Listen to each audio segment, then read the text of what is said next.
Shit, I didn't mean to skip the intro. But it wasn't loud enough. I was gonna turn it up in the monitor.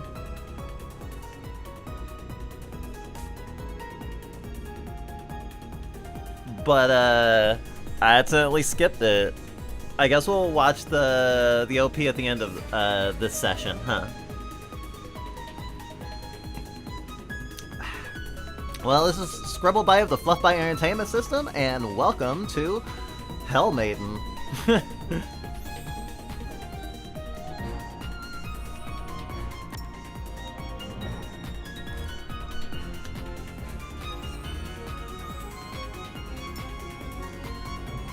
Can't believe they made Dante's Inferno, but with lesbians. Ugh, I feel so normal now. In a good way.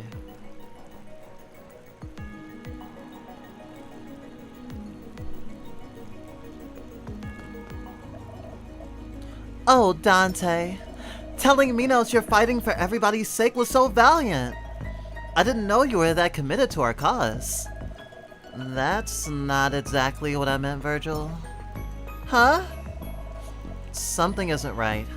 I have this intense urge to keep going. To put everything into question. This feeling only got stronger after fighting Minos. Dante. We're no longer going to Paradiso for our own sakes, Virgil. I want to trust this unrelenting instinct. There has to be more to hell than we think. So yeah, if you don't know about this game, this is the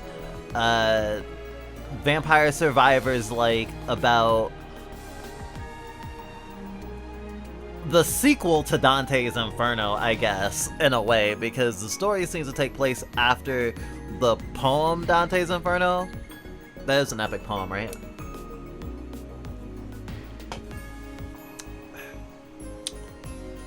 And it plays it kind of like Alice Returns or something, where it's like, you've been here before, but now it's different, and you don't remember what you did before. Everything is recontextualized. It's sort of like, I mean, there's remakes, right? And then there's reimaginings. And I guess you could say this is in a way like a reboot, I guess.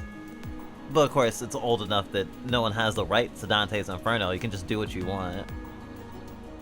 Also, even if it was an intellectual property thing, you could technically still do what you want. Oh, did I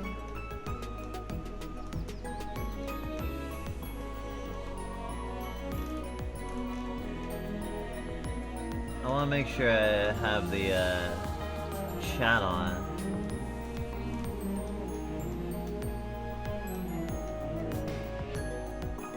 Before I'm inundated on all sides by enemies.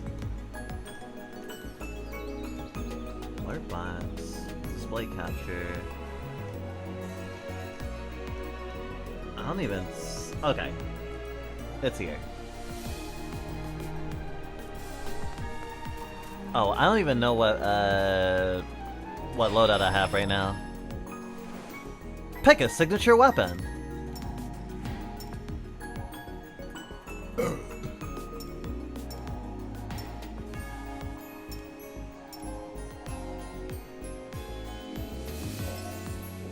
I'll do the Wayfinder because I'm fucking stupid. Or I like Virgil. I can't tell which. You're always in such high spirits, Homer. Why don't you two join me? Sing us a song, Dante. We'll follow along. I don't know any. My apologies, Dante. I didn't mean to. Homer, quick! We have to teach her a song! Right away, Virgil. We'll make you the best singer in Limbo, Dante. No need.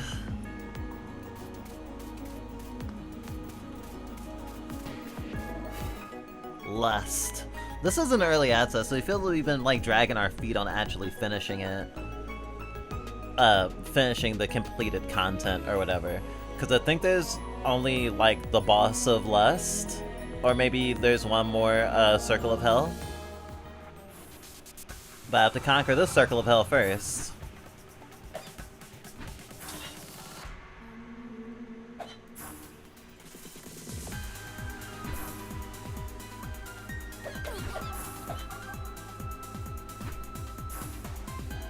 Good afternoon, Tanuki, and anyone else who is, maybe lurking.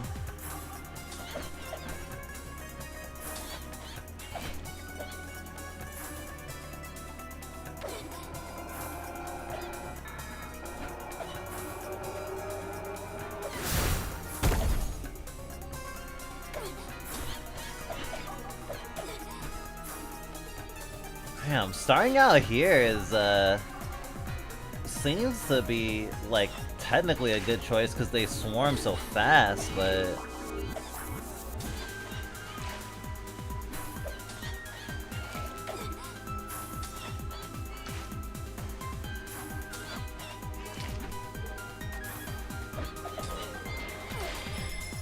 Okay, a level up. Ugh.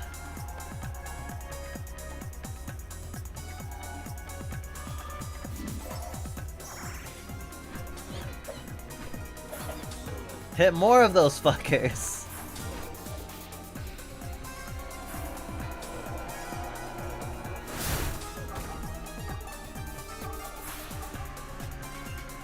Run, Forrest, run! Oh, there's wind. Okay, so if I go the way of the wind's blowing, I can move faster.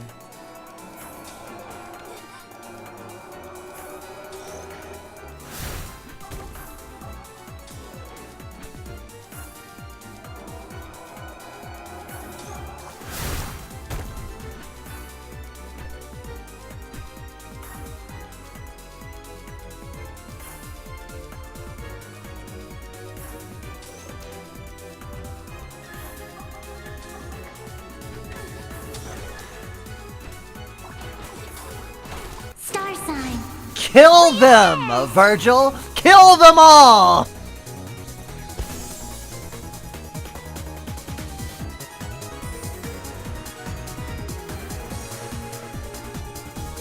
Unveil our path to starlight.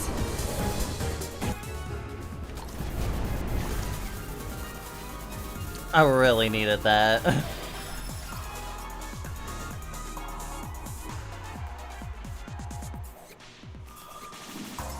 And now duration. Oh, there's some weird field effect now. Launches a magical moon that explodes in a lingering AoE. I guess I'm going for a Virgil build because I like kiss asses? Because Virgil is like all up Dante's ass. Increase attack, weapon duration, increase attack speed. On kill, chance of explosion.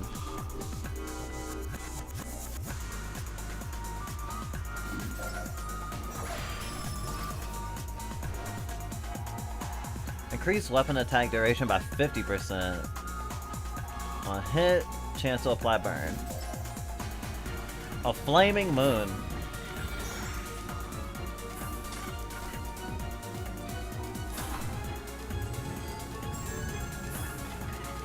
Yeah, it literally just looks like Frieza's death ball. Oh, fuck.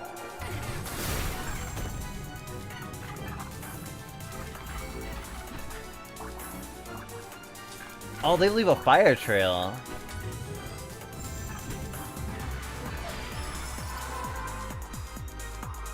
Hey, Beatrice, hit me up later. Oh.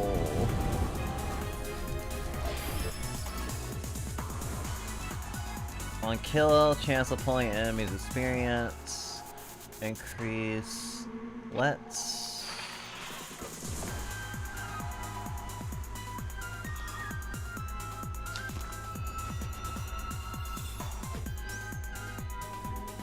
Yeah, stronger. So, we generally plan for our mainstream day to actually be on Friday, but we have plans on Friday that means that if we do stream, that we won't have the amount of time that we have today, so we decided to just do a stream today. Though, in the future, who knows, we might switch to Wednesdays. It does feel weird that we can't feasibly do weekend streams right now. I mean, not as like our main thing, that's for sure. Like, honestly, if we thought we were tired, like a lot of the time before, like, it's insane now, because we go out of the house so much.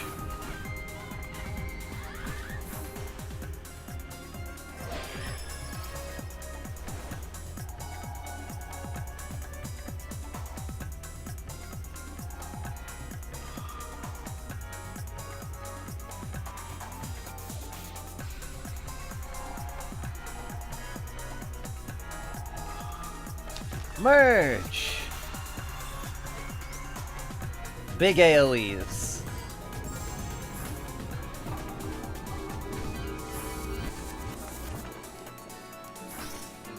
Oh. Wow. That doesn't seem fair.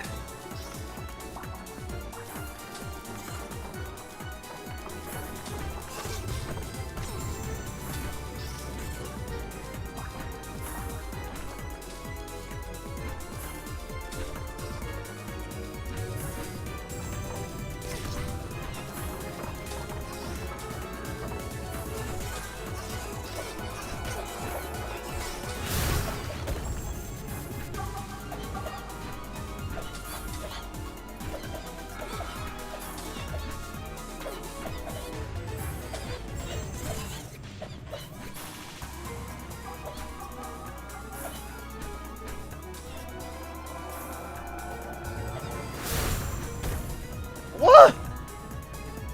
Rolling around at the speed of sound. Got places to go, gotta follow my rainbow.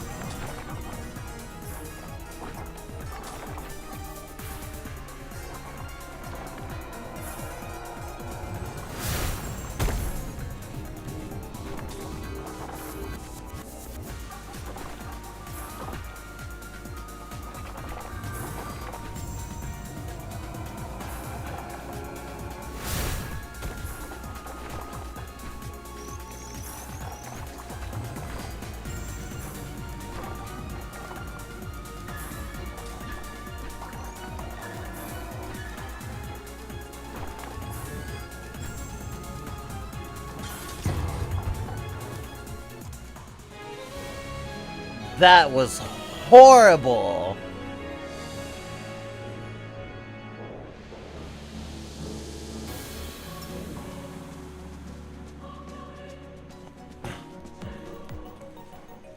Damn, that second phase really tore me up. Take that, Minos.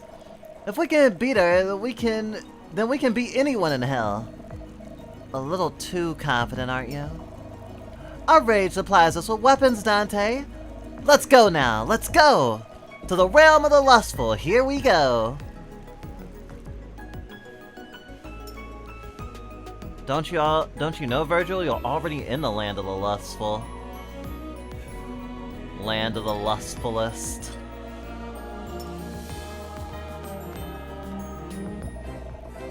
Would you care for a game of Pentagramini, Dante? Spare the poor soul, won't you? What's that? It's a board game we play to pass the time. Not to Homer, it isn't. My, I didn't mean to cause such controversy. What's so bad about this board game? It's not the game, Dante. It's Homer. You wouldn't believe how heated she gets over it. It's not my fault you're lacking in skill, Horace. Here we go. I'm sure Dante will be brilliant at it. She and Virgil have more important things to... They can spare a moment to learn the rules. Can't you, Dante?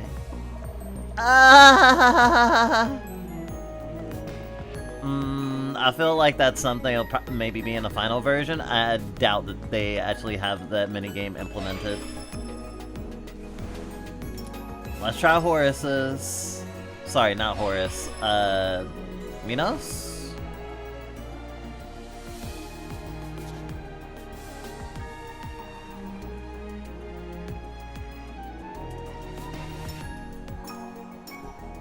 Although the chariot skill is really good.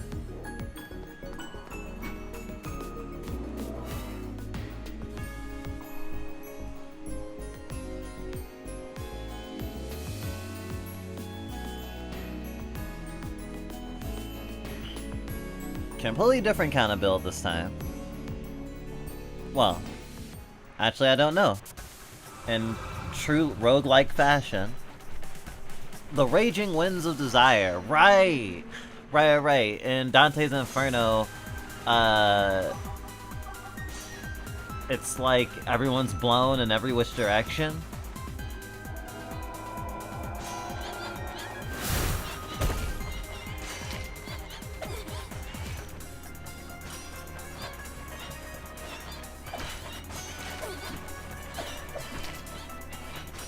I can't believe at one point I didn't consider this,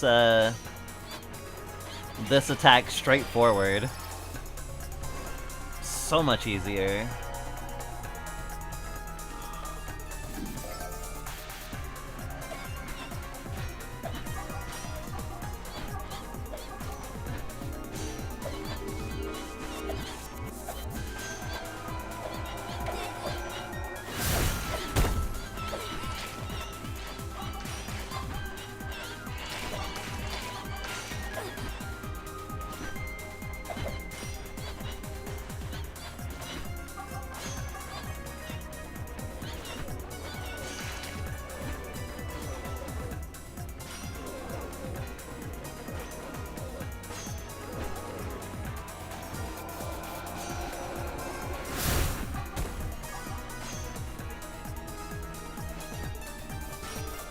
Yeah, if I don't go with the winds, I'll have a hard time moving quickly.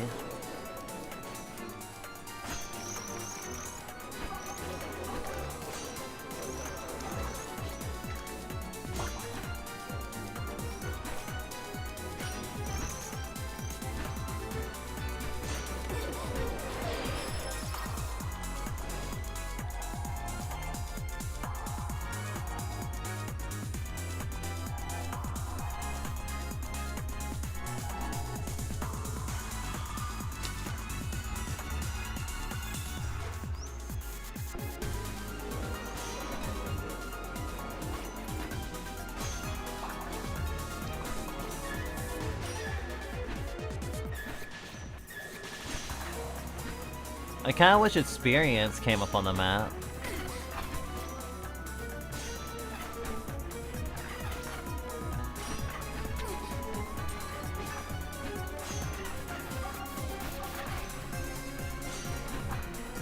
Sucks to say, but it's not bad enough yet for me to pop my special. Okay, now it is.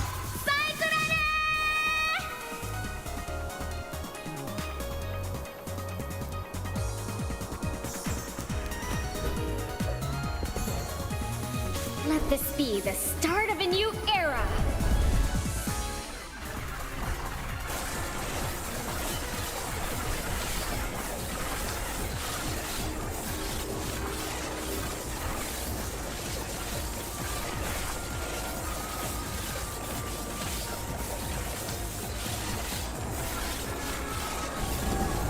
Oh, really? Right as my special ended?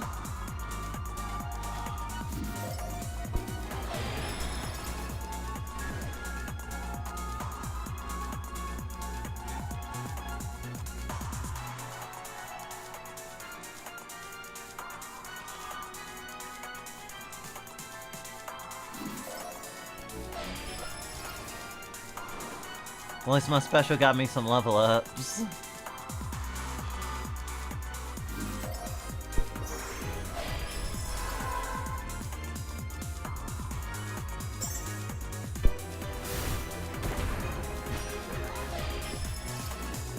Wow.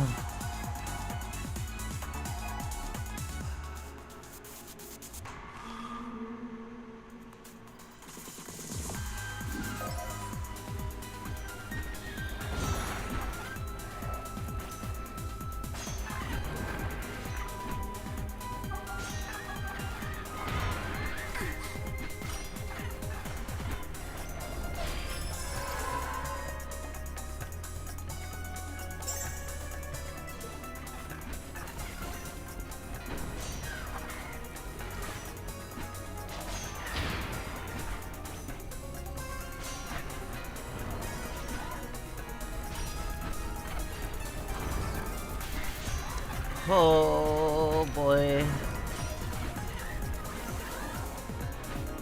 Ah, I made it through.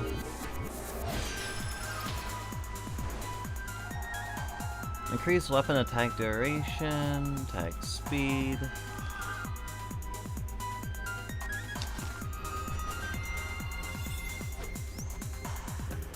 Now 50% chance to get you slow.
Yeah!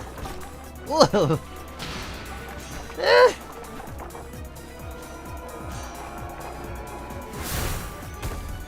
Wow, it's so sexy in this stage.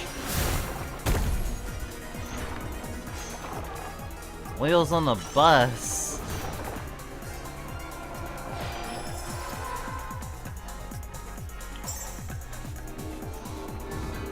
Having more Matt's health doesn't matter if you don't have health.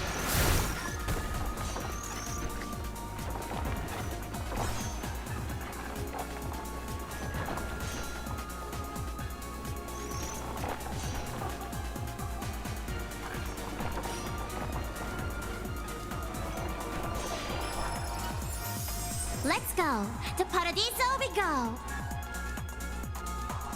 Launches a magical moon. Releases a widening spiral of stars around you.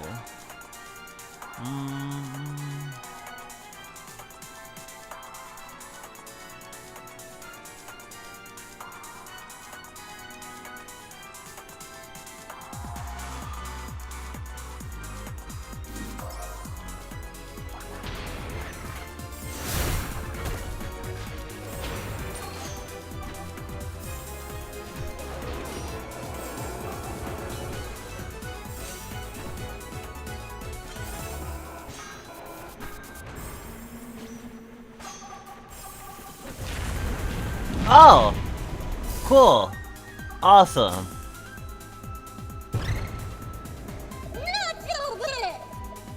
Cool! Awesome! Why are you like this? I'm telling you, right here, right now. Are you? Did you get any of that? Not one word. Guilty! Look out!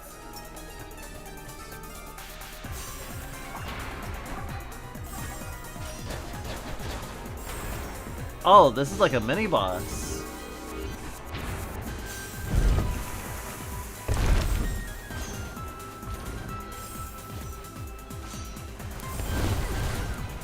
Awkward.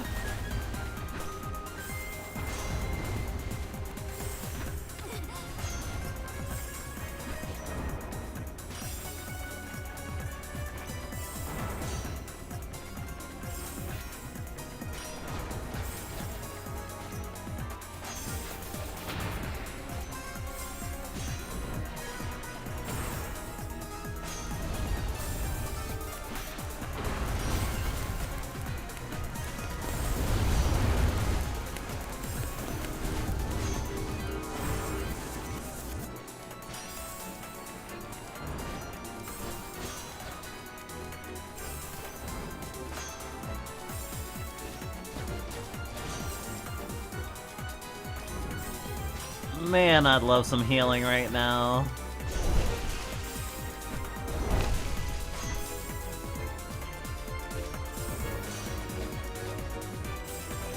All of my attacks are so inaccurate.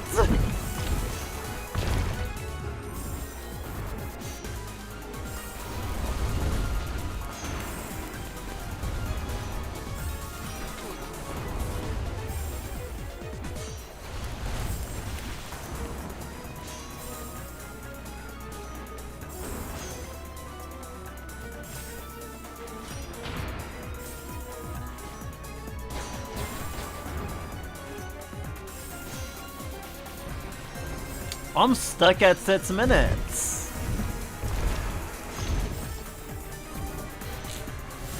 Oh!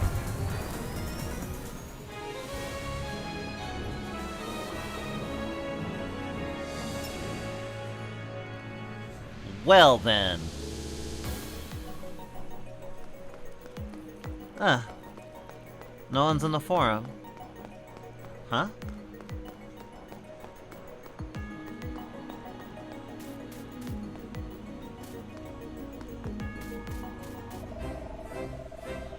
I couldn't help but notice you're not floating, Dante.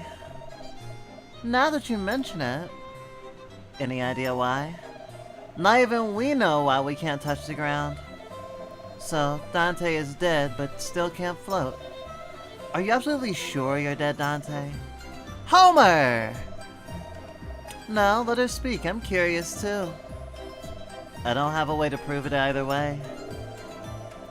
You would have a shadow if you weren't, Dante. That's not enough, Virgil.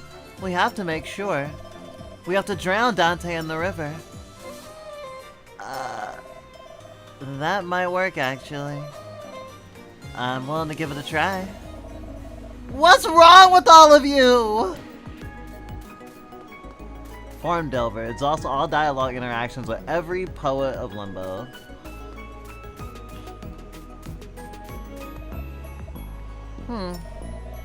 You didn't understand anything that demon said either, did you?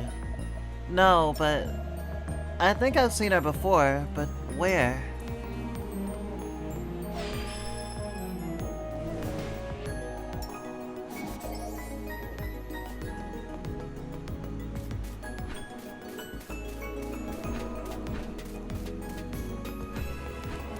So I guess I exhausted all non-essential dialogue.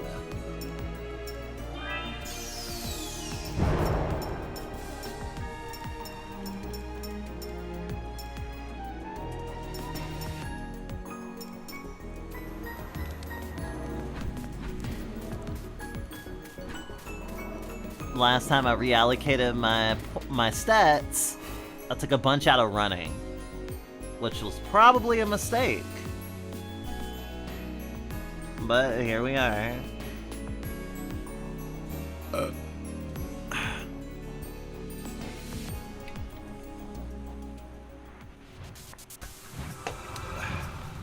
We will see Paradiso.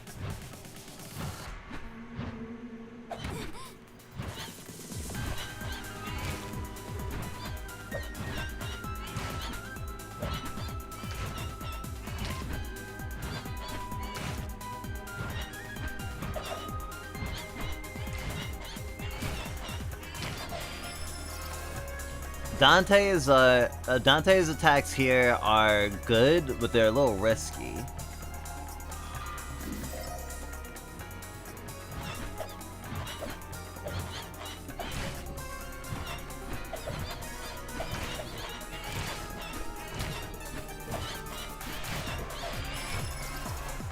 have to have good skill.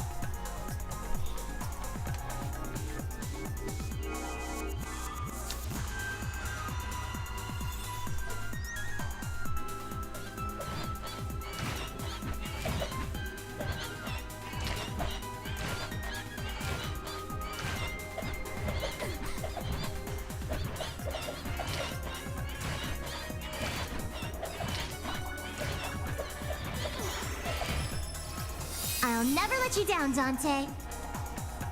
You always say that.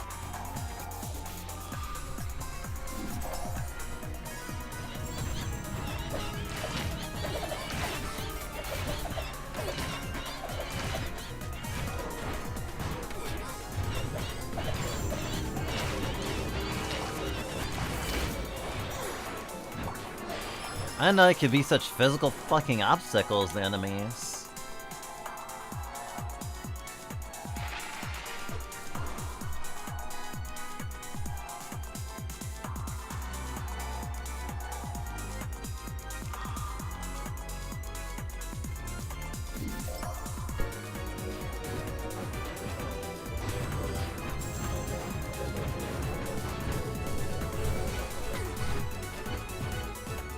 Oh, when they explode, they hurt me. I probably should have been able to tell that, because they have spikes on them and they're balloons.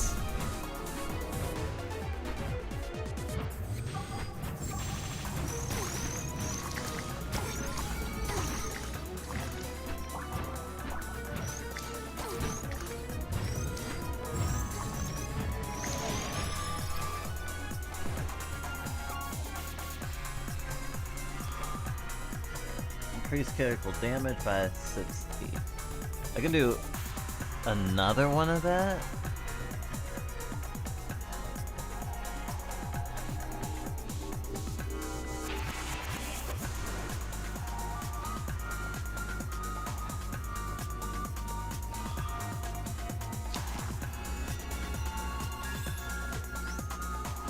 Critical chance by 40.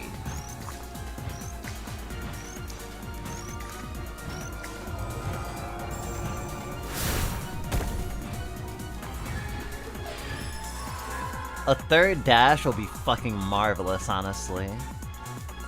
Ah! Even more critical damage. Dual expansion. Increase attack size of adjacent weapons by 20%.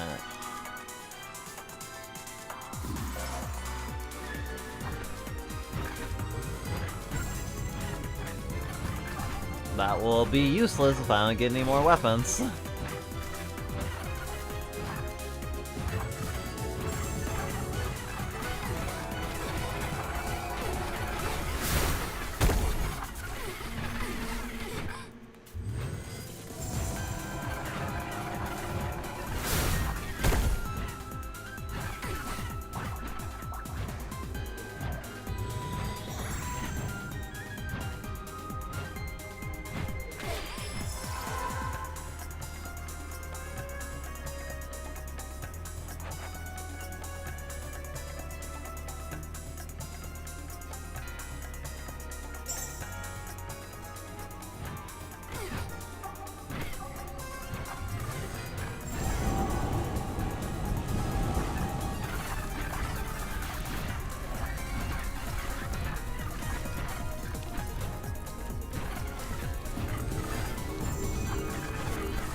A poet is dead and you think that of me? No! I am the poet who knocks!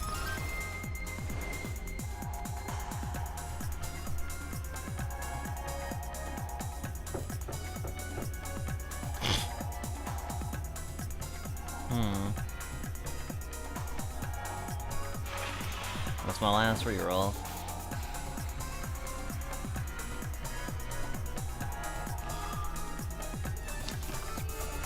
I really hope I pick up another weapon so that this car will be useful.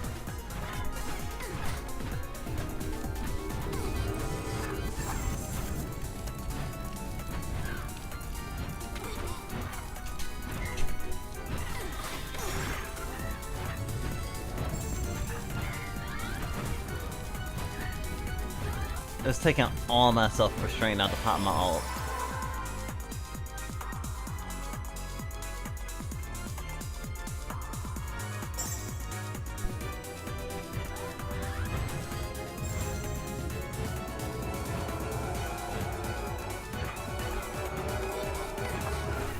Oh, come on! Ow, ow, ow, ow, ow, ow, ow! Wow.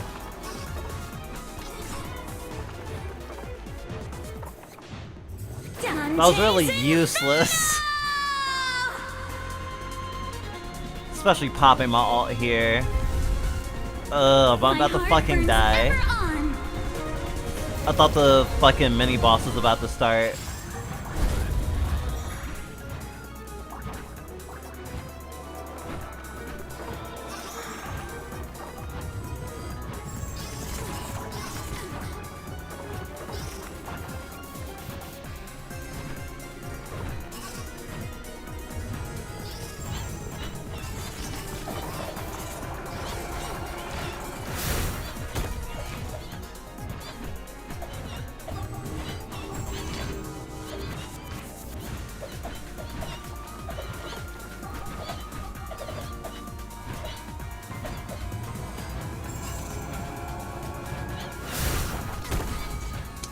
I dashed right into it.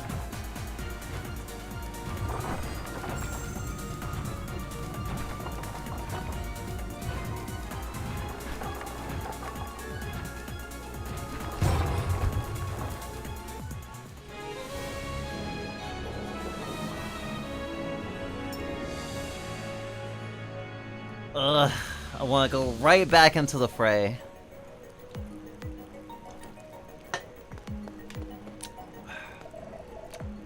Let's go, Dante. If we cannot move heaven, we will raise hell. Aren't we in hell already? That's beside the point. Exhausted all the fucking, all the fucking poet dialogue my ass.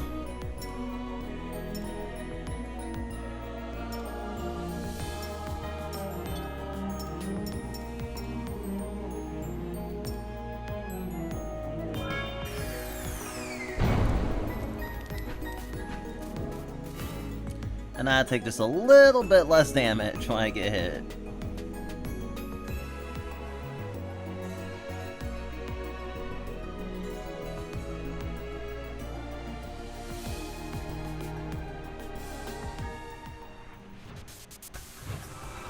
Alright. We're lustin', chat.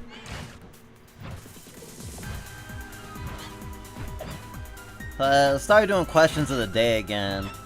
And today's is, how media literate do you think you are? Which I think is an interesting question in that I feel like the more time passes, the more it's gonna be like how everyone thinks that everyone else is a bad driver but them. I'm curious on how people might self-report. Especially in my community.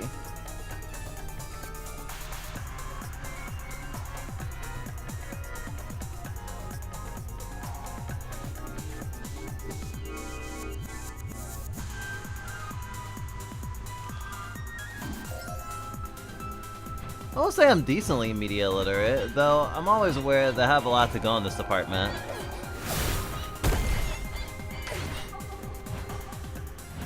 And I guess it's kind of like the,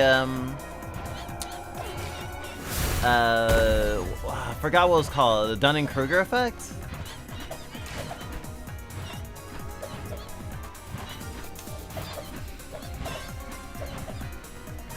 Overconfidence shows that there may be a lot more, to learn, or, like, a bigger gap than a person's admitting, right?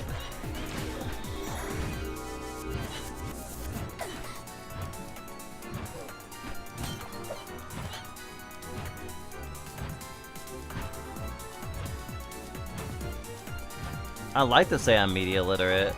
I do remember when we were in college, we had one of our like intro level film classes that like really tested our media literacy, or like helped us understand like the science. I mean, it is also just kind of like the first time you go to a sociology class, or a what's it called, a like a gender studies class, and you're just like, oh, all this stuff that I have taken for granted about like the world and society that's been moving invisibly, that, you know, I've just, or people have expected me to just, you know, take as how it is, isn't necessarily how it is. It was like analyzing like stuff in the Fast and the Furious, like the first one, that really had opened our eyes, and we were just like, oh shit, oh man. Stuff like noticing misogyny in places where it's not simply, ah yes, hitting women. Like, you can be misogynist without ever hitting a woman, right? And it's like small stuff like that, and that was, you know, longer ago than I would like to admit that that happened for us. And the world's changed a lot since then, and I think that sort of what is the like media landscape and like getting bombarded with advertisement and like stimulation and stuff like that has definitely made our media literacy weaker, and that like our first instinct in some cases is to take things at face value, or at the very least like the first read, you know? I mean, part of it I think is more the nonfiction side of it, I think, for us and our particular like weak points, because like we know we should research and do stuff like that, but a lot of times, especially in casual conversation, we're like parroting stuff that we've heard, but also like the level of, okay, I'm like seriously looking into this, versus like a casual like, yeah, I heard this. It's sort of different. But we had noticed that the more your interactions become the casual, oh, I heard this, it becomes your primary way of like offering up takes or information. And we kind of want to do less of that.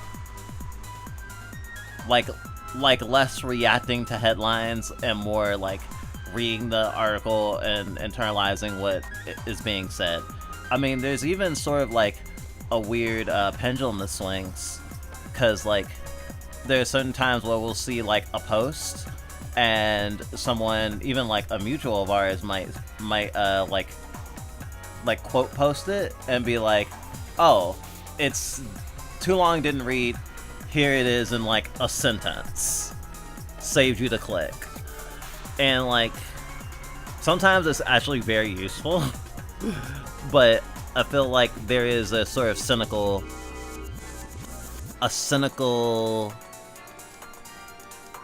way about it that has creeped into like sort of media consumption and discussion at large.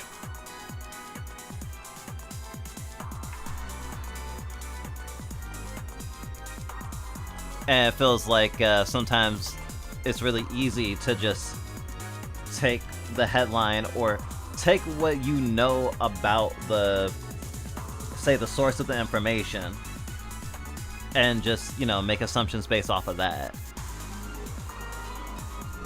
And especially when I heard that the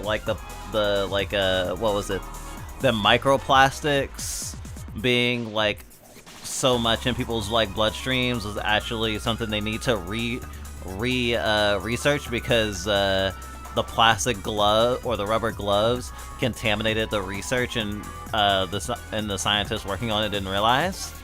Which I don't even know if that's true. It's just something that I heard. And it's just shit like that, and it's just like, for every small little thing, and we're bombarded with so much information that it feels like it's really hard to be media literate in a well-rounded way sometimes. But I think part of it is, you know, admitting to what you don't know and what you can't verify at the time, as opposed to like sort of cheesing it, I guess.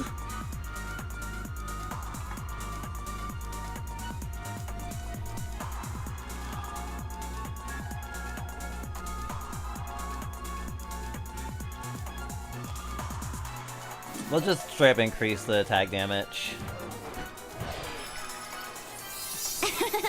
Yay! Stand a chance.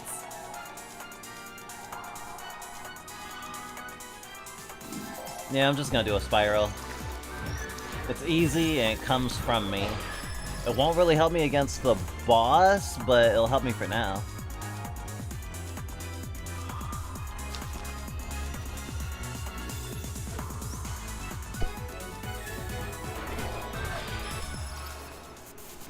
And living seems much more important.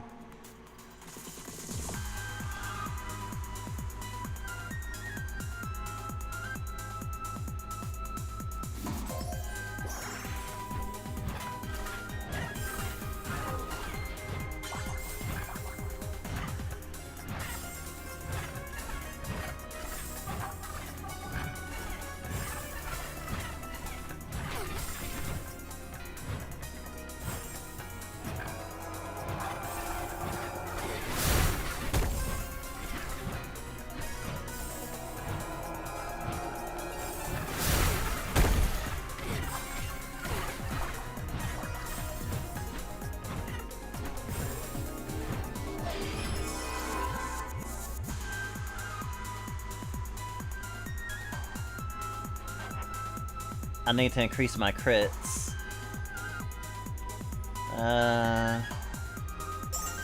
Attack speed is okay. Oh no.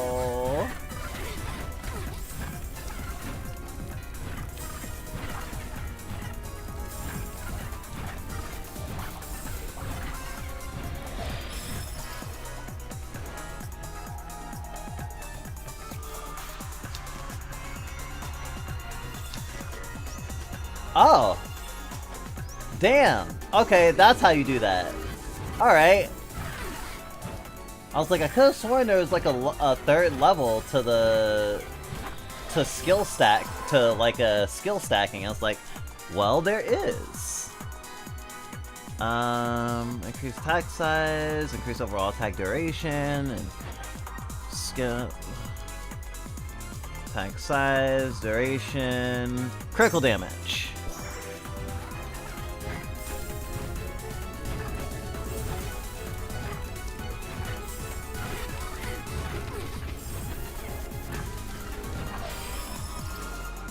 I'd rather have a higher critical chance, but...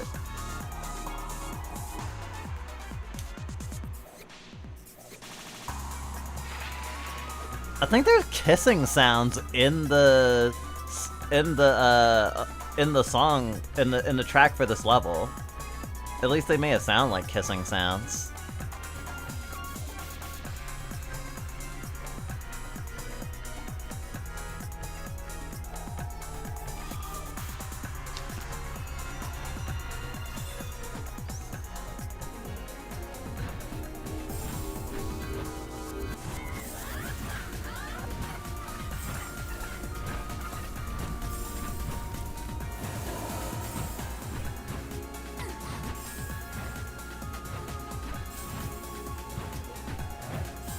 In hell, no one can help you while you're being stalked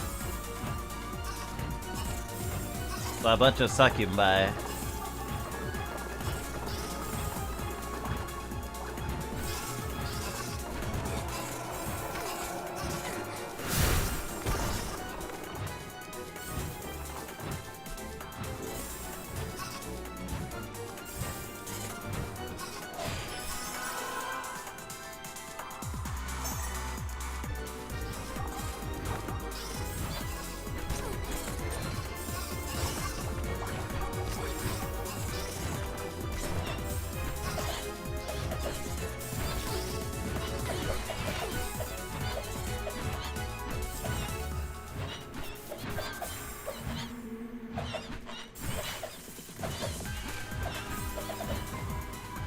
I am not good at crowd control right now.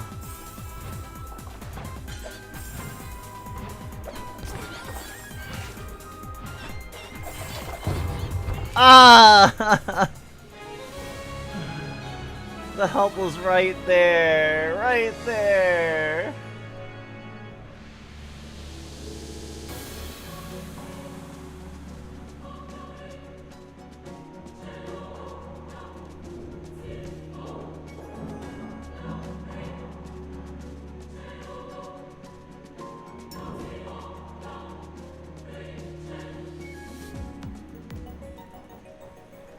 I should rebuild my build. You said I'm different now, Virgil. It's difficult to explain. Your memories are gone. I have yet to get used to that. But you're far less emotional than before. Emotional? Incredibly emotional. You used to faint and weep all the time. You're dead now, too. I suppose that's a big difference. I was alive before. I expected to be dead in hell, not the opposite. I do wonder what happened to you after we parted ways, Dante. No choice but to find out for ourselves, it seems.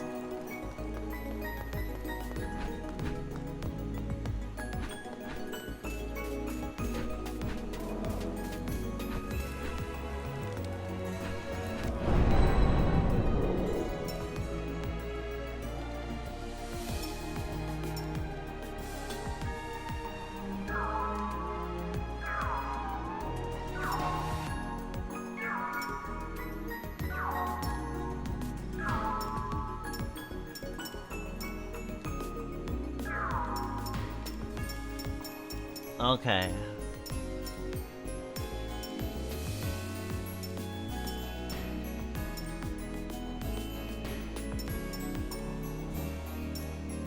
Experience game.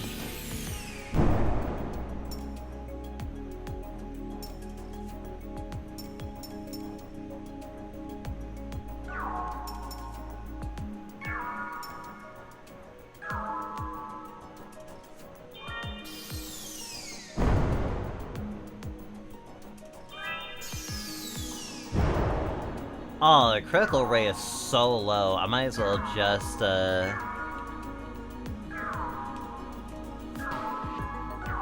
just focus on using cards to make it higher.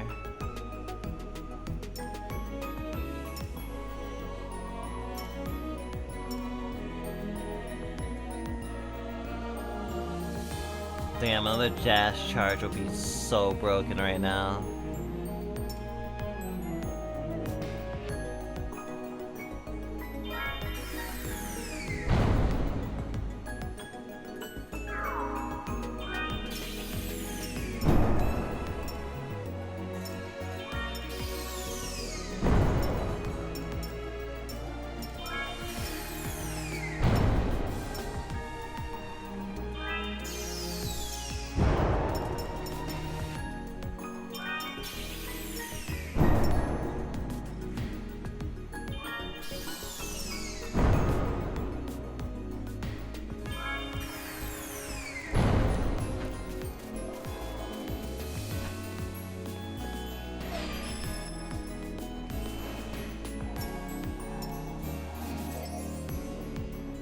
Now I'll have tried everybody's this session.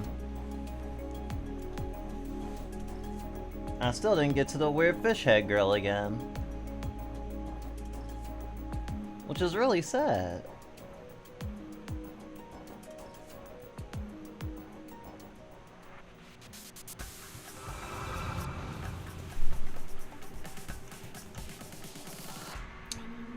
I've been starting to double check things nowadays because of things like this, which most of the time is me fact checking my brother because he tells me a lot of stuff. Even if me double checking information annoys him, I kind of like annoying him. Yeah, I mean, there is that immediate like compulsion to feel like betrayed, that like of someone fact checking you, being like, "Oh, well, you don't believe me?" And it's like, the person who gives you the information's trustworthiness doesn't. You can get something from a trustworthy source that got it from an untrustworthy source. And so the person adopting like a take as fact or valid or whatever, you don't know. It's external, but a lot of times we take someone checking our information in society. I mean, we take it as an internal slight, like, oh, you don't believe I have good enough judgment to discern whether or not this is true? Well, ultimately, all of us are fallible.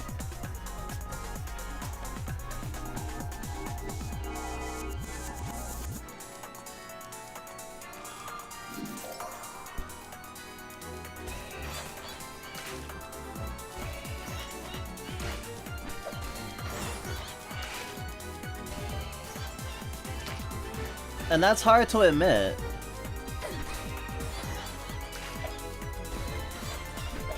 I mean, shit, I think in Western society there's even like this idea of like smartness having an end goal.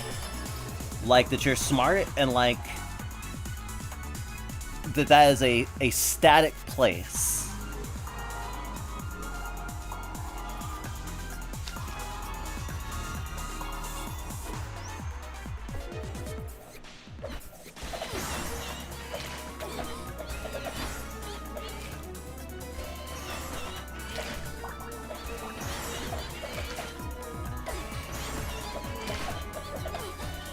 I mean, people have different expertise, of course, but that's not all that factors into, like, perceived intelligence. Shit, even someone's accent and what you know about them already, like their background, factors into whether or not you'll believe what someone says, even if they're right.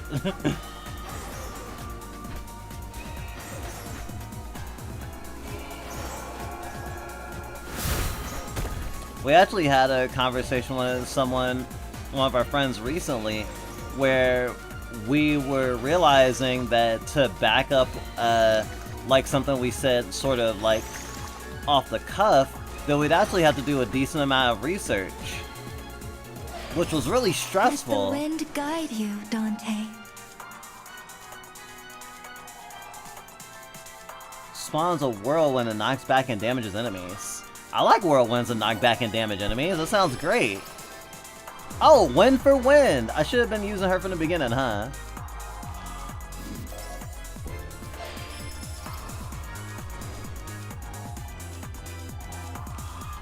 Hell yeah! Projectile count by 4? 3.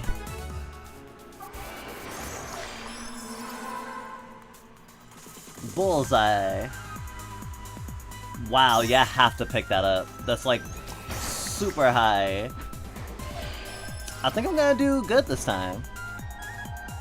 Increase damage for every weapon to the left. That's not... That would be good if we had it at the other end.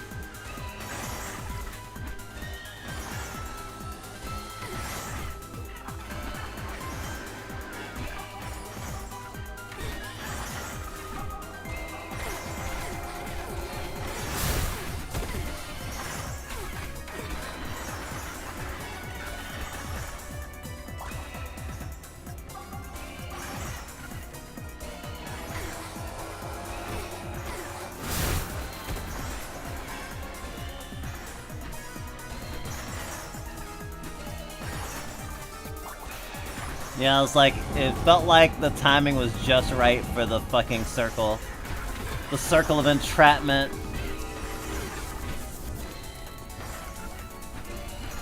To catch a poet.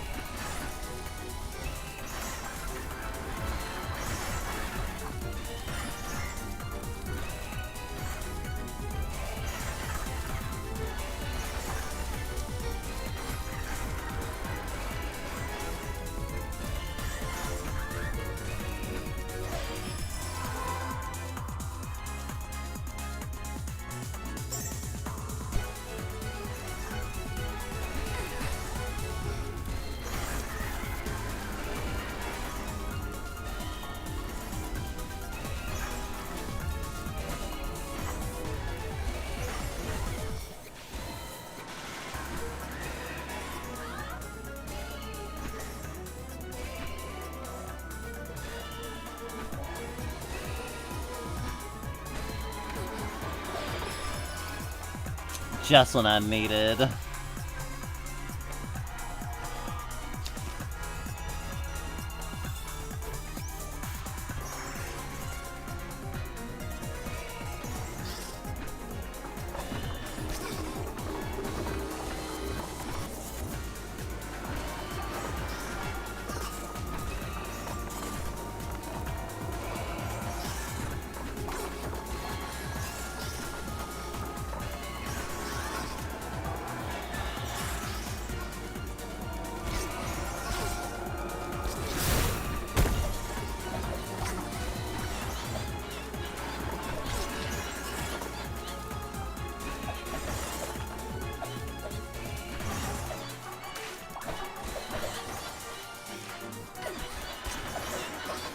Rosy finger! Bucket! Done!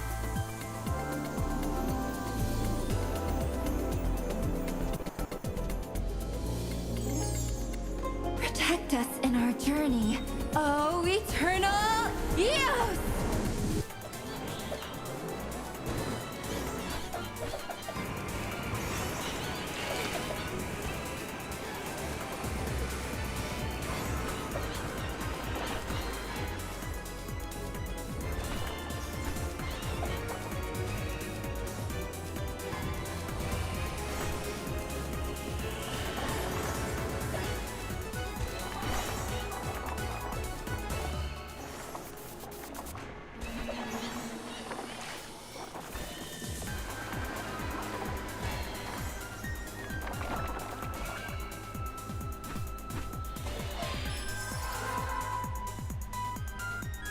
This is great. I love it. Thanks, Beatrice. Choose wisely.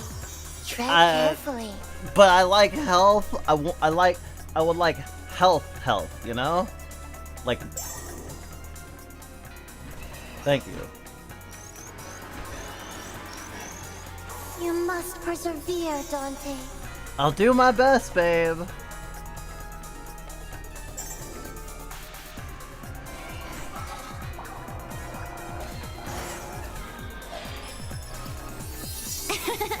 Hell doesn't stand a chance.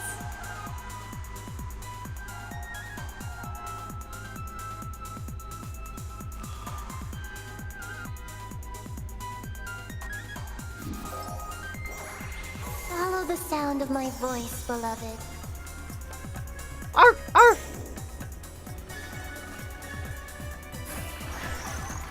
I like having health. It's nice.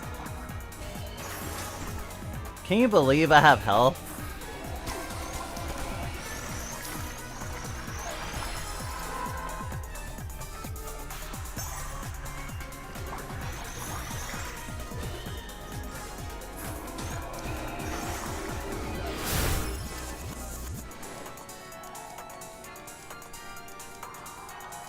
On hit, chance to poison. Multiplies weapons damage by 30% of its knockback. And increase attack speed by 100%, but weapon can no longer crit.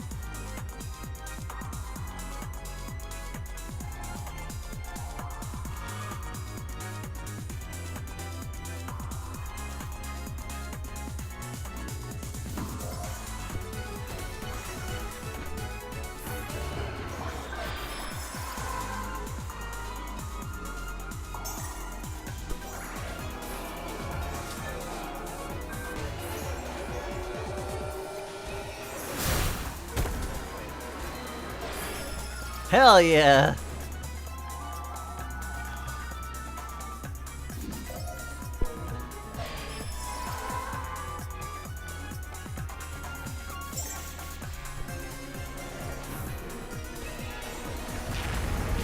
There we go. Damn, I was hoping for one more level up, but... Not so bad! I'm telling you about right here, right now! Prepare yourself! Did you get any of it? Not one word. Dante! Look out!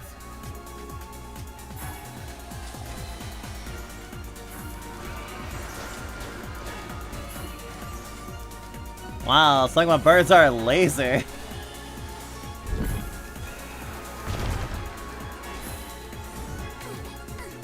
What did I get hit by? Oh.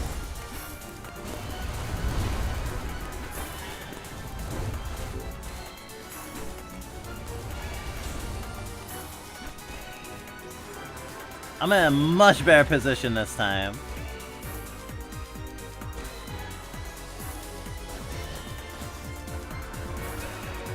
My bird's kind of curved, though.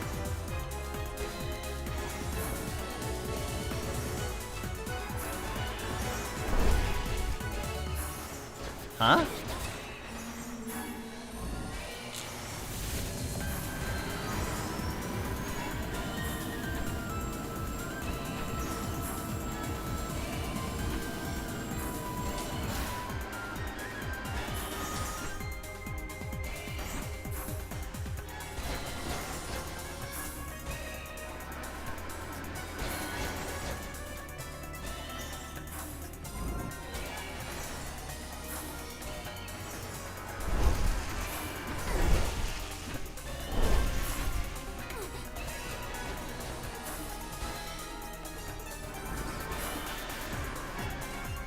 Ha ha ha!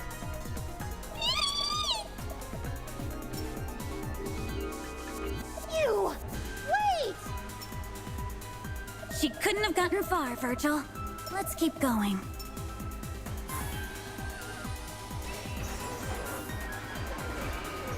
Alright, and I still have my ult. That's good.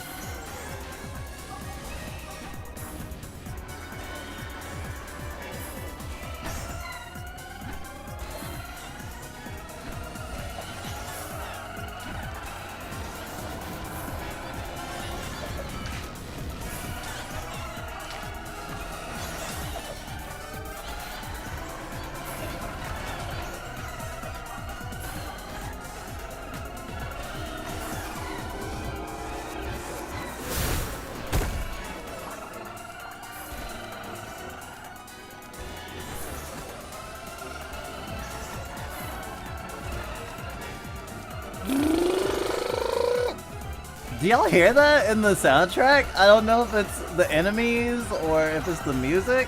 It's going. It's so silly.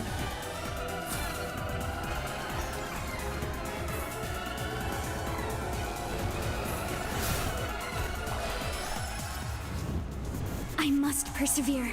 Yo! Last weapon cart. Spawns 2 swirling spheres around you. Dragon's Breath.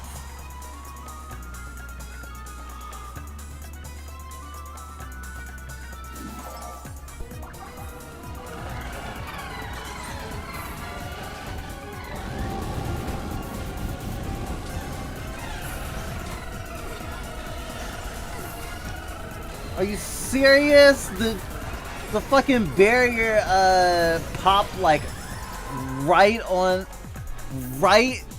at the edge of the health I was going for. Like, that is such bad luck.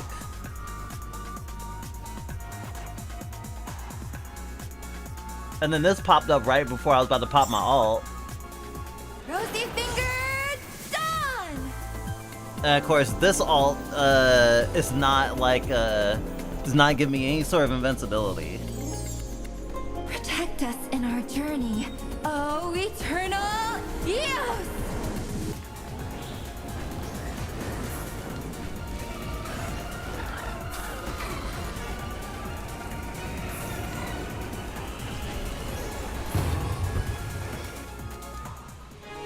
fucking bullshit!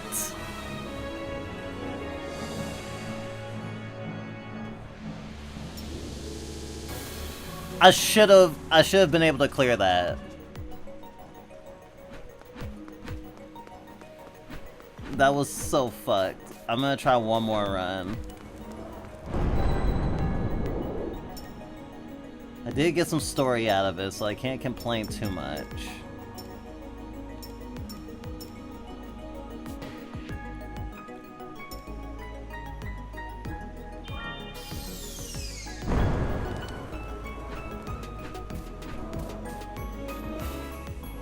No problem with it. Anything that was in my setup, and that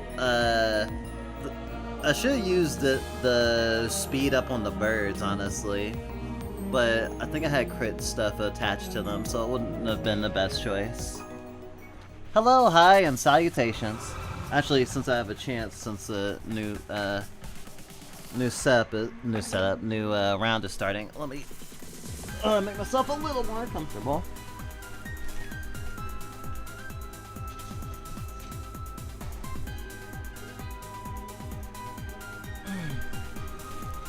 Good afternoon, Jenny. And anyone else lurking? I'm playing Vampire Survivors if it was Dante's the Inferno and everyone was a lesbian. Hell Maiden. And I just had like the worst fucking luck in a run that I had like such a good had developed such a good build for.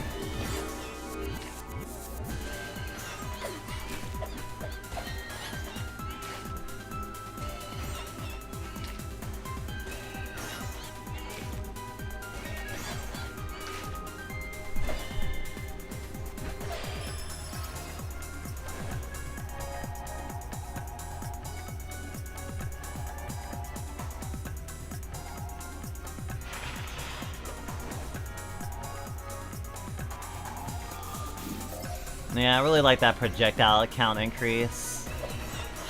That's pretty good. Honestly, I wonder how hard it is, like, mechanically to make a Vampire Survivors light.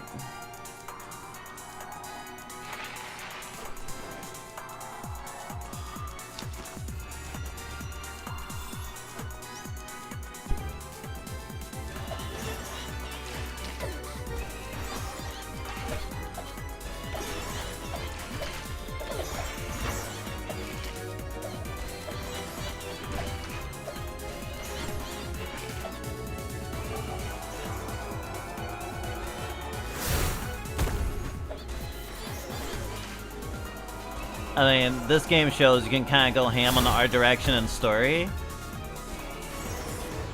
and really change the feel and make it feel a lot less arcadey.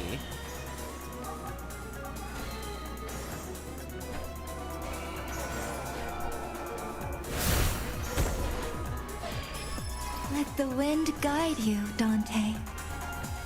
Kindled Embers. Summons a circle sigil to damage enemies surrounding you. From the shield that nullifies enemy attacks. Spawns a whirlwind that knocks back and damages enemies.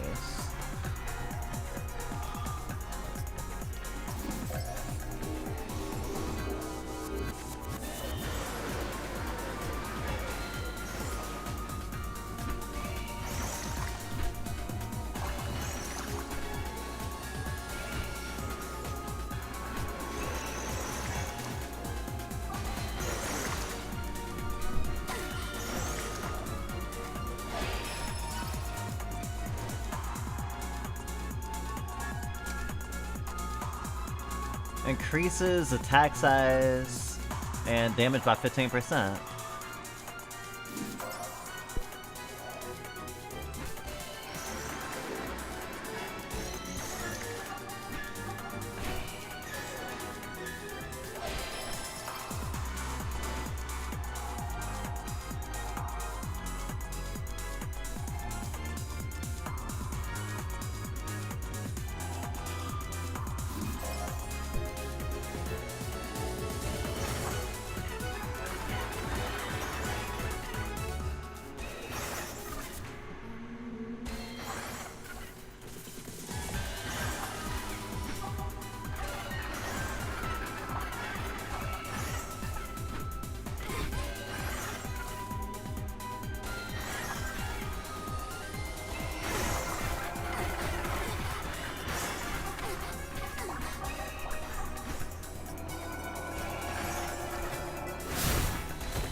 And again!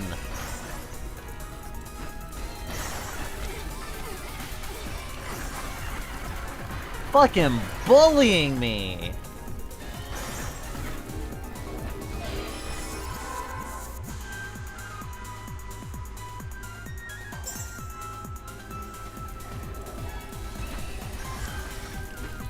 Are you just gonna convince me to go into raw power? Considering I'm in Deltarune Chastity, I suppose other forms of chastity and cucking are just finding me, I suppose.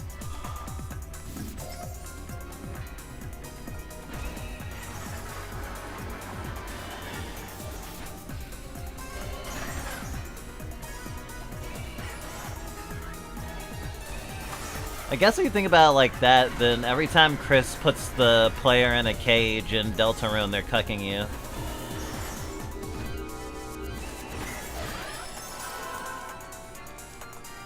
Bulletproof. Reduce damage inflicted by projectiles by enemies by 15%. Damn.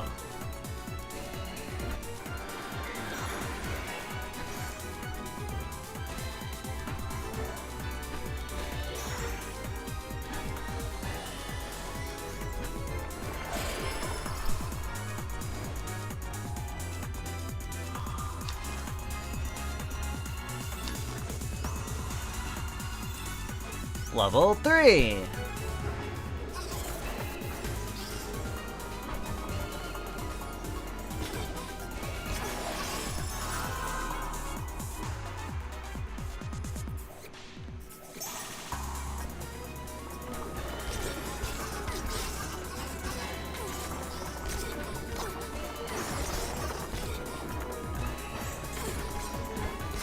Rosy finger done. This might actually be a fail. If I fail during this segment, I'll do one more, but Protect fuck! us in our journey. Oh, eternal youth.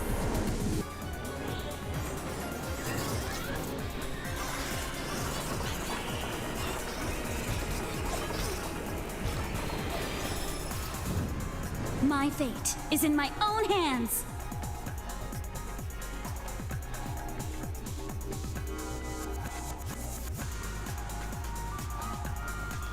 Blazing Quill, then.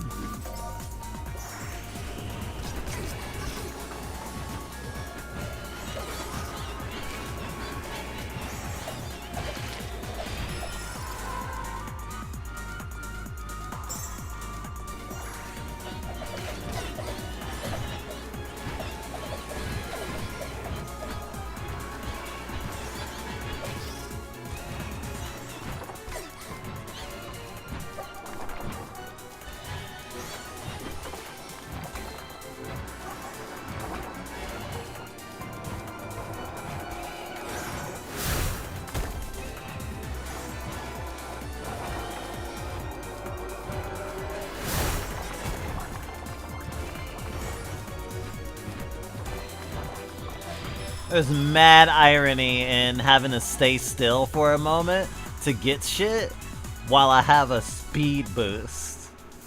On hit, 15% chance of absorbing HP from enemies. Let's fucking go.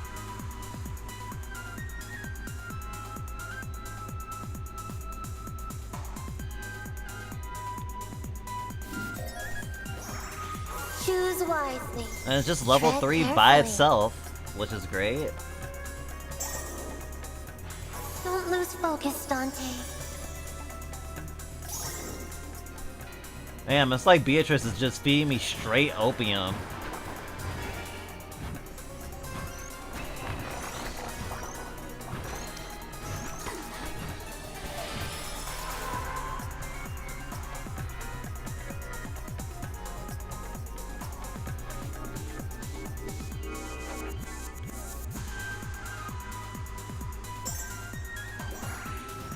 You must persevere, Dante. Beatrice is always saying this.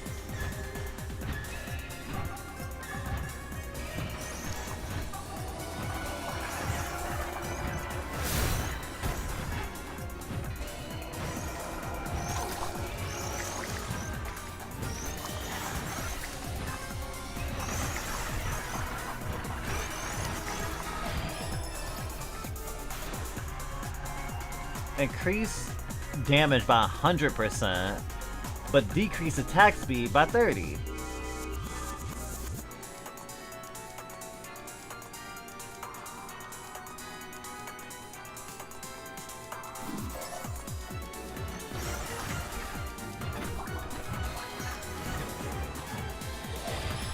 Hopefully this will be a worthy trade-off.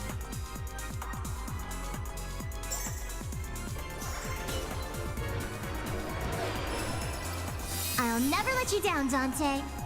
Alright, last girl on the team.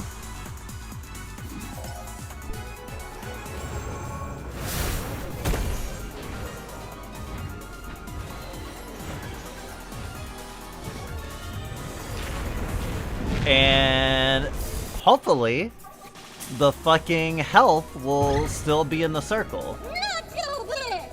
I'm telling you about right here, right now. Prepare yourself. Did you get any of— Not one word. Dante, look out!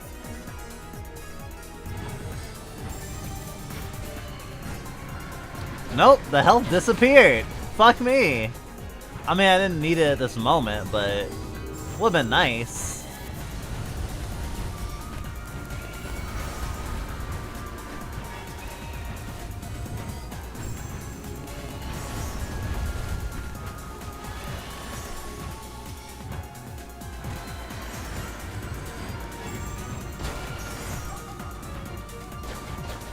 Okay, this is even, I'm doing even more damage. I don't even have, like, a crit build.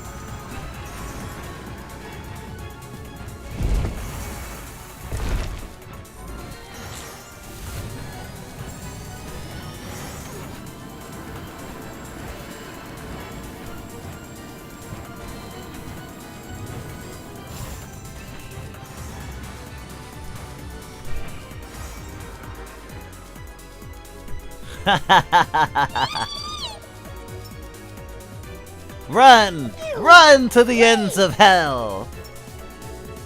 She couldn't have gotten far, Virgil. Let's keep going.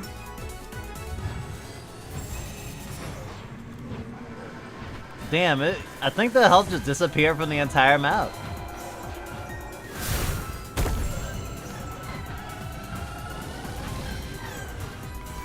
Can't believe it.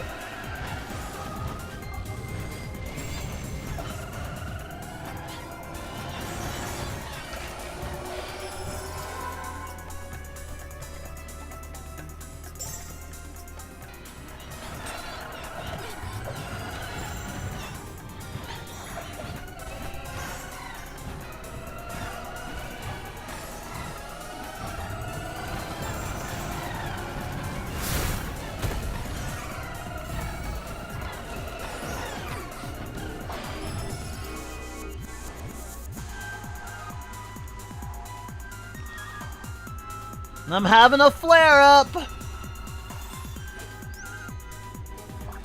That doesn't usually sound very threatening, though.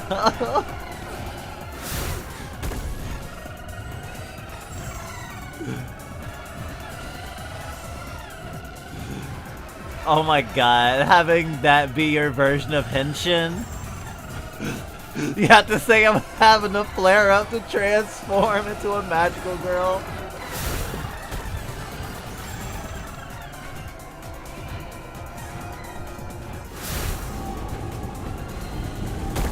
Ah, permanent damage increase.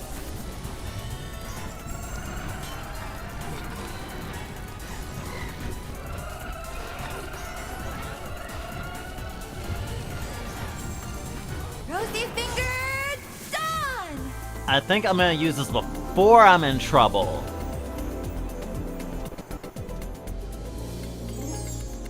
Protect us in our journey. Oh, eternal youth! I mean, hopefully she'll protect us in our journey.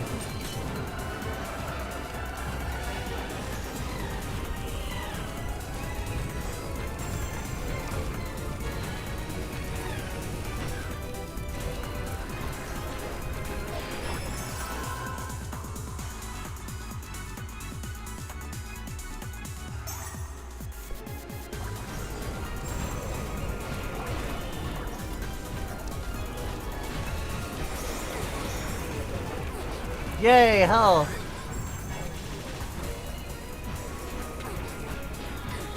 Yay, health! If I want health, I just need to do more killing.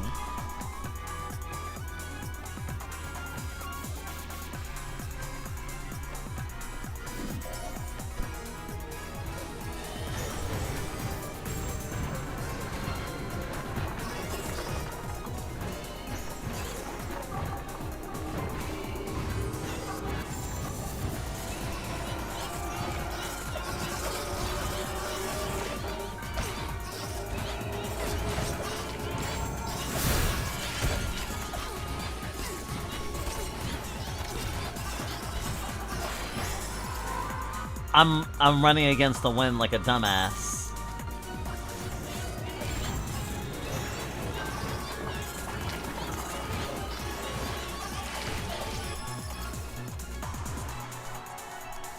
Increase critical damage by 120%.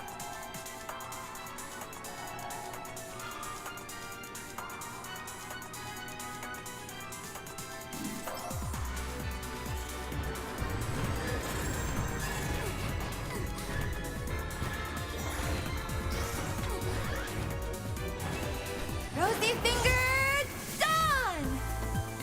I was like, I'll just use it immediately, I'm in trouble. She looks like she's wearing a wedding dress almost. Protect us in our journey, oh eternal youth!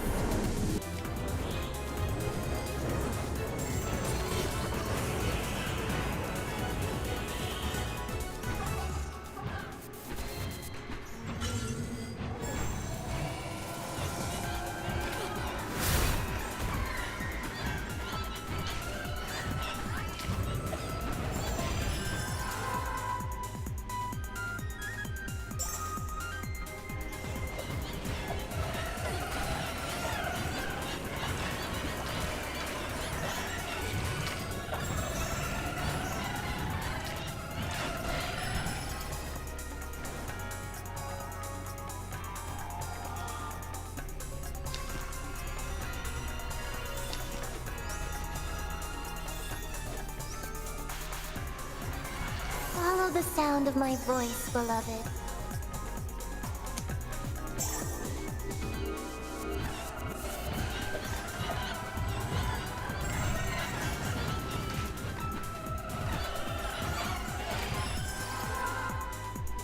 Okay, I'm doing okay on this wave, but...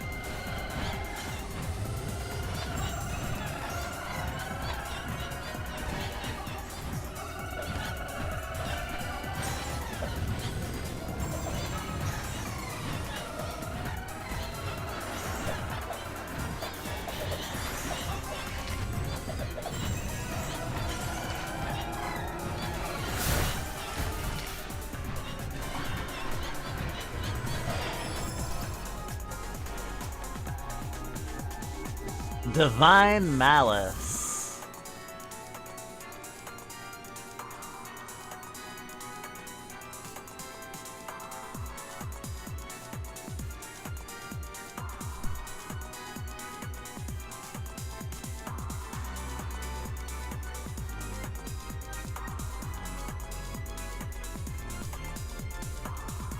It's hard to choose. Well, I don't need to crit for the wind, so the wind it is.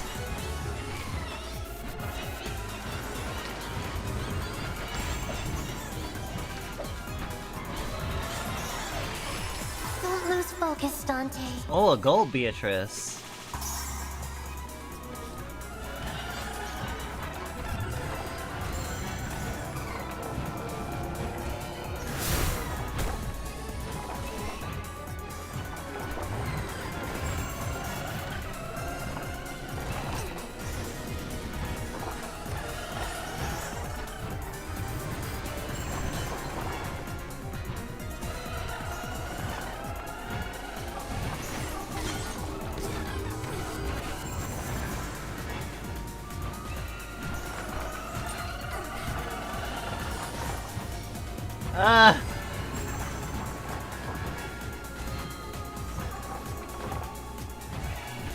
Oh, change directions.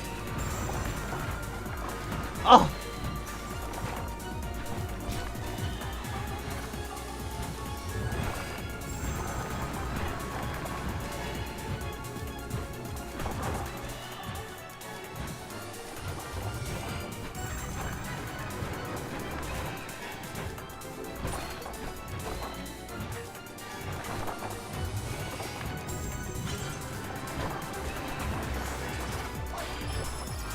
Oh, I need to get that. I need to get that or I'm fucked.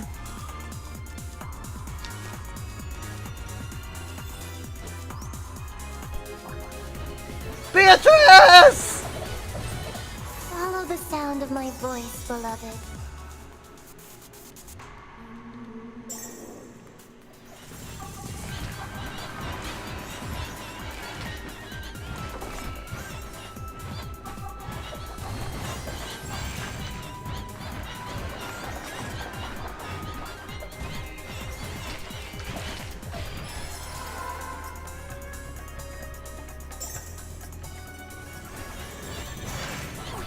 You must persevere, Dante. You got it, babe. Oh wait, did I not get the health?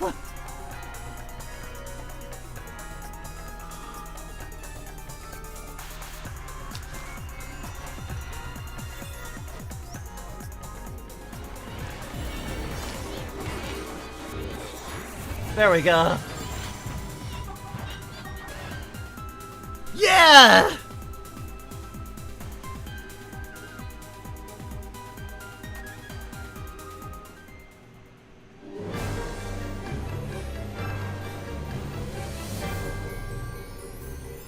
Wow, this looks like pandemonium.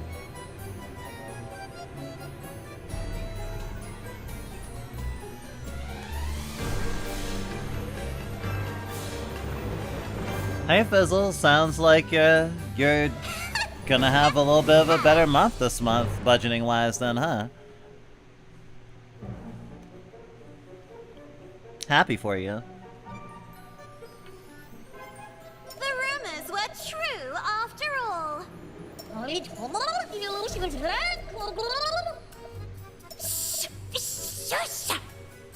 We can hear you, you know. Great! You blew our cover, Skarmy! Let's get this literally Google!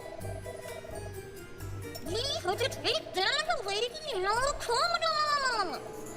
Lady Malacoda can wait. This is our moment, Skarmy.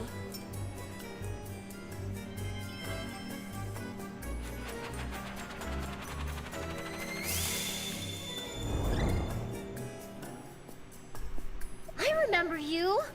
You two were with the Malebranche. That's none of your business, Virgil. Who is this Lady Malacoda? Alright, I was waiting for this. Oh my god, look at her fucking chest. She has like fingers coming out of her like something's about to tear her open. That's a really interesting design. Fucking Christ. I think her corset is made of hands. That's pretty cool. I bet she gives really good hugs. The last hug you'll ever need. My name is Libby Coco. I'm the second in command to the all-powerful Malebranche troop, guardians of the Malebolge and lords of the depths of the Eighth Circle, who serve our Lady Malacoda, the new messiah that will rekindle the rebellion of angels and... Shush! You're ruining everything, Skarmy! I'm trying to scare them, or they won't take us seriously!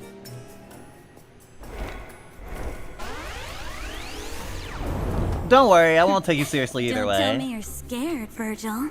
I'm starting to feel bad for them. Well, you should be scared!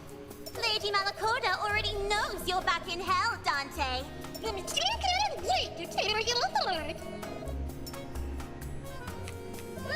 kill them, Scarmiglione! But I'm already dead. How does that even work?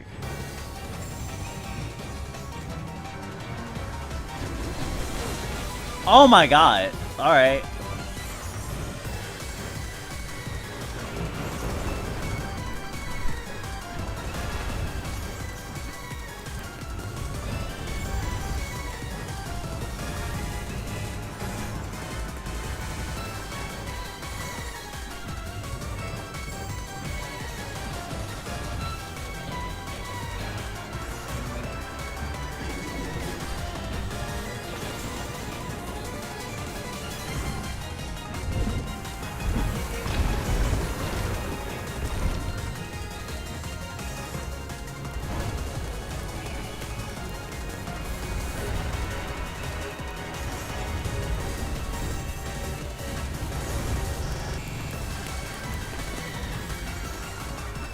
Man, these birds are so fucking sick right now.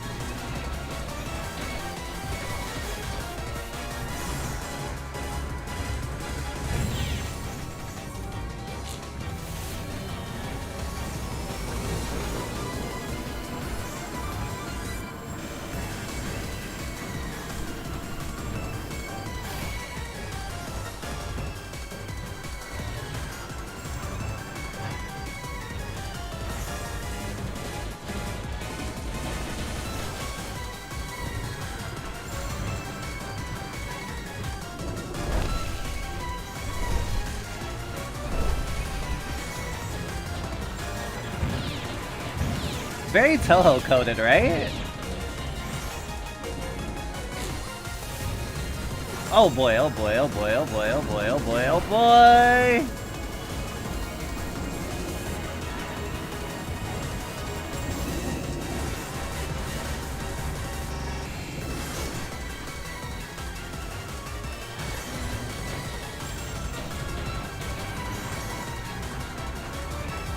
Thank you, fucking healing factor. Love Panic Pirouette.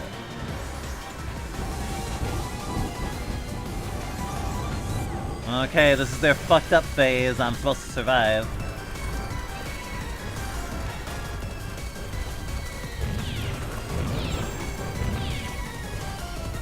I love that they're a couple.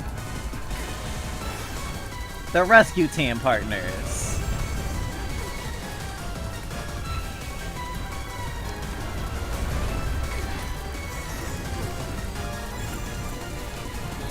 Is the heart getting smaller?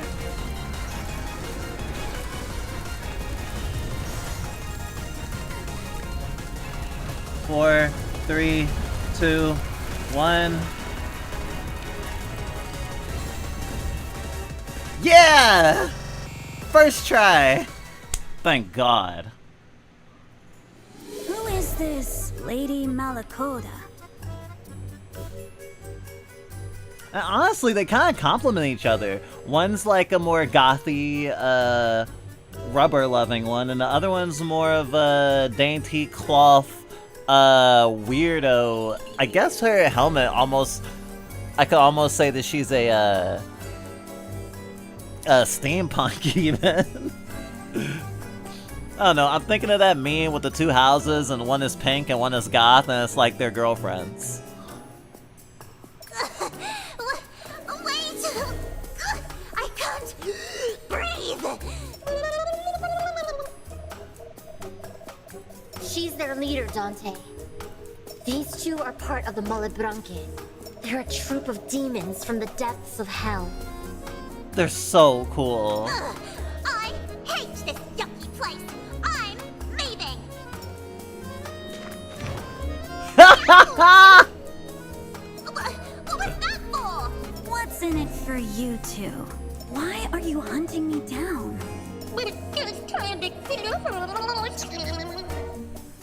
Just shush! We agreed I do the talking, Scummy! Oh, they talked about it beforehand. They're fucking Team Rocket right now.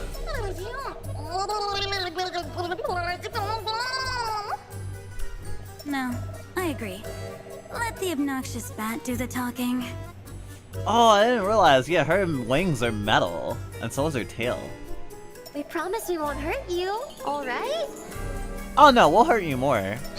Liar! You're liars!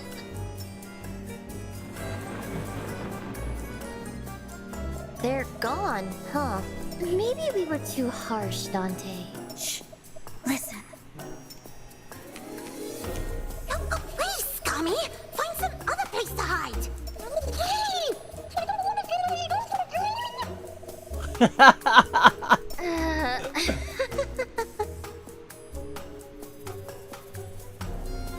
They're so fucking cute. I'm dying. I'm dying. Let's go, Virgil. We'll beat it out of them some other time.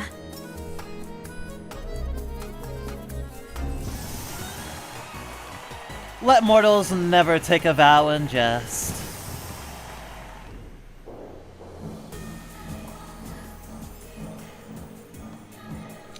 That was hard.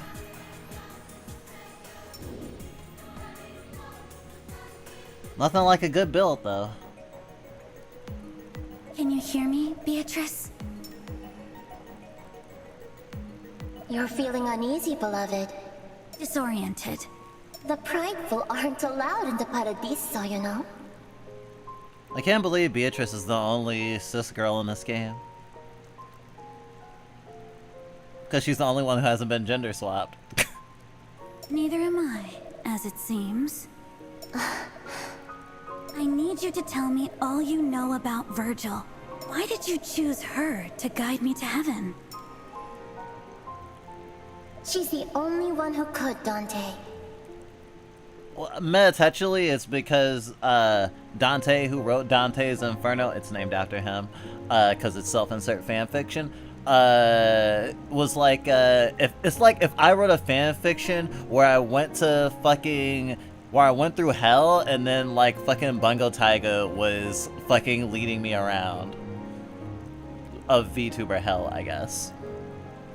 It's just like, oh, someone who has had a lot of artistic influence on you. Or it's like if,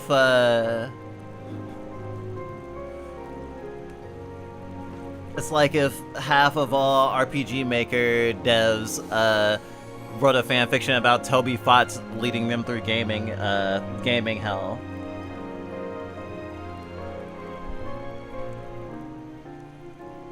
Well, let's not think about that.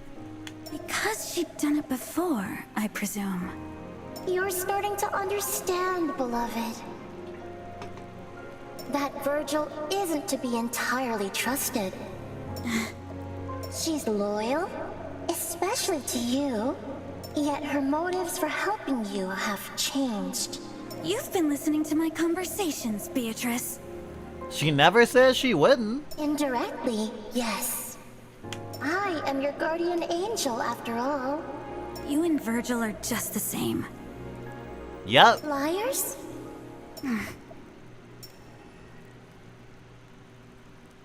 Dante, after we parted ways in Paradiso, I had my very soul split in two at my own request. Why? Part of me remains in the white rose where it belongs. She's the one who will welcome you back into Paradiso. And you? This part of me has become one with you, Dante. Aw, that's so sweet. I exist purely within your heart. Your emotions, your spirit, your blazing resolve. I can feel it all, as if your heart were my very own. If that is so, Beatrice, you must know my own motive is changing too. That's of no matter to me, beloved. My love for you is wholehearted and unreserved. This part of me that loves you, Dante. This part will live and die with you. I somehow doubt that. You wouldn't be Dante if you didn't. You can feel it then. Wow, Beatrice Headmate goes hard. This blazing flame in my chest. Oh, her fucking dress has a little Whatever thing on the this feeling chest may be, that looks like she's being vivisected, like someone's like surgically about to try to remove her heart. That's actually pretty cool. I'm following it all the way to Paradiso.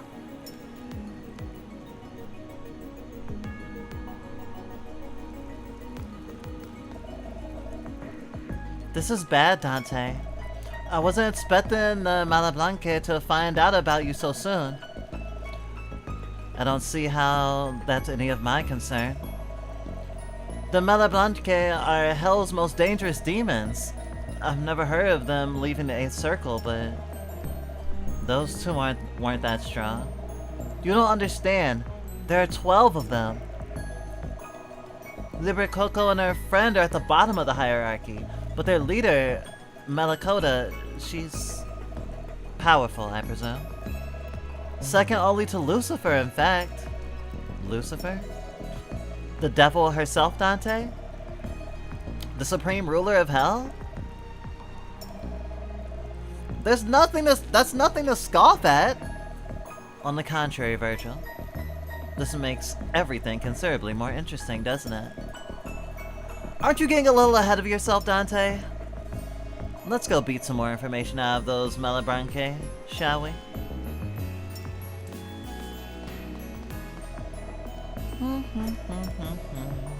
You're always in such high spirits, Homer. Why don't you two join me? Sing us a song, Dante. We'll follow along. I don't know any. My apologies, Dante. I didn't mean to. Homer, quick! We have to teach her a song! Right away, Virgil. We'll make you the best singer in Limbo, Dante. No need.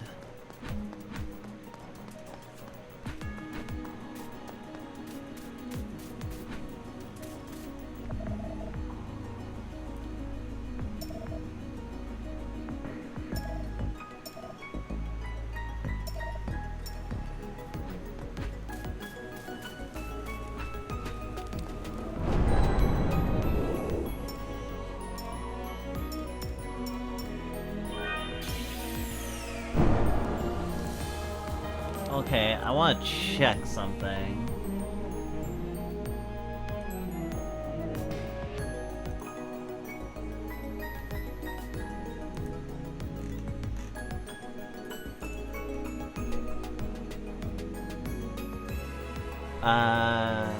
What is the current state? Current Hell Maiden features 2 circles of hell, each with unique bosses to defeat, 4 poets of limbo to find and rescue, 4 signature weapons to choose from, and 40 plus abilities to collect.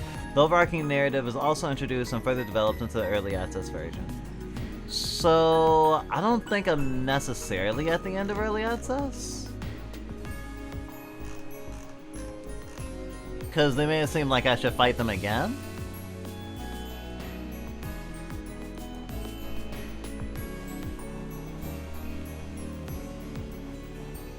I have some friends who are playing this, so I'll have to ask them if there's any more story bits.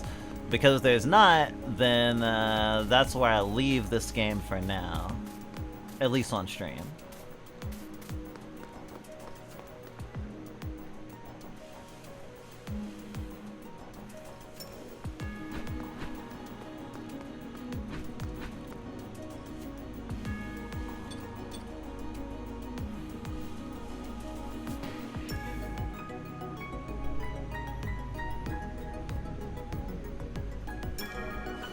I don't know when the last time progress was saved.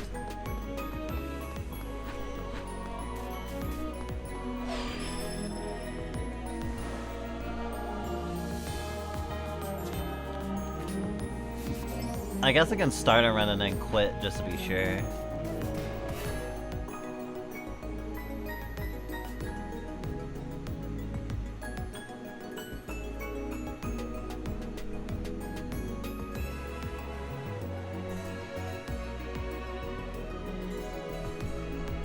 The fact that I can't save right now kind of weirded me out.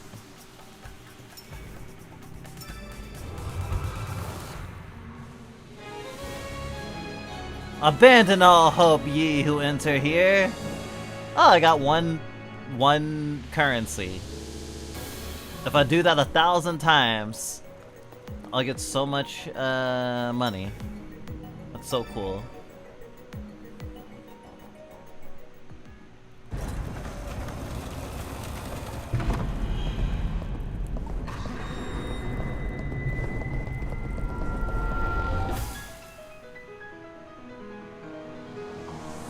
Oh wait.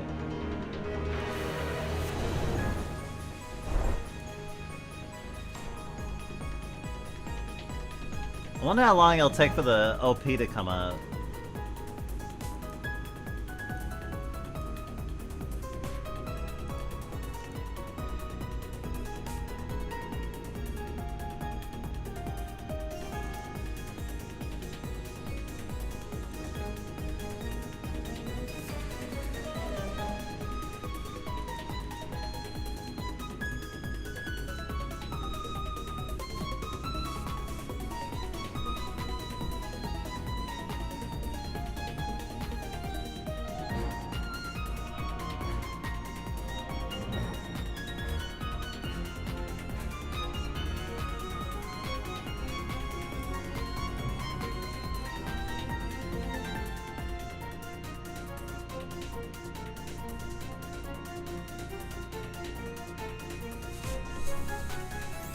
I guess I could just start from the...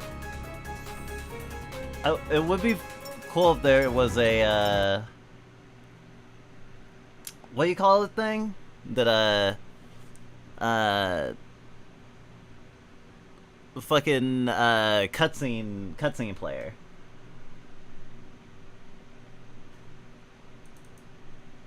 Cause now I have to open it back up.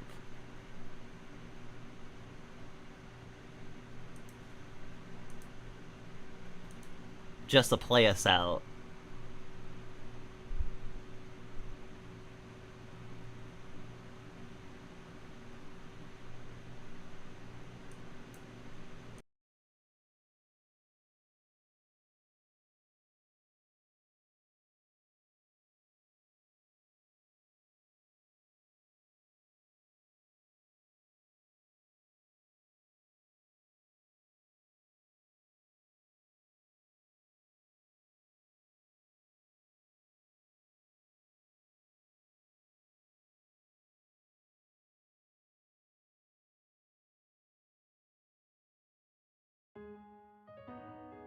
You said let there be light, deleted all the good from the dark, picked out the sweetest fruits from the dark. To make the good even better, you had to make the evil hurt.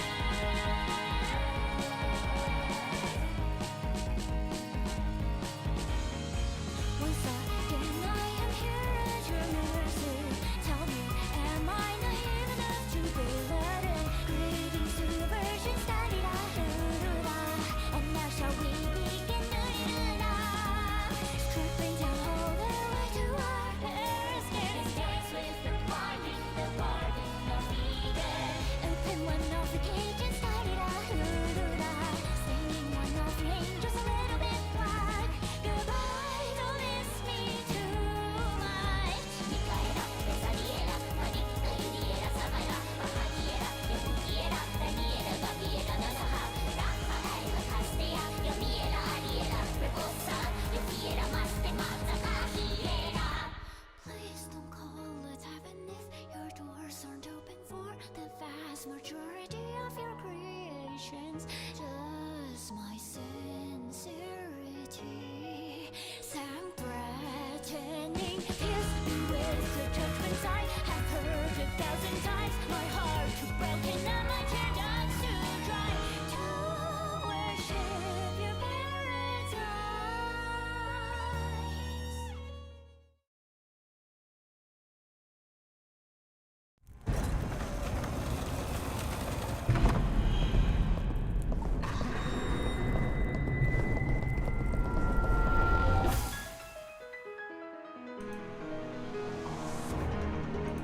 Alright.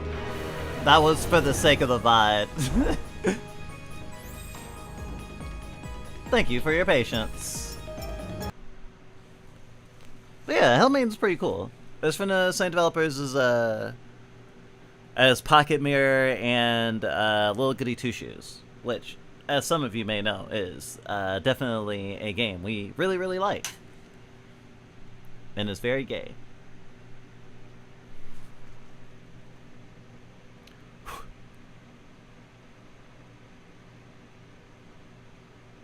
Okay. Does Offbeat have a... Yeah, Offbeat does have a section.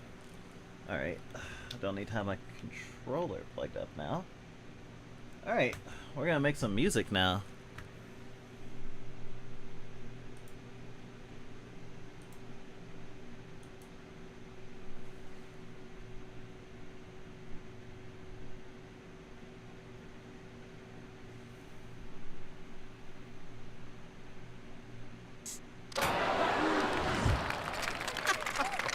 So a couple of weeks ago, we picked up this DAW that's also kind of its own video game.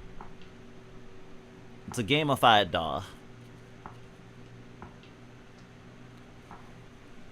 And we were doing the missions for it, though it's been a couple of weeks. And we had meant to be playing this weekly until we had gotten through all its story content.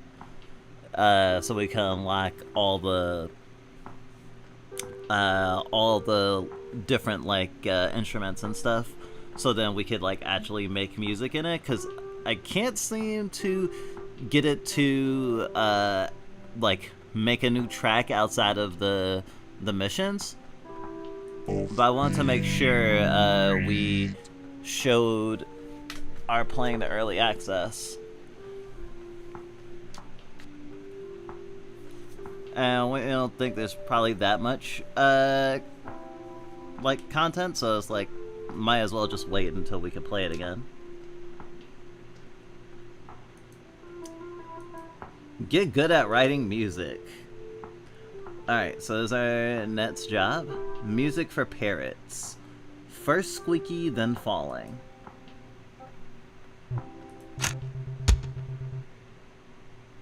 In case you haven't worked it out, the cat synth can play up to 3 notes at once. Okay, I've set up the sequencer with all the requirements Lacey gave me. Oh, right, because we fiddled with it and now it got modded. New project started.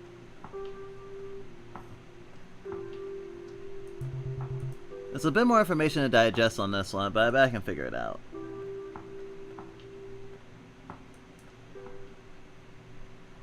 Music for parrots. 60 BPM G minor. A mellow track to soothe excitable birds. Capture their attention with a squeaky tune, then calm them down with a falling melody.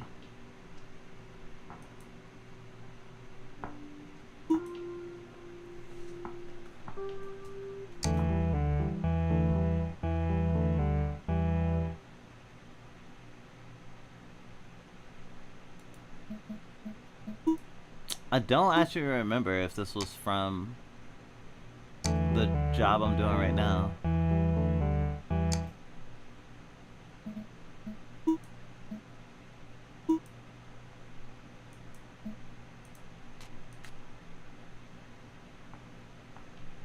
Whew. Squeaky. Attack and release.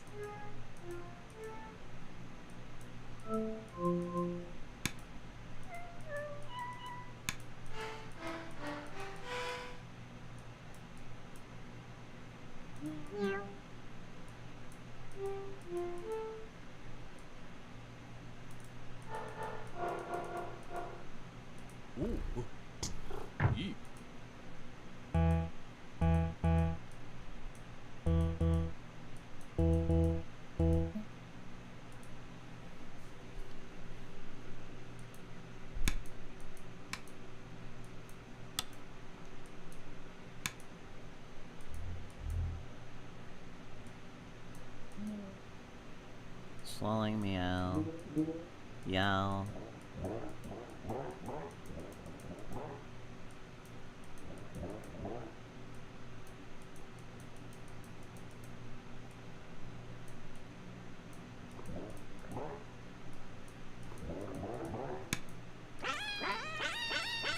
Yal.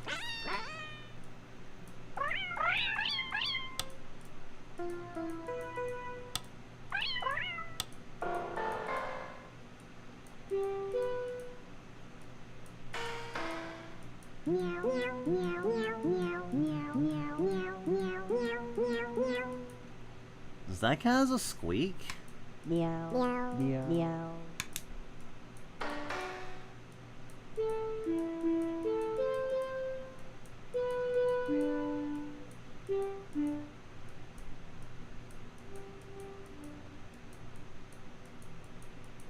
I actually don't know what attack means.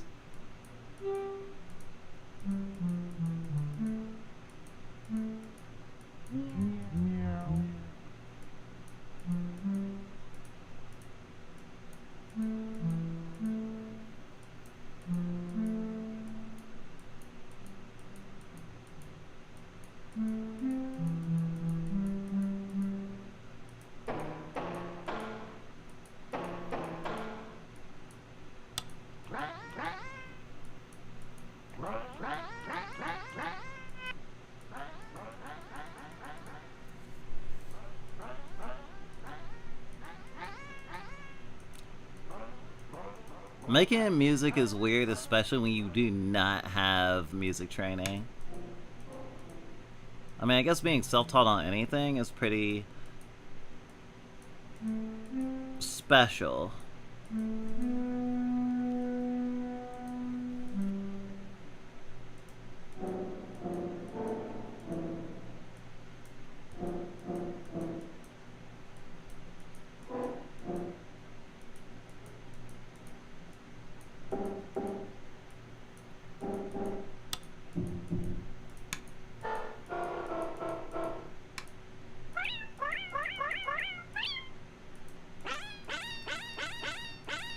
That's kind of like a squeak, right?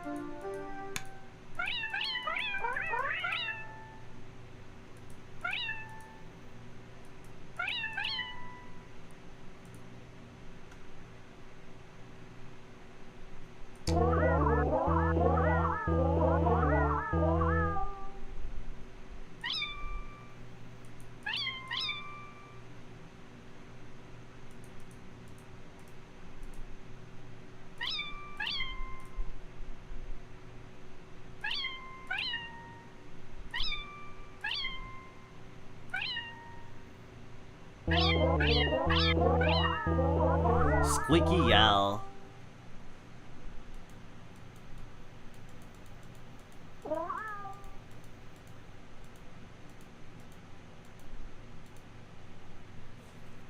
Okay, then maybe it doesn't need to be the squeak.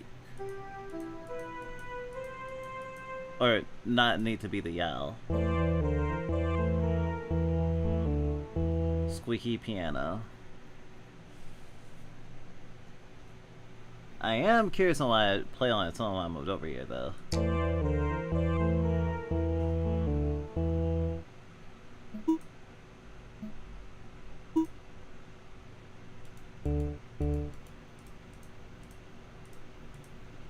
Guess I'm starting from scratch now.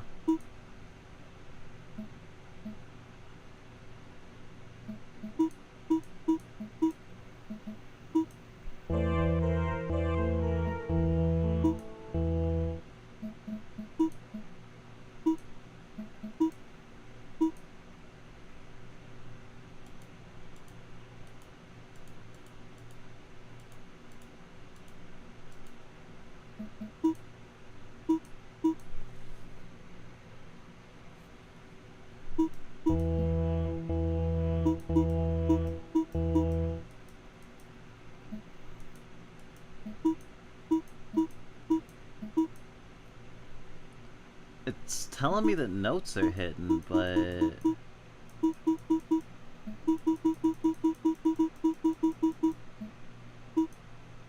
Oh, hi.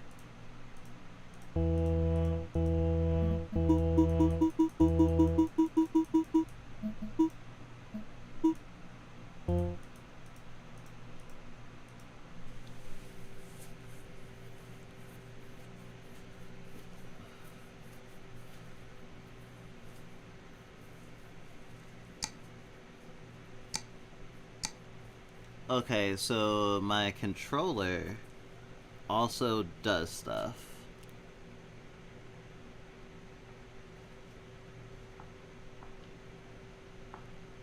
So I need to turn my controller off so I don't accidentally fiddle with it when I don't want to.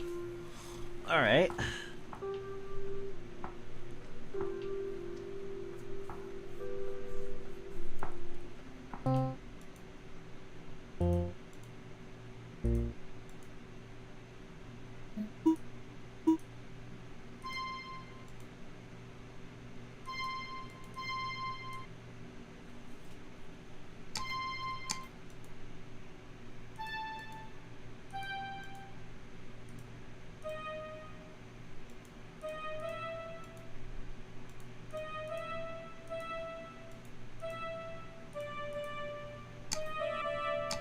Whoa.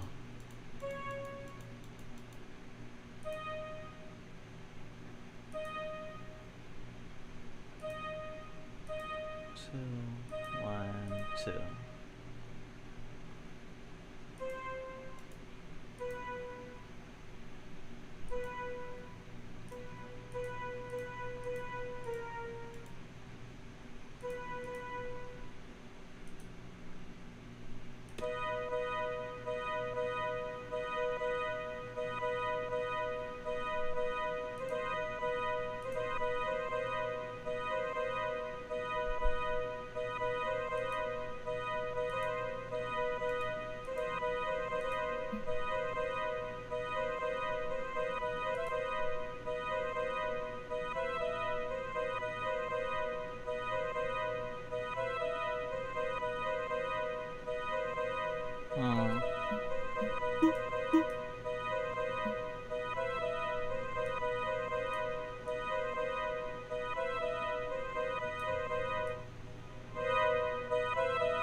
It feels haunting.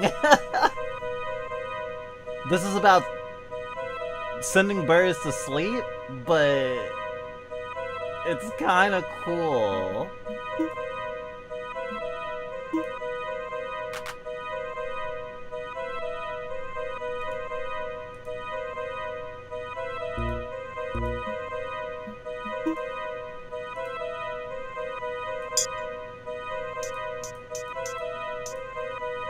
I love this fucking monkey.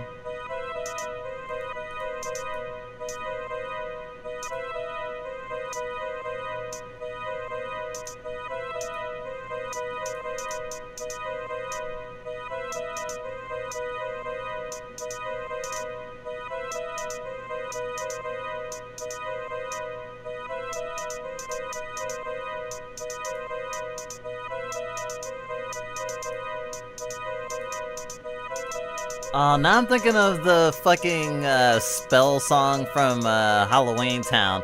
No, not Jack Skellington. Don't kick your key, don't kick your fire, don't kick your air, don't kick it... Something like that. Damn, it's been a while since we watched a Disney Channel original movie.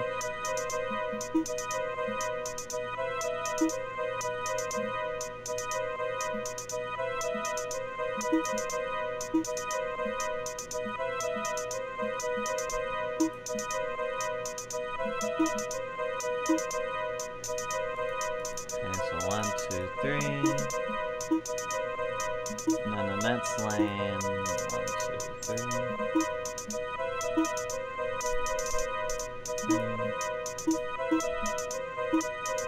I think for right now, the percussion in this DAW is probably the thing that I'm most disappointed in.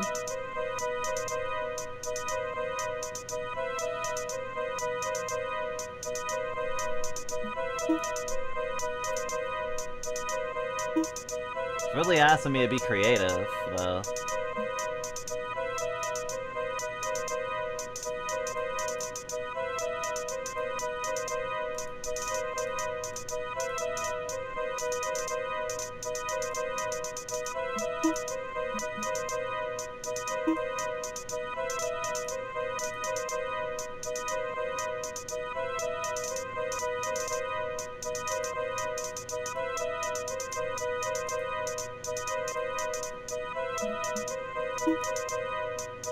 Okay, that's percussion all the way through.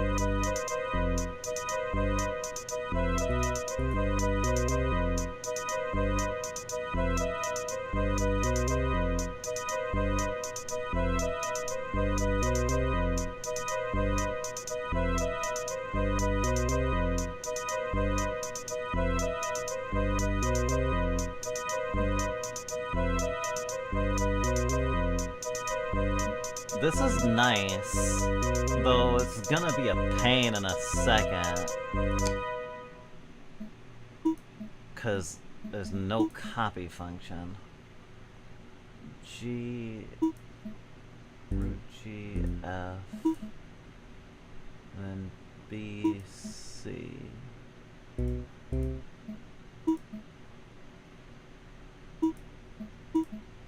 Line, G, and back there. I'm thinking of Petra Parker.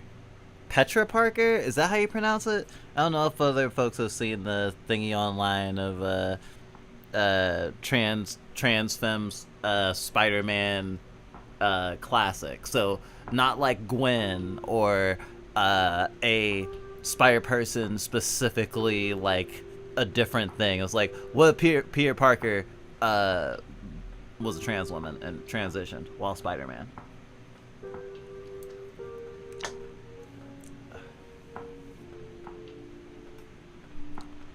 It's really cute as like an art as an art meme trend, whatever. I don't really know what started it. I'm assuming there's like some stuff that maybe some trans femmes latched onto in the newest Spider-Man movie, which I haven't seen yet.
Okay.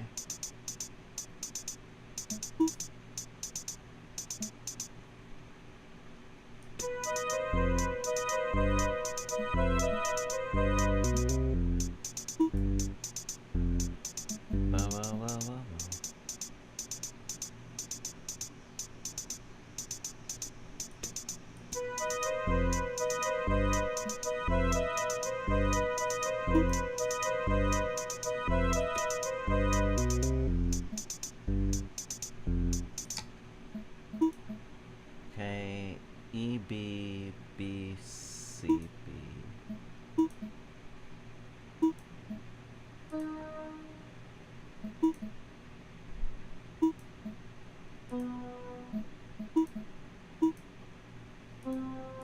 BCB.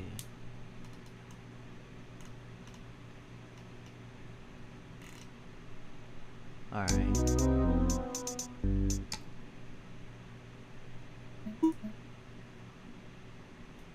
Oh wait, I copied the weird thing that I did for beginning it. That's funny. Okay, so...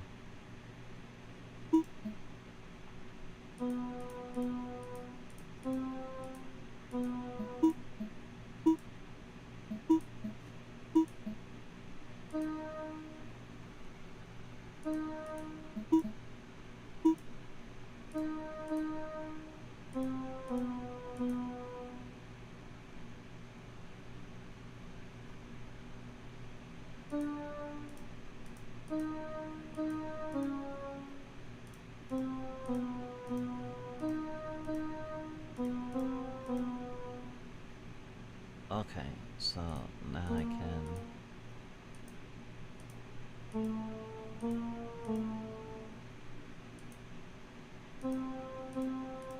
take that down.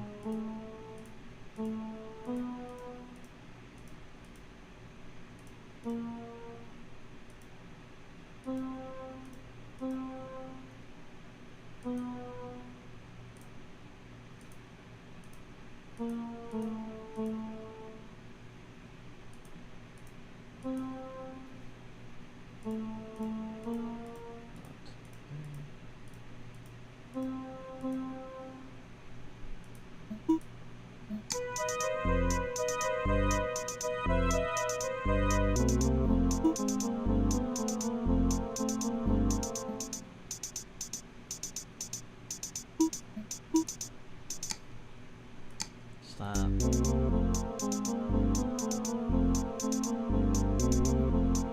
Let's go to the no.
Let's see. That down.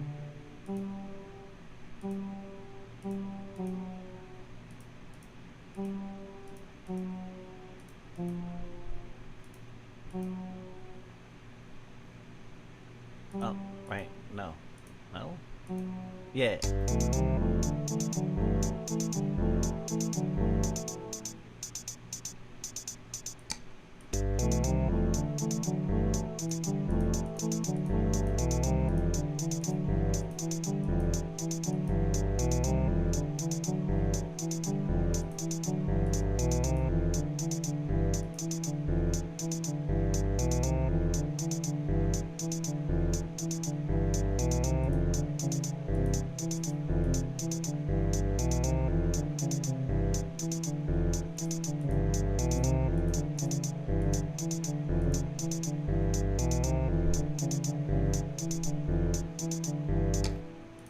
exactly why I really want to copy-paste. So I could play around with things at different octaves without having to fully re-put in everything.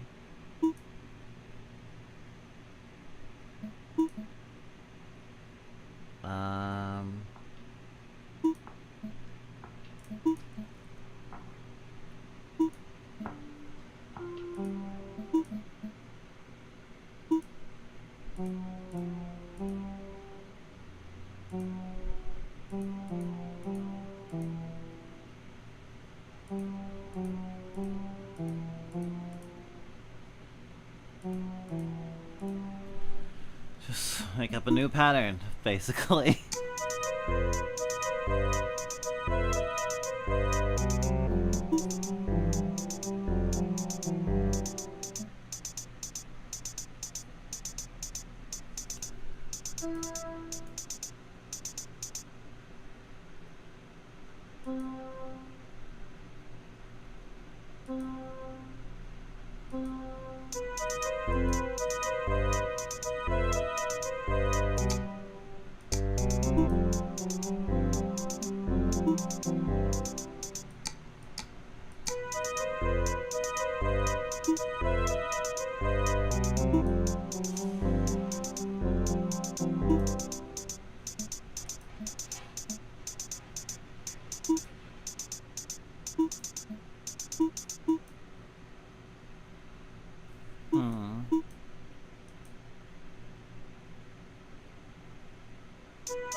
Probably one.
Oh, that's the last one.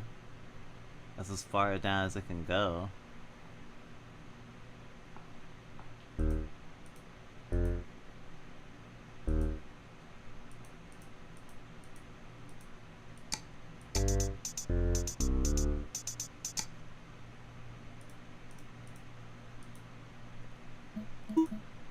bump, bump.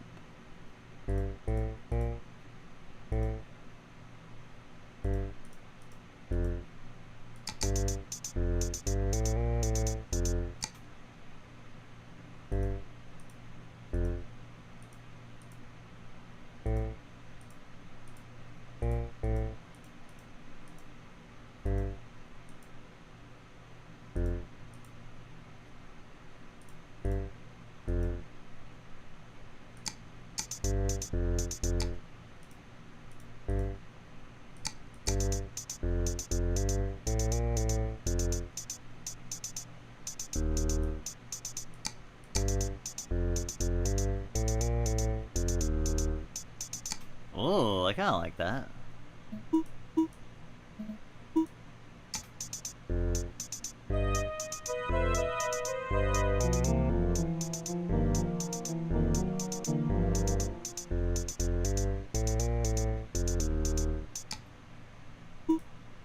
Okay. That's GF.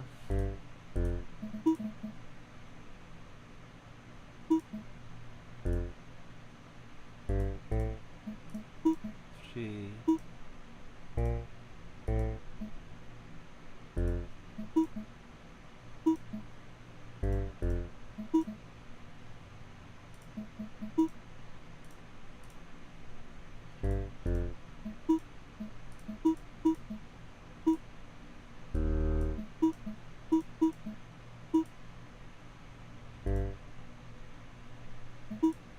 Okay, let's try from the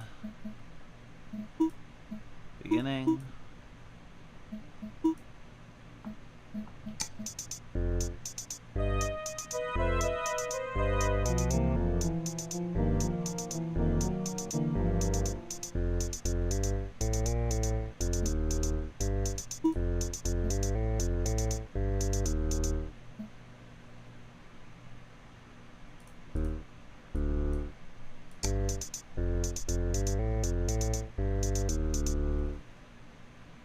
Okay.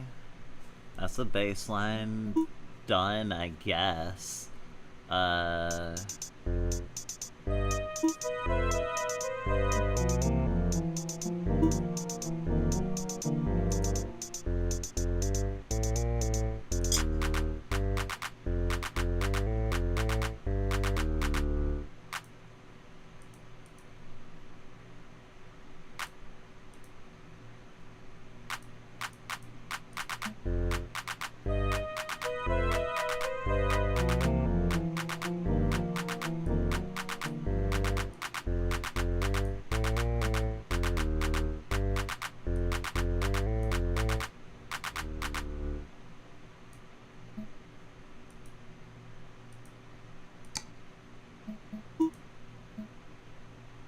Okay.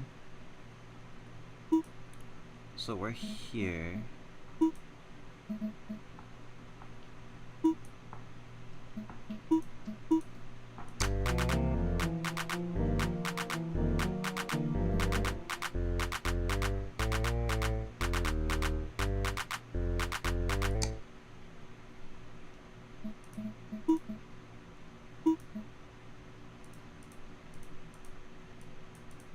Redoing this part.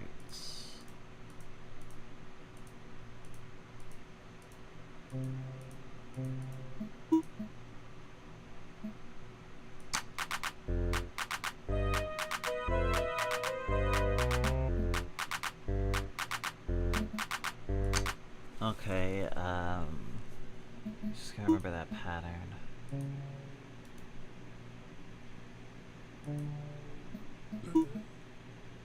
And then two away. Two in between or two next to? Two in between.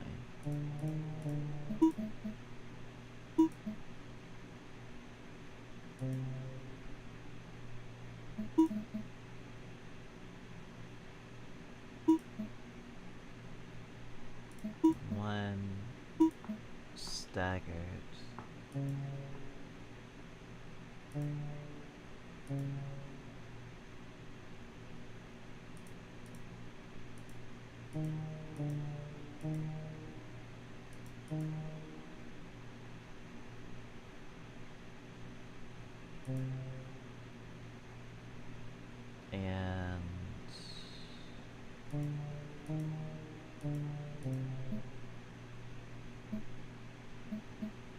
Alright, let's see how that goes.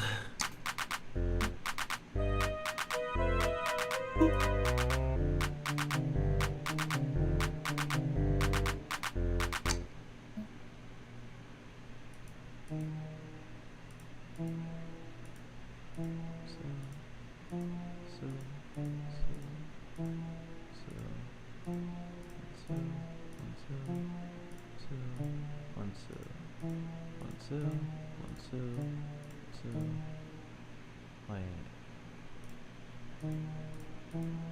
Because if it should be here. Yeah, okay.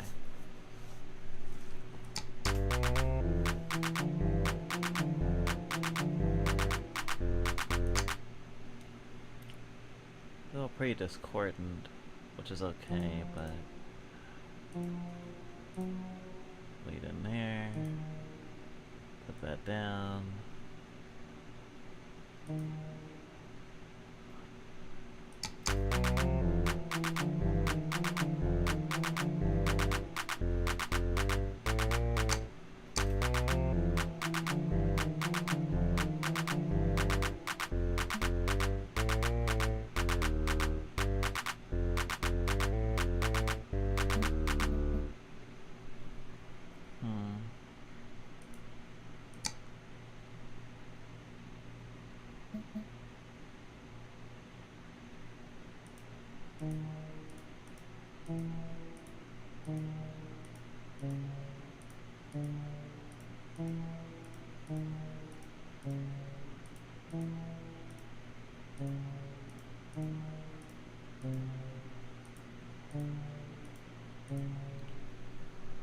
Okay.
The fuck was this,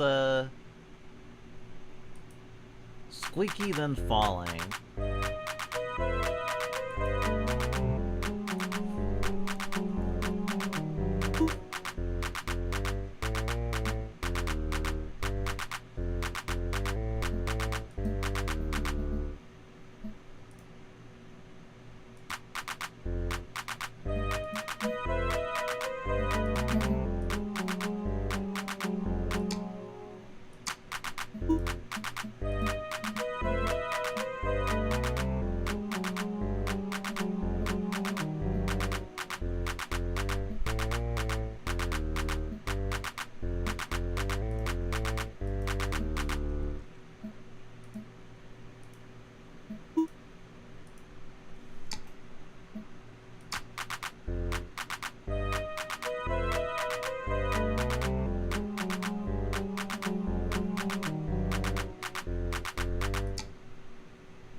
want to do for this third part? Ugh.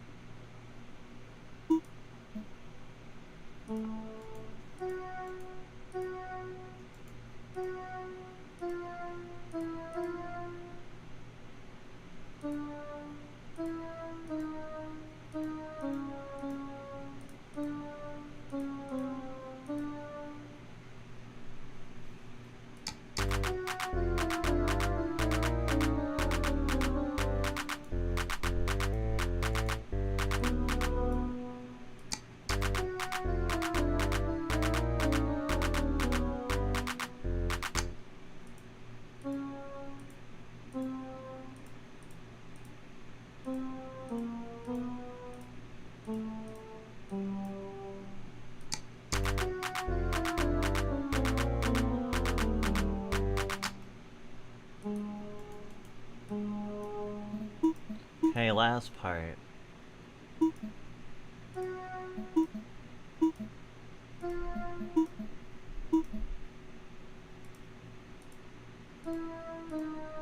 Start a little bit lower even.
Alright, let's look at the entire disaster piece.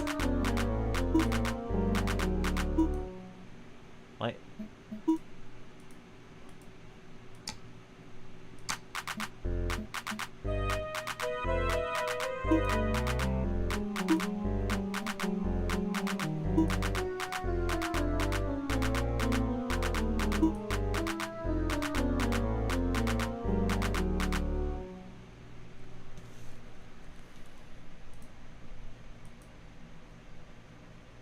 Doesn't really feel comforting at all.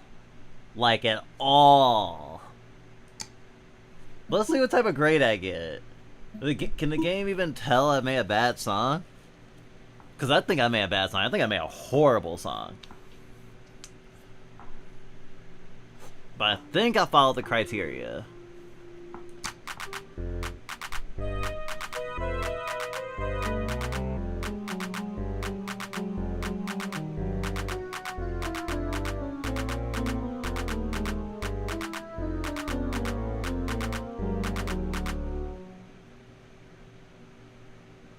Yeah, it takes like different things you can do. It's like, oh, it did this thing in the song, so we'll attach those signifiers to the file. That makes sense. Complete a song with multiple parts. 20 euros? That's euros, right? Parrots are chilling out across the nation. First, the parrot is lulled in by the track's squeaky tones. Then, a falling melody calms it down. Then finally, Lacey gets to focus on her true passion. Crime.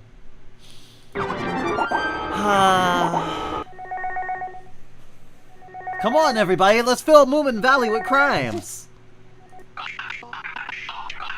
I hail thee, Fluffbite. Through your labor, I was able to make contact with a spirit most enamorous. We are soon to be wed. You're marrying someone? It is as I said, my ritual placed me in communion with a spirit. Since then, we have basked together in the moonlight for many hours and whispered many secrets. But such romance is fleeting. I will form a solemn compact, and I wish your music to set the scene. Here are my requirements. As I enter the chamber, I wish to hear a rising ah. Then, as I walk down the aisle, there must be a strong and frightful drone, deep and resonant. After this, a falling melody will mark my arrival at the cursed altar. I also wish to hear an organ sound at one point, but I care not when precisely.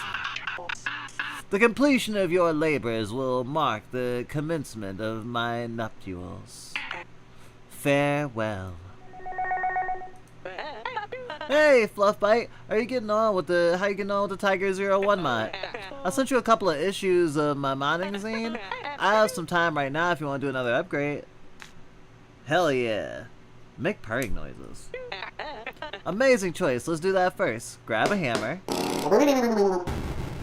Did you just shake a fish on top of the cat's face? Nice one. Just hit the big button on its nose for a lovely purring sound. Ooh.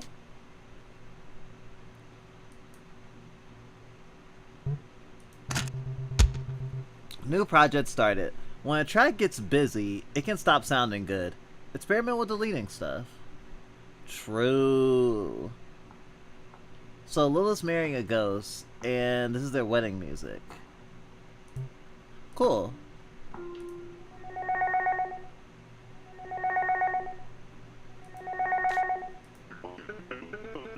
You're receiving a call from the requisitioning department of Lexipon Global. Please confirm that you're receiving this call. Greetings, fellow human. How are your circuits today? Your query is not relevant to the contents of this message. The requisitioning department was committed following delivery of your hold music. We now have a more substantial commission for you. You are to produce a piece of music for the quarterly sales report. There will now be a pause for you to digest this news. The pause is now finished. Here are the requirements. At the end of the shareholder meeting, our CEO will reveal our quarterly sales figures. This is a dramatic moment and requires a dramatic soundtrack. First, we'll need an anticipatory rising sound to build anticipation. Then there will be a brief pause before the big reveal. Try to create tension. Finally, we need a triumphant moment with frantic clapping. We believe this will encourage the shareholders to break into applause themselves. Maybe one day I'll be a CEO. Well, if you haven't gotten your sense of humor, you might haven't gotten anything. This communication is now concluded. Damn. Mean.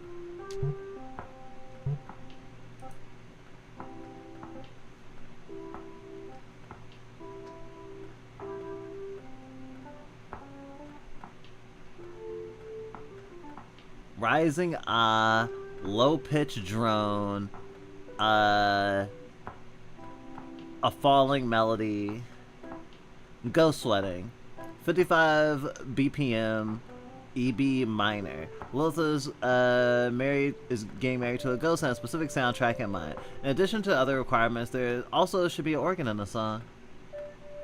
Rising drone, and falling.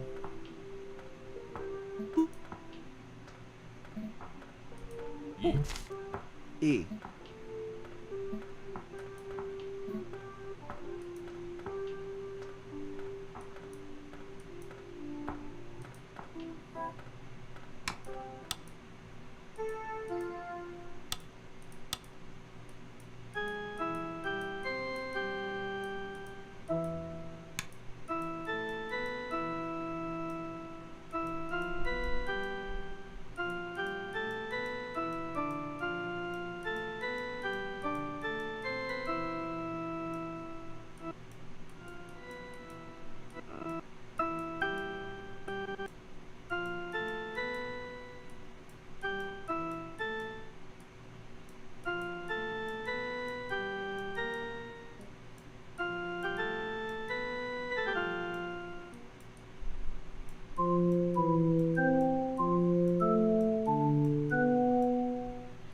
That's haunting but cheery somehow.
There is a copy mode. Oh, I can zoom out even further. There we go. Into the room contains a rising ah.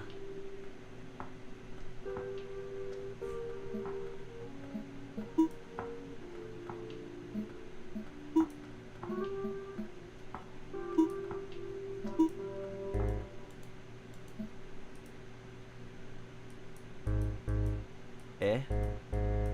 Is that ah? Ah!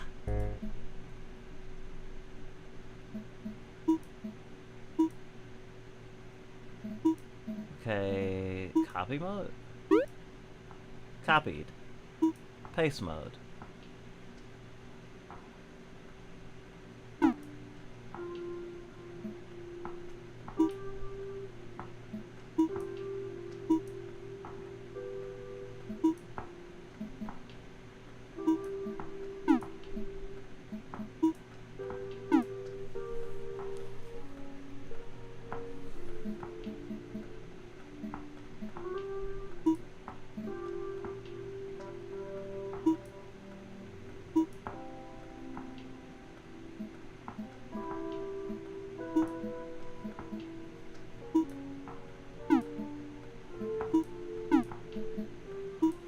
Okay. Oh. I need a fucking ergonomic setup for my mouse and keyboard and shit. My wrists, ugh.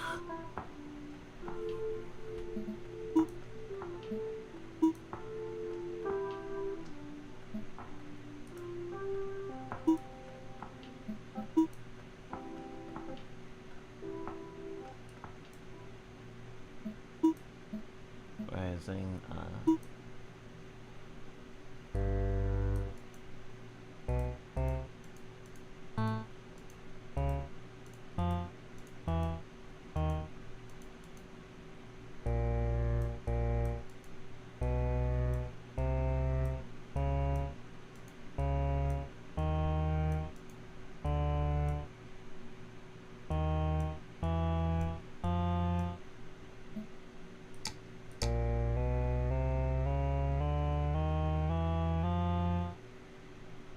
That doesn't feel right.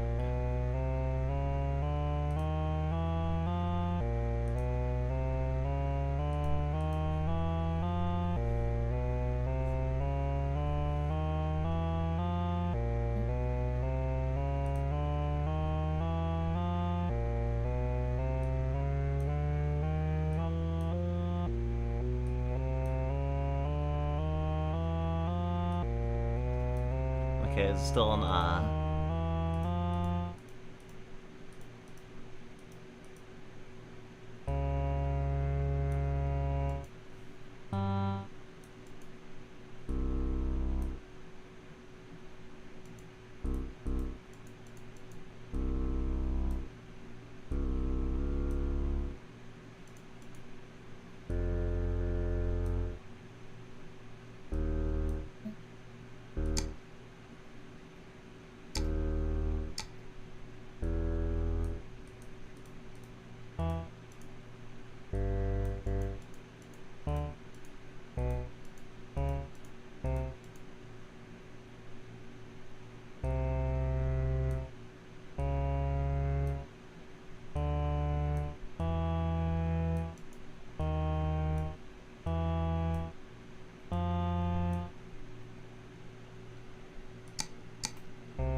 I still don't like it.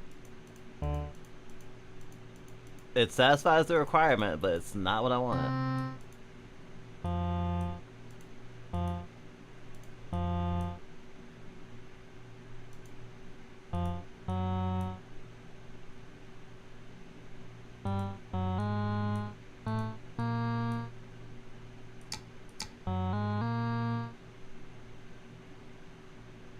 That's interesting.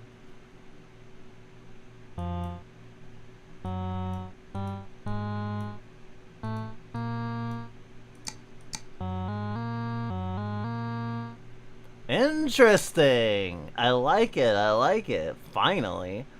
Okay, so... starts in the same place.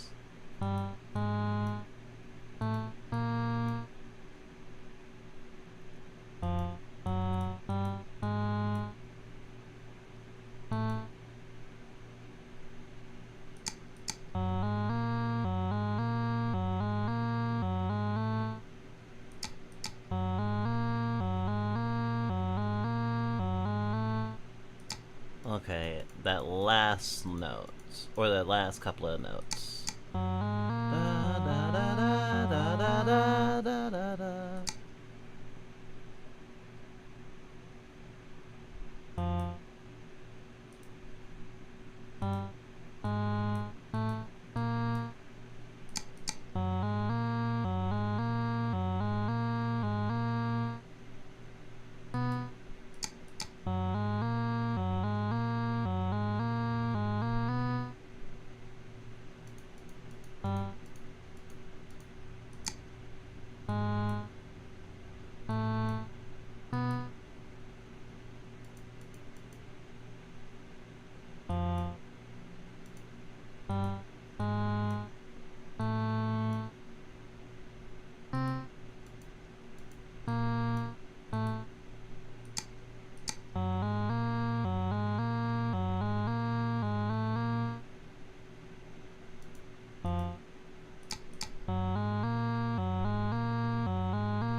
Da na na na na na da na na na na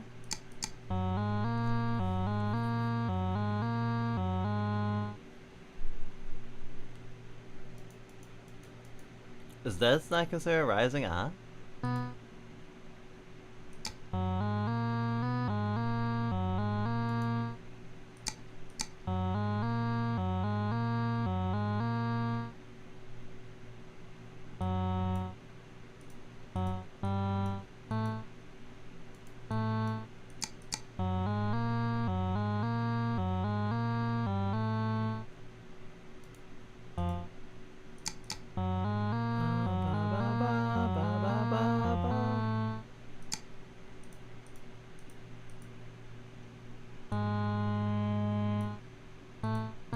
Will it be that?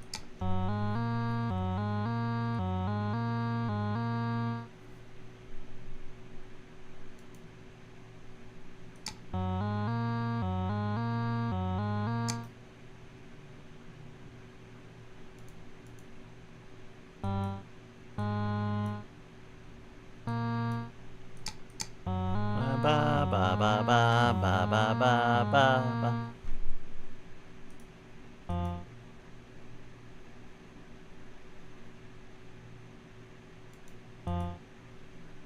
Ba ba ba ba ba ba ba ba ba ba. No.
Huh.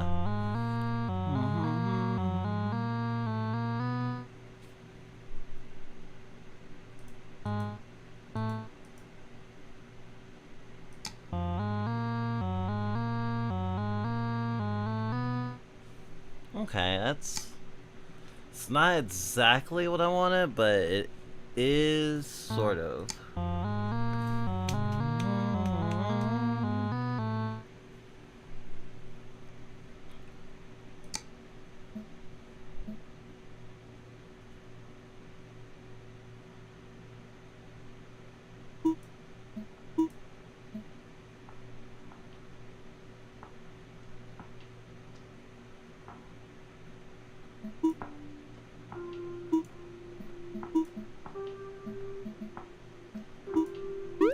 Copy, paste.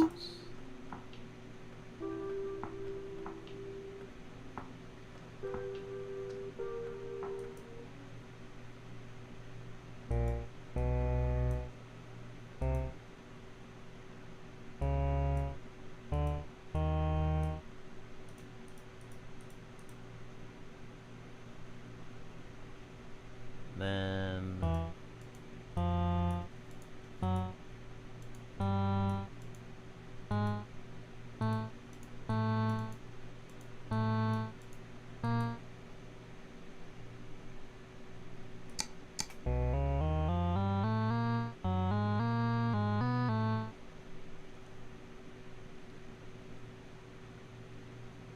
this doesn't count as a rising. Ah. Is it because it's stilted the way that it is?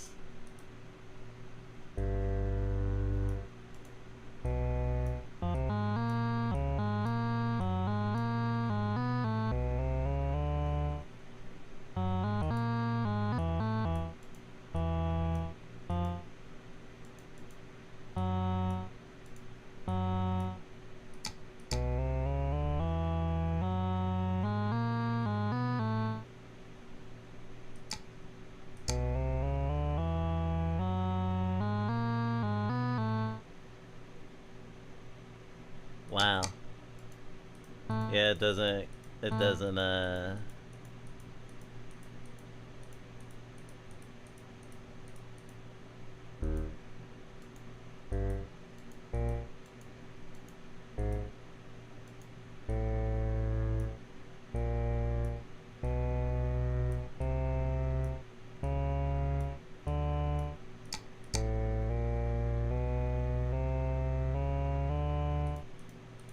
okay, that would count.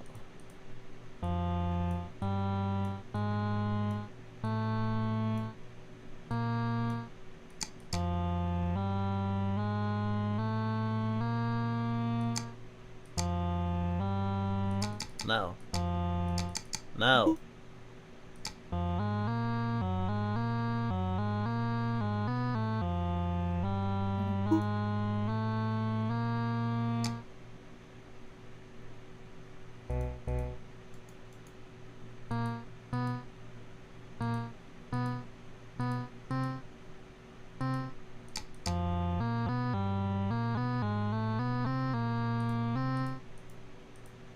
That is not working.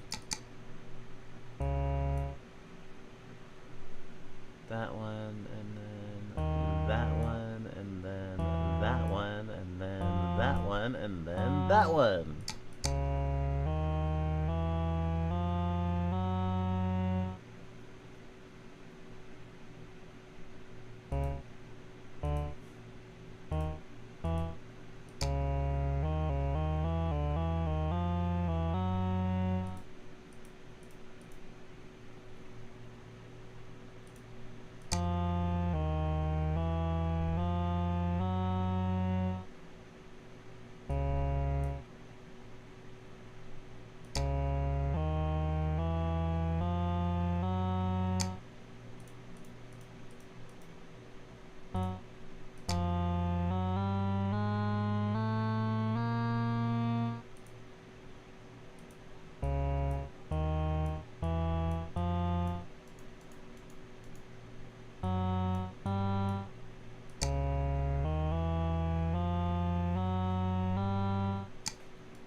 Ba ba ba ba ba ba ba ba ba ba ba ba.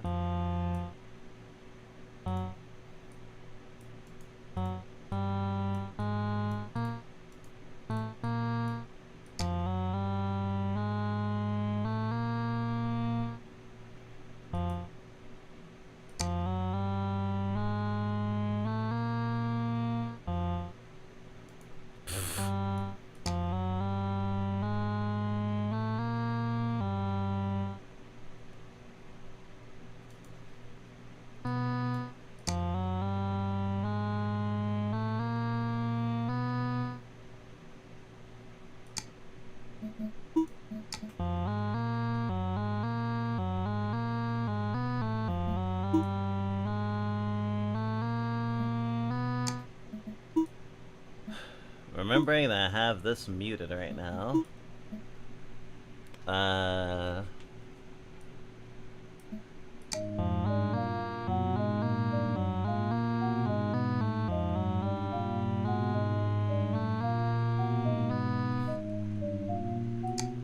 Okay, so I want to definitely turn that down.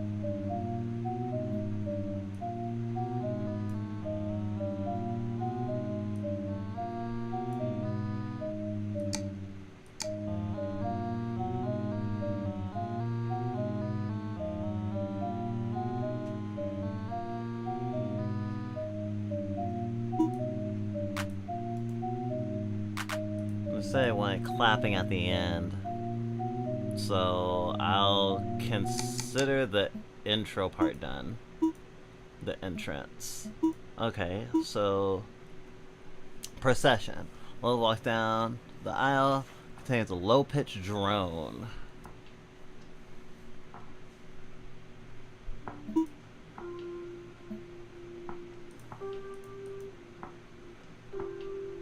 Well, you're not gonna make a drone.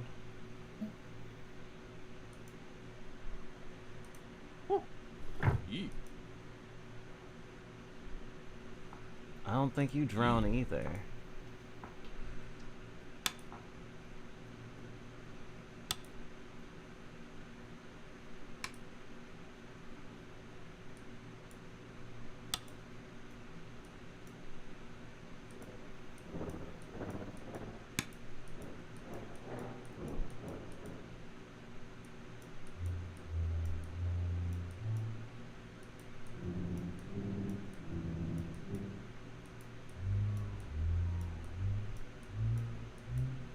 That's a voice.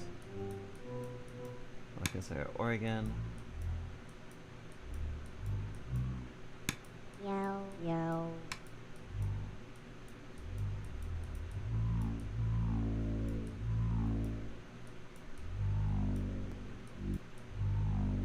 Swelling.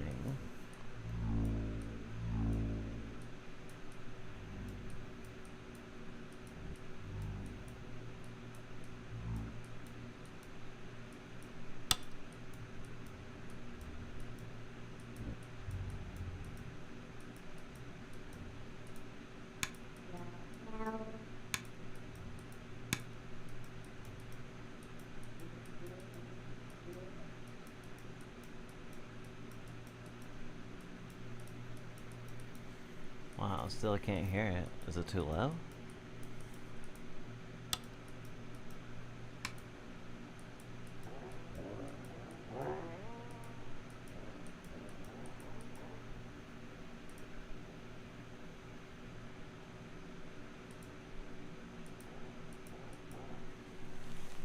Swelling yowl.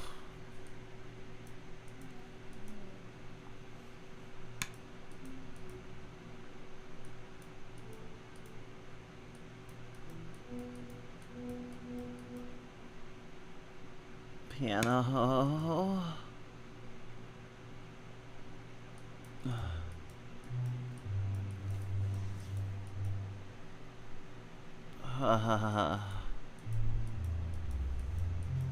I'm so good at making music.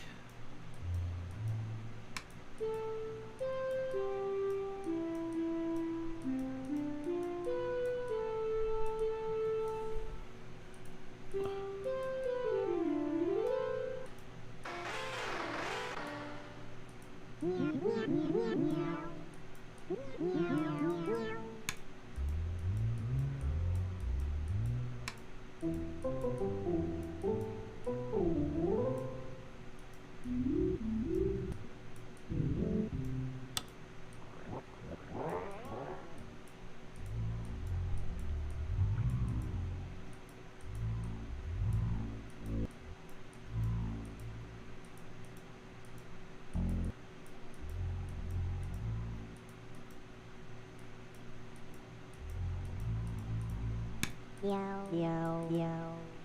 Meow, meow. Meow, meow. Meow.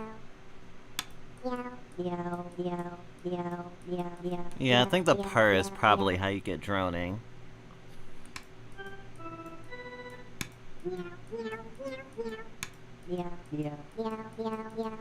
Or maybe, voice?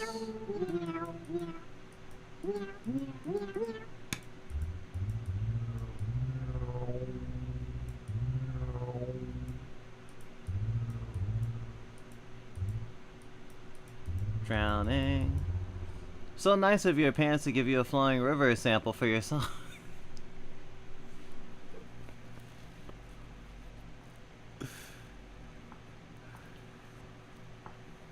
Inspiration strikes from the most mundane of places, including my pants.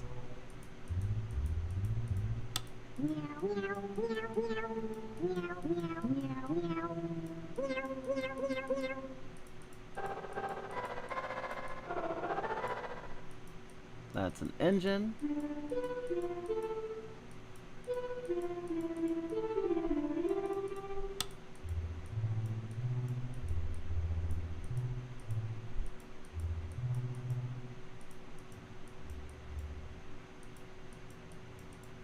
That's considered swelling.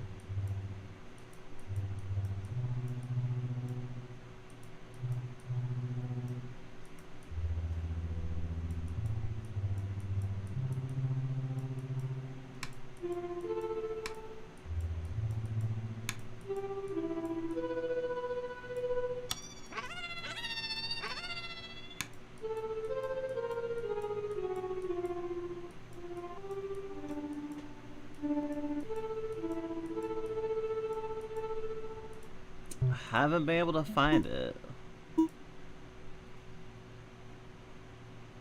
A low-pitched drone.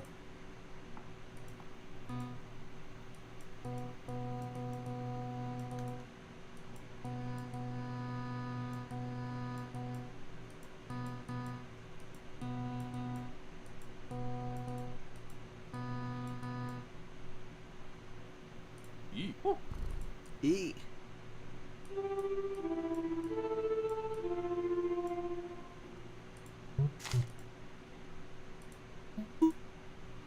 Just had to see what I can do.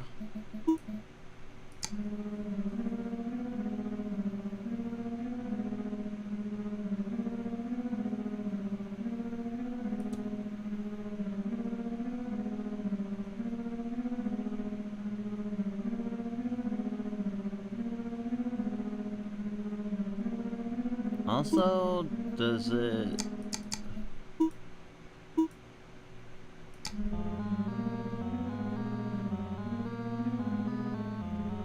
Yeah, because I changed things around in the first part.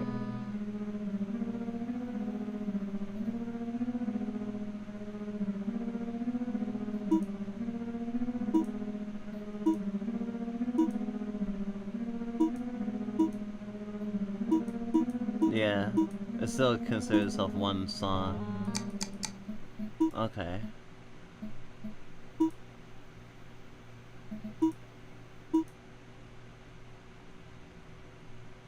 I do think I still have the rising ah.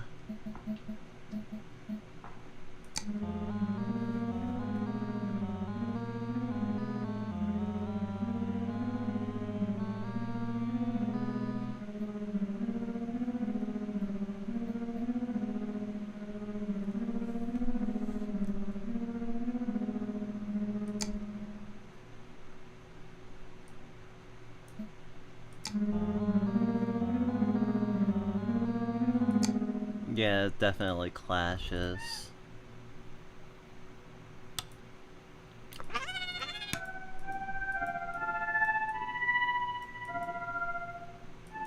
That's a really nice sound for some fucked up music.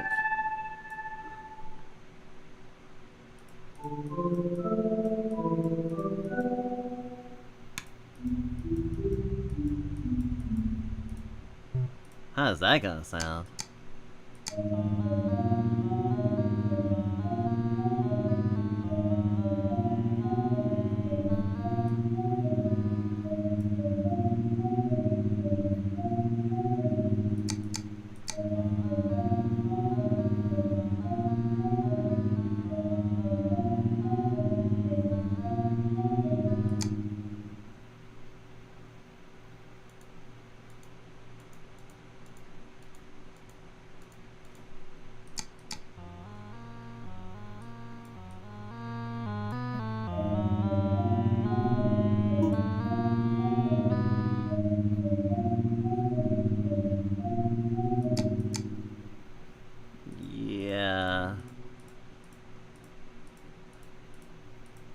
Makes more sense. Okay, as long as I have the rising on the first part, that's good.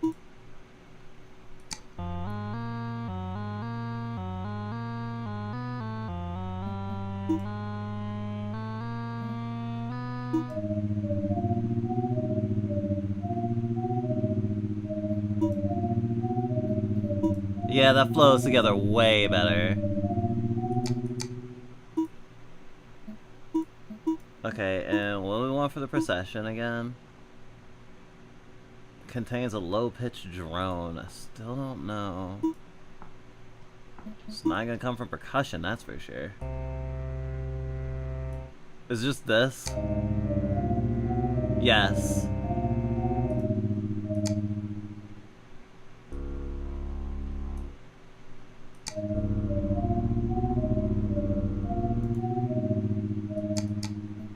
Okay, so for the second part.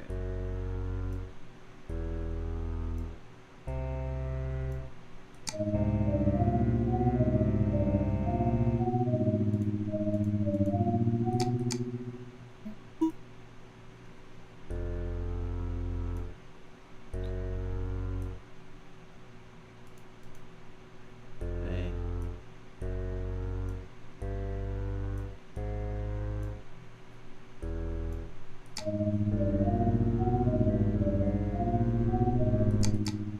Okay.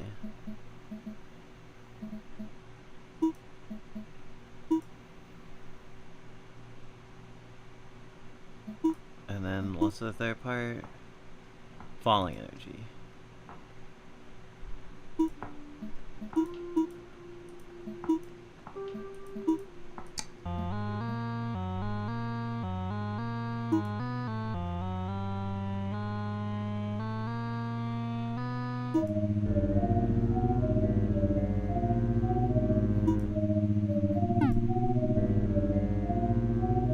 I did not mean to duplicate.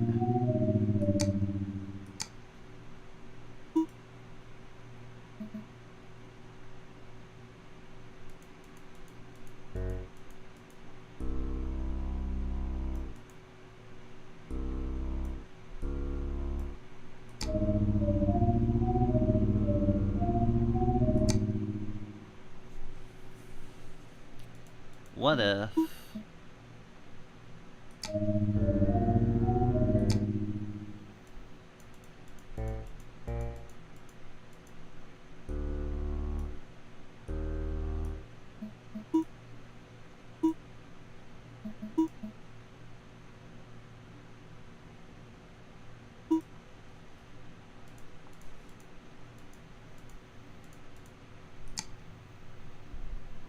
Insane.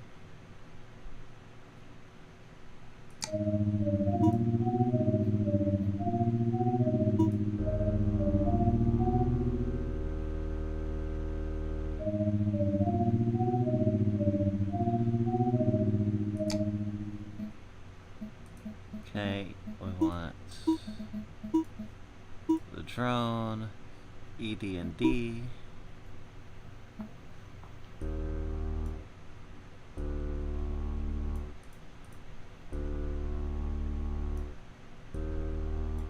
Alright, and then that travels through that part. And then I gotta do the falling energy, which should honestly be easy compared to all the other stuff I had to do.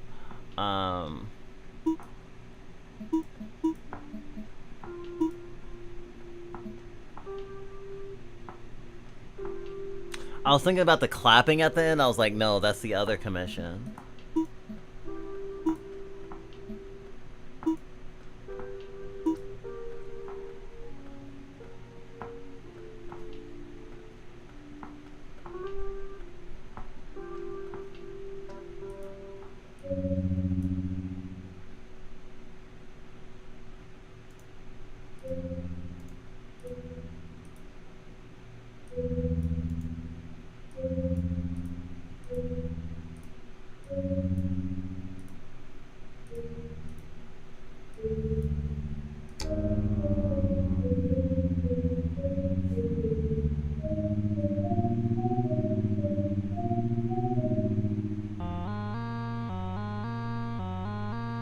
It's good, but it's not falling enough.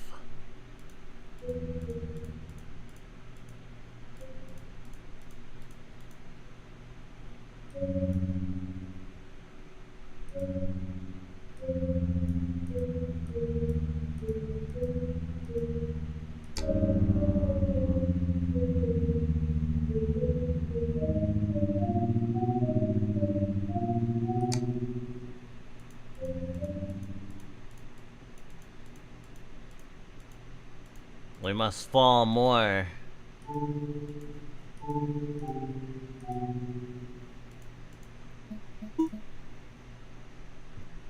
Long note, shorter notes. Shorter notes.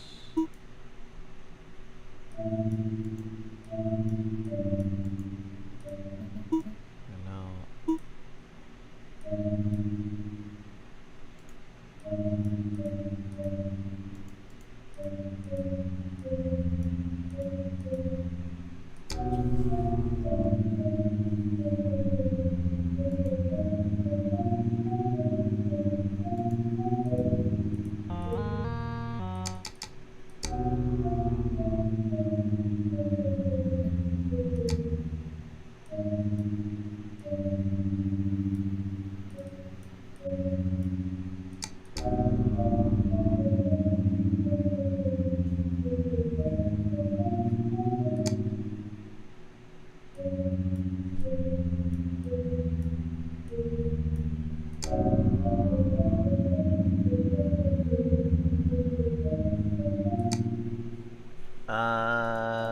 Huh.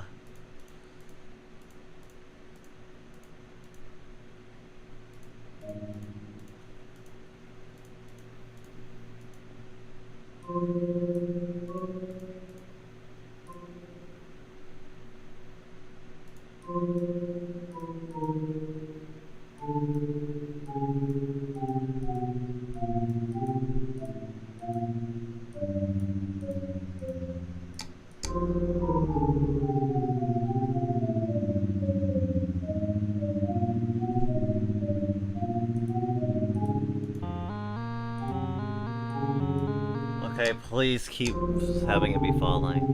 Okay.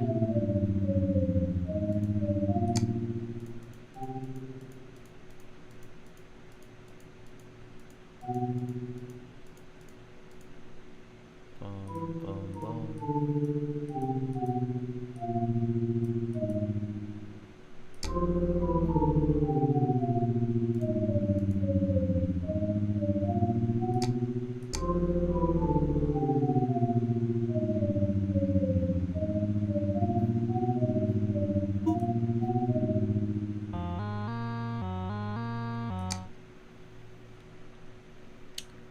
Maybe I will put percussion in it.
Yeah, I have to say, the taps don't add anything to it.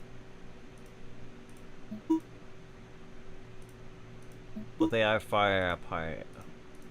It feels like there's just not a lot for me to do with the fucking percussion in a lot of cases. But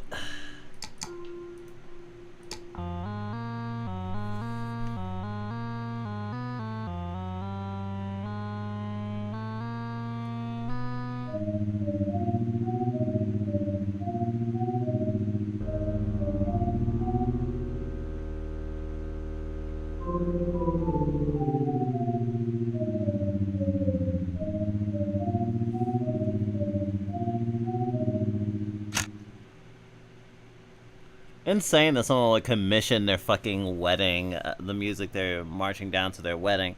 Not that it's unheard of, it's just that I feel like most people wouldn't do it. So the fact that someone like this is doing it isn't technically a surprise. It's just like most people would play it safe.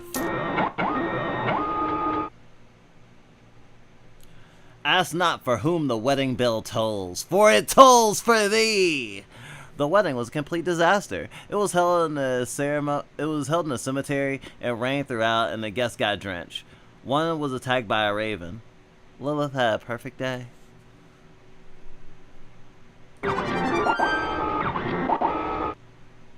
That's actually pretty adorable.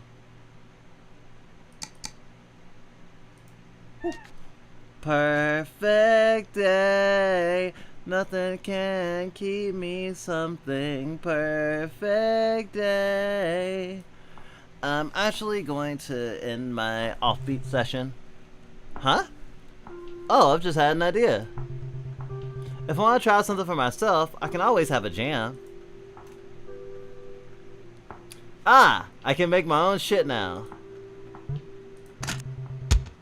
Make whatever song you want! Finally, I unlocked making custom songs. Looks like I add parts with that big plus button. And if I hit that edit mode button in the corner, I can change the structure in other ways. Sick. Alright. That is great. I will continue to stream doing the actual missions or whatever. But now I finally can make music within this fucking app. We're actually working on music for our new like stream intro. And we had the lyrics written like actually for like a year damn near now.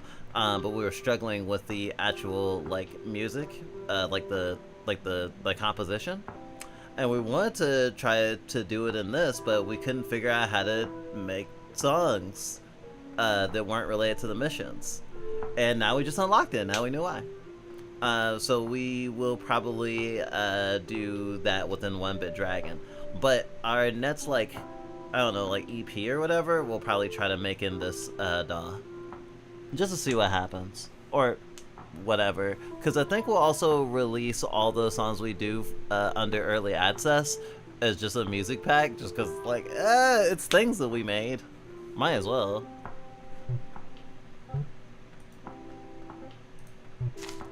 But I feel accomplished.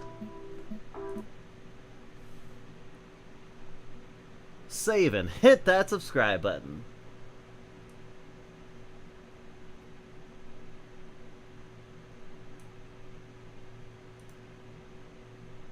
Alright, that was like an hour and a half of musicking. Dragon fruit jam. Yeah, I actually have a dragon fruit in my refrigerator right now. I'm gonna partake in cannibalism, I think, today. Maybe I'll make some oatmeal to eat with my mouth, not the other thing that oatmeal is great for. And I'll put fucking dragon fruit flesh in it. That sounds fucking great. Anyway, Offbeat's pretty cool.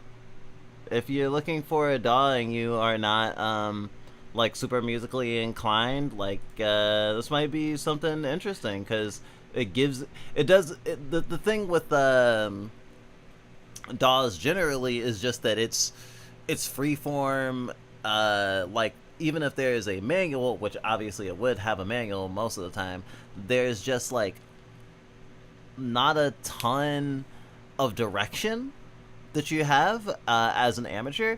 And I think that Offbeat in particular, its strength is sort of trying to onboard you, and that is what it's kind of about. And there is a demo, not sponsored.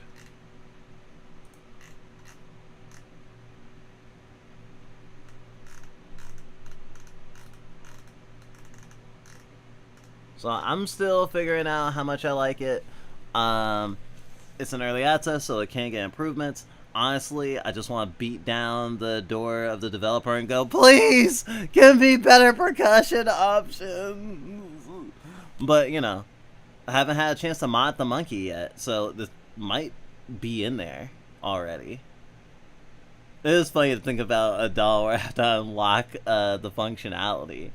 But it is kind of cool that I do. I could complain about that part, but that's kind of part of what it's about. And considering that most dolls, you just have all the stuff, I think it is fine that you don't have it all. Also, I didn't go into the catalog. I guess I'll do that next week. Also, it'd just be nice to just be fucking just noodling compositions every week, you know? Also, this is the fucking best EULA I've ever fucking seen. The EULA is literally just, you maintain full ownership of all original compositions and musical works you create within the game. You can access the compositions in the directory indicated during gameplay. You are expressly permitted to use, distribute, and monetize your compositions for both commercial and non-commercial purposes. You may distribute your compositions on any platform subject to the respective terms of the service and rules of those platforms. You may modify, reproduce, alter, and remix your compositions for both commercial and non-commercial purposes. That's it. Brilliant. I've never felt better.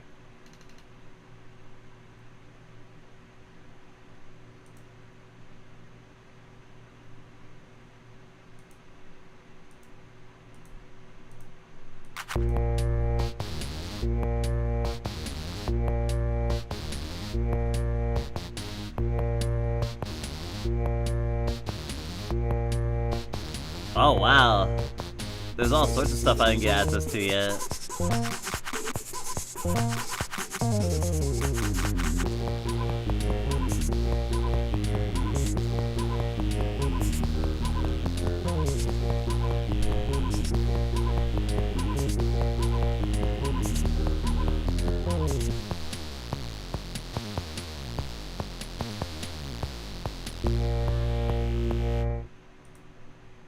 Cute.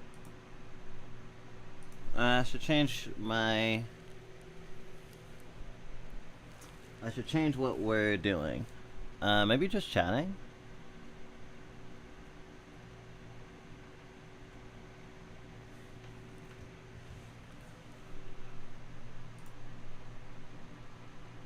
Not jumping into Blue Dragon just yet.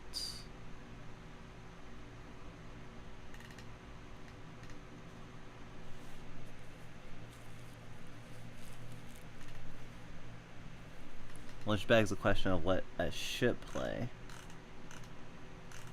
Though maybe I actually should come in with Blue Dragon, because if I do Blue Dragon, once I'm done with that, if I want to keep streaming, I have done my main streaming for the week, because we want to do at least the 3 things. We want to clear our plate.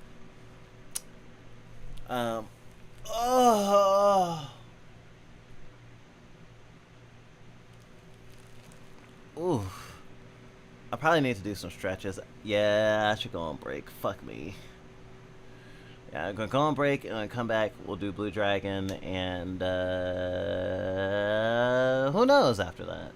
I might just end stream because that is the bare minimum we want to do. And it is not super late. I can even see the daylight outside. Surprisingly.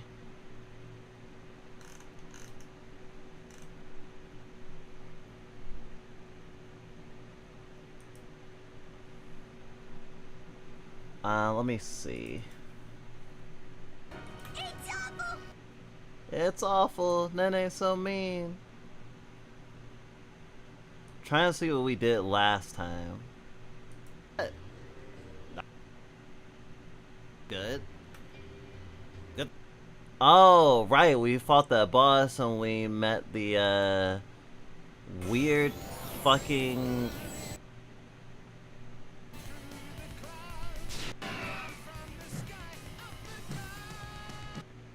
Yeah, we fought like Big Boss and not from Metal Gear Solid though, and defeated like a fucking. We fought a big Firebird boss, but the real weird thing was just the town of mural people. That was pretty cool. Okay, I'm just pulling something for break.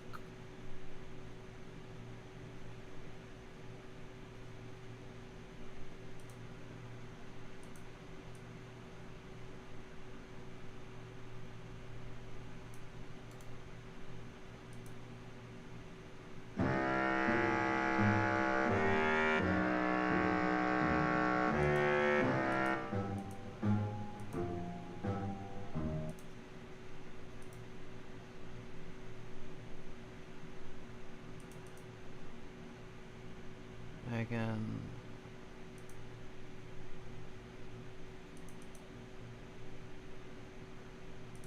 Alrighty.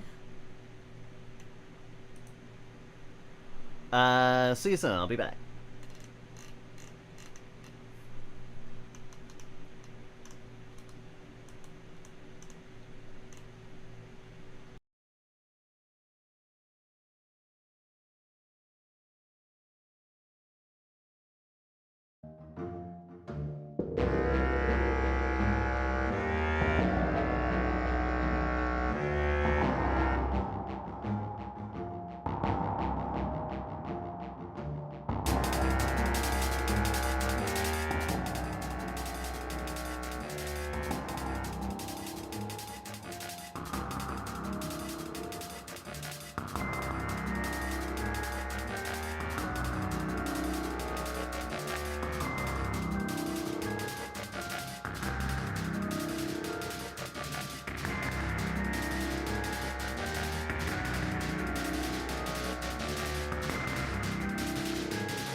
this anymore. There's no way this can go on. I won't let this happen! I need to get my power back. Let's go. You gotta defeat your own shadow! They don't know it's over. They still think that the war hasn't ended yet. It's breaking! This is terrible. What's happening now? Infinite energy. The thoughts of the ancients. I control all of that power. I shall squash you like the despicable worms you are! That won't work. Ugh!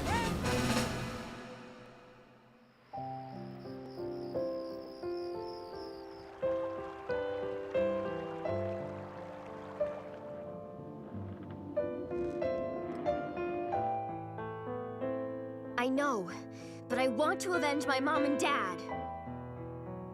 Tears can ease your sorrow. So go ahead and cry as much as you want.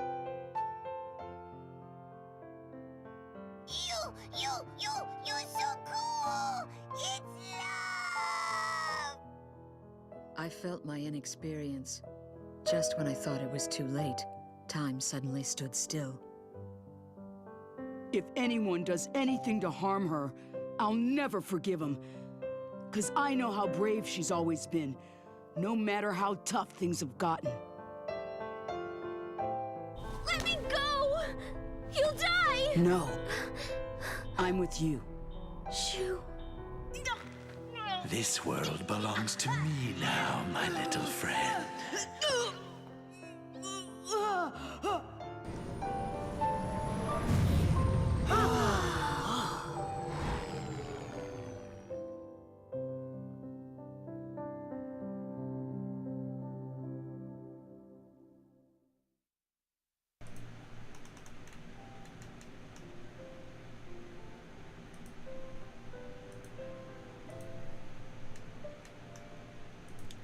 Welcome back to Blue Dragon. Brought to you by the Fluff by Entertainment System and our Big Sisters 360. Let's do a little recap.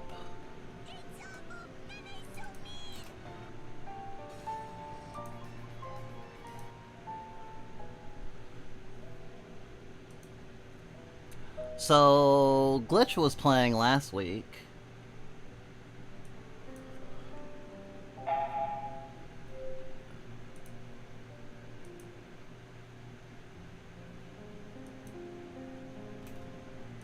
Hey you, of this room is drawing the lifestyle we miss so much. Might want to crank up the wind. Alright, I'm counting on you to find the shabby book. Wow.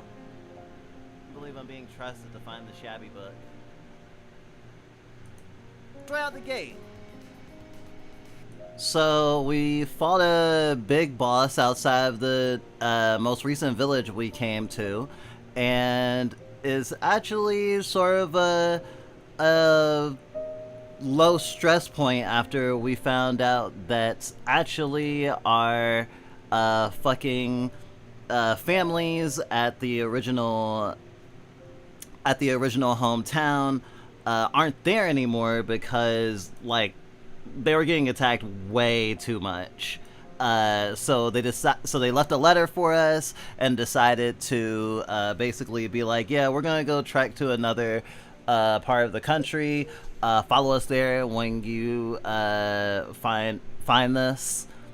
And they're still worried about them, but you know they're not dead. Though the village is basically just a deserted wasteland now. And we're looking for a shabby book for one of the townspeople to the new town we came to, which is a town of living mural people that have espoused some lore about the power system and these like eternal batteries that I guess are like forbidden technology, but are just normal technology now that it's been normalized. That's basically what we've been up to.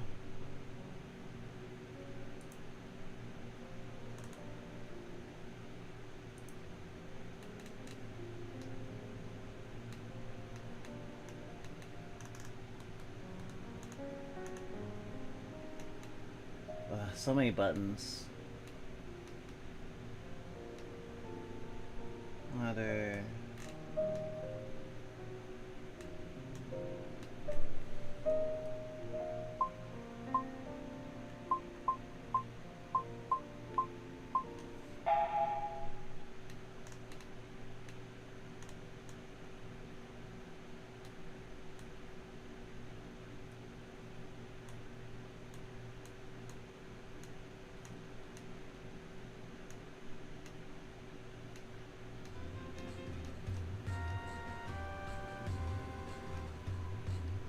I can't find my console capture. I'm so silly. Here it is.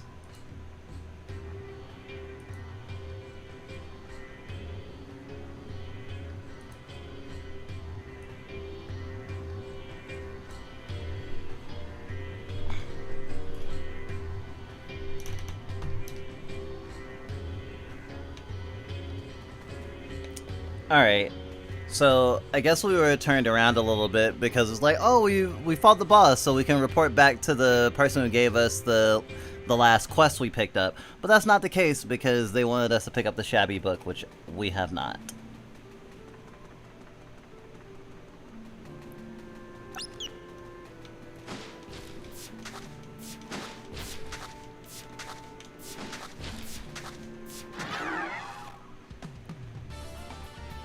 Gosh, that was so hard to hit.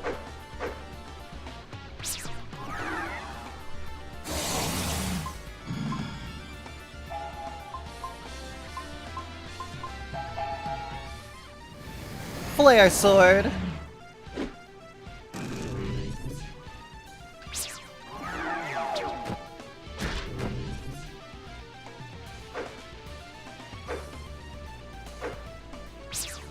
The mirrorless dancing! We must kill him!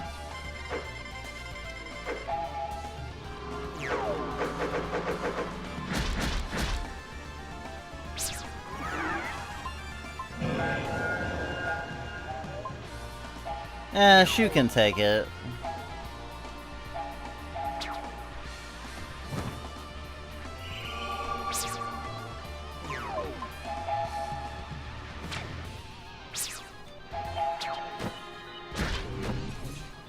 And that's probably over now. 284 damage. Hell yes. Honk honk, honk honk.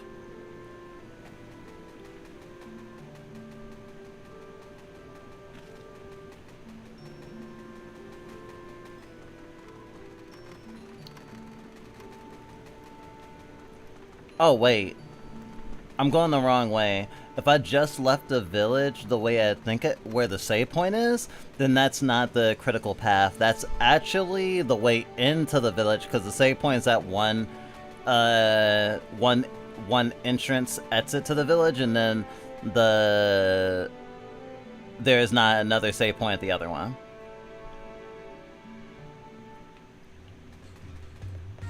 Right? Yeah.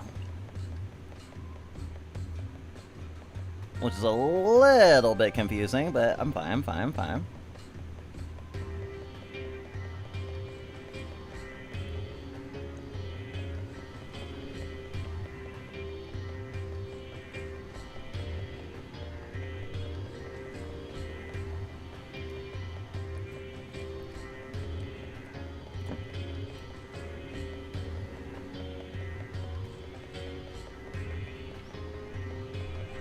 Nothing in here for me yet.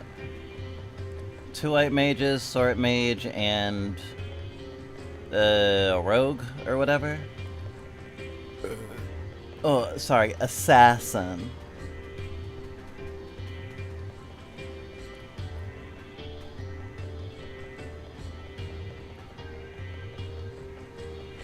And the quest giver is literally right next to the entrance. The boss fight was like 20 feet out from this exit of the village. I'm like, I guess the boss fight is right here. Oh my gosh.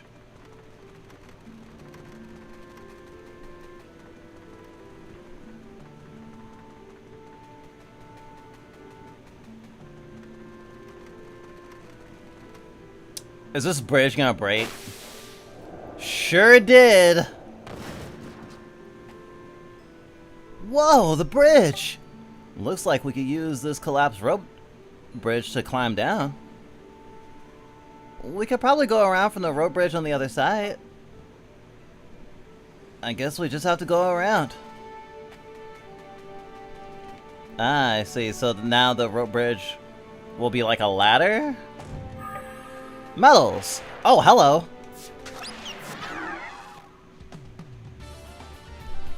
You're not gonna defeat me.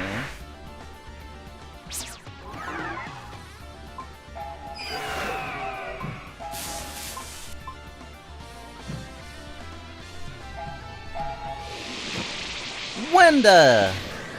Sword.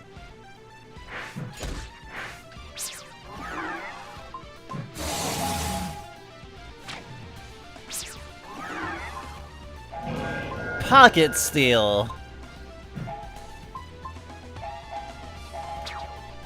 I'll wash you away.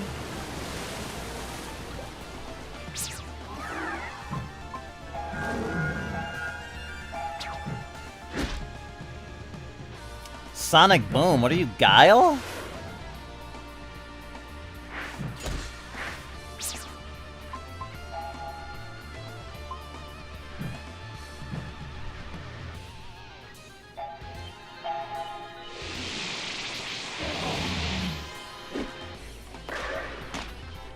Damn.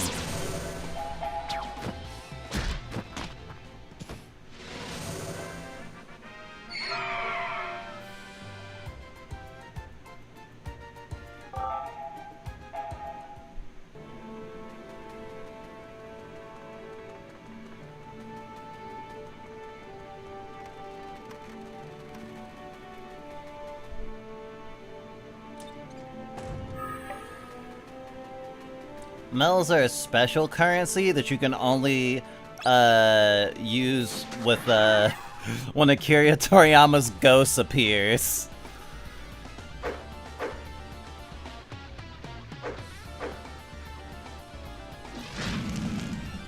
He sells you all sorts of cool stuff. Steal!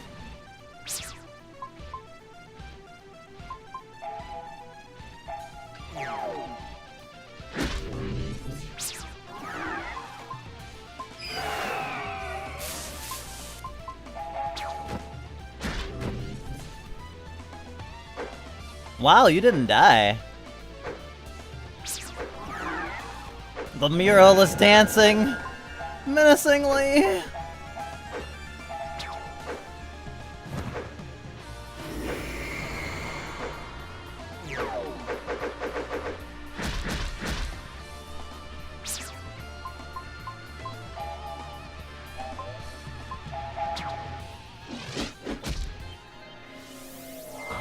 Wow, I healed 1.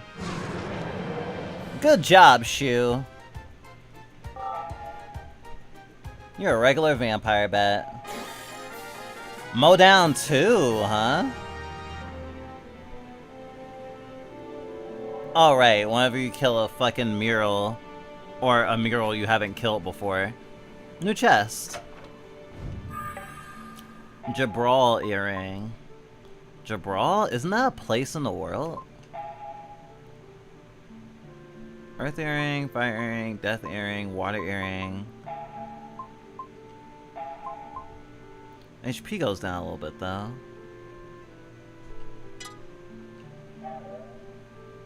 I just don't remember where what Jabral was. I haven't been in that many places yet though.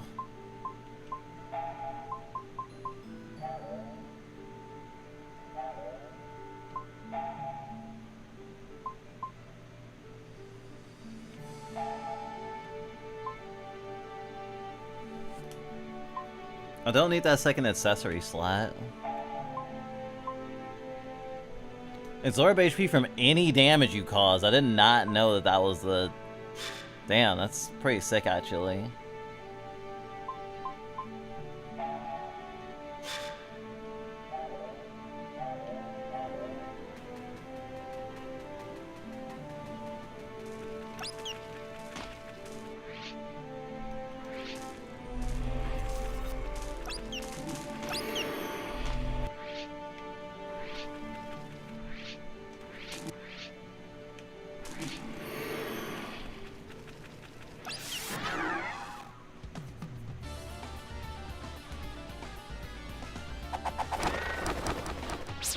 Wow, that is a lot of fucking enemies.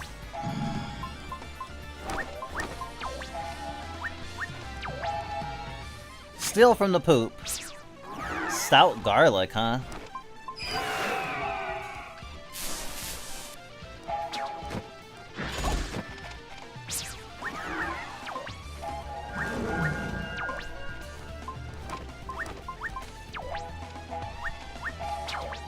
Maybe I'll blind you. Shina! Yup, none of them got a turn.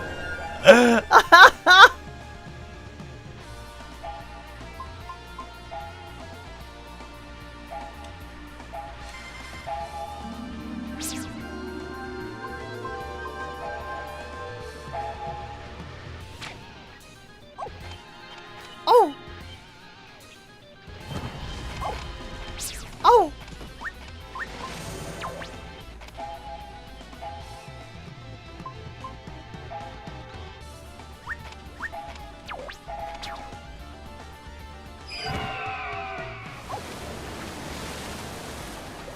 Ew, mushy poop.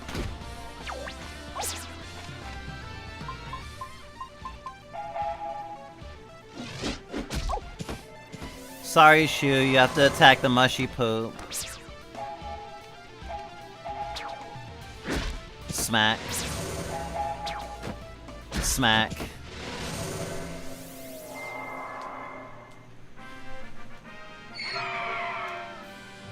Da da da da da da da da da da da da da da. Shabby book! Could this be the shabby book that the mural was looking for? Maybe. Let's go give it to him. Well, that was easy. Not too shabby. I'll see myself out. Ah, I love repeater weed. You just hit it and hit it and hit it.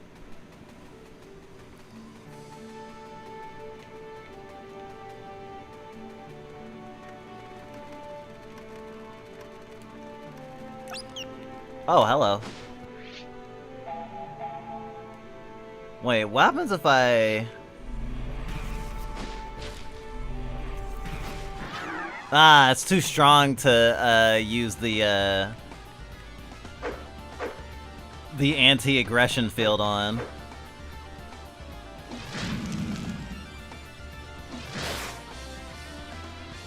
Damn!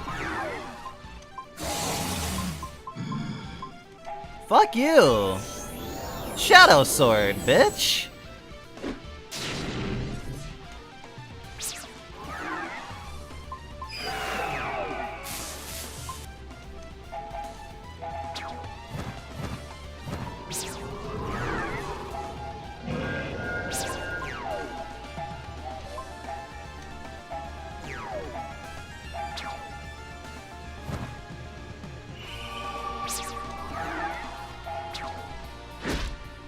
Bulldozed.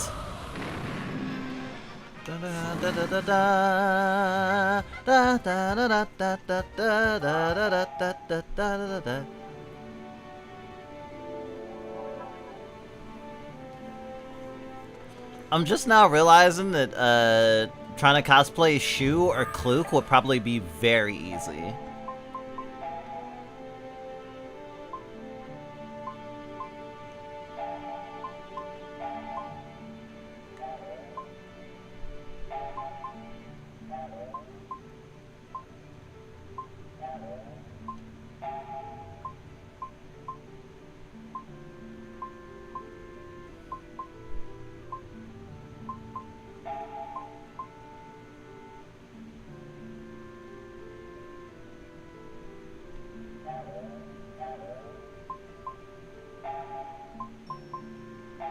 Oh, I already had a one necklace.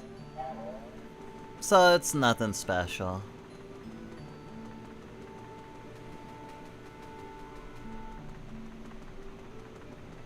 It's so nice when a game is designed so cleanly in an interaction. where it's like, okay, when the player comes out after they've taken this quest, or if they have, no, actually, I think they have the quest giver right by the door, and I think they ask you when you're about to go through the door. So then you know you're gonna fight a boss, and you know you need to find the book, and then you go out, and then you take like 10 steps, and you get attacked by the boss, and it's like, oh shit! And you fight the boss, and you keep going, and you do a couple of fights, and you open a chest, and there you go, is the shabby book. Oh, and not to mention the bridge that fell. It's like, oh, I can go to a lower level from here. So you know that the critical path is down, but then when you find the shabby book, you're like, oh yeah, I need to backtrack. It was like putting everything in the right order so the player won't reasonably miss it. Oh my god, they're standing in accordance to height. Sort of. It's so adorable. Is this what you were looking for? Yes, that's it. Show me the inside. Oh right, because you can't open the book yourself. I see. Okay, I get it. That's enough. Shabby book is almost unreadable, but it's a level 3 reflect. You got level 3 reflect! Thanks a bunch for bringing me the shabby book last time. Completely unreadable!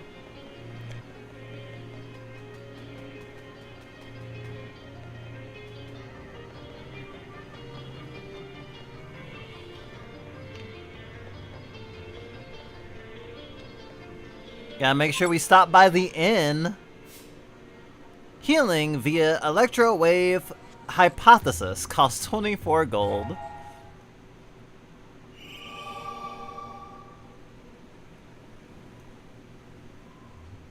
Healing has been completed. Please come again. I'm now wondering, did Toriyama do the art direction for Chrono Cross? Because this game looks like Toriyama's art, like, so obviously. But I feel like Chrono Cross doesn't hit the same. It has more realistic proportions for its characters.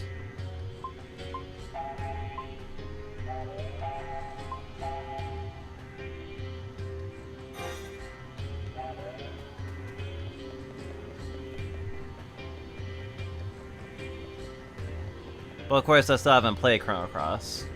Honestly, we'd probably benefit from playing Chrono Trigger again, since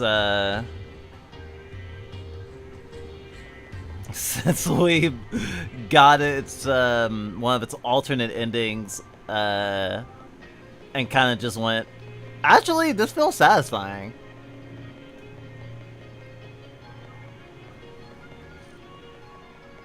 And realizing the game is shorter if you don't do the journey to revive a certain character.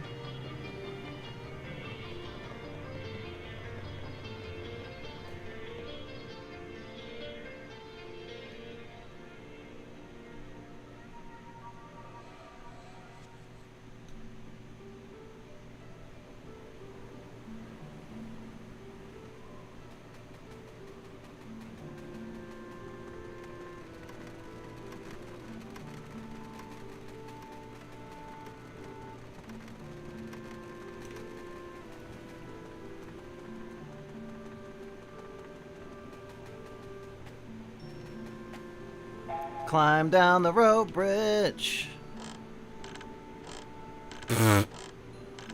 They're like, fuck doing an animation for this.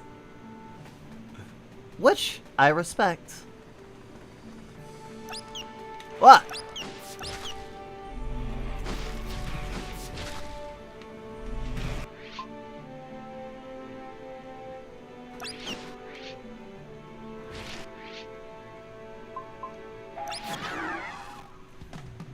Never done two murals at once. Two murals, one fluff.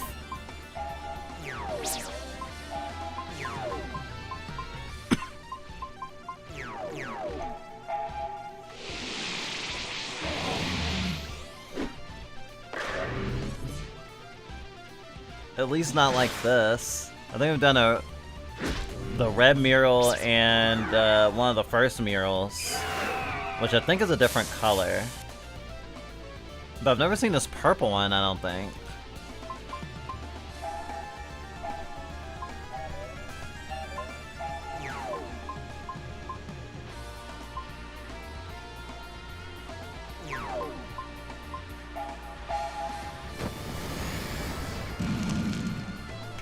Defeated.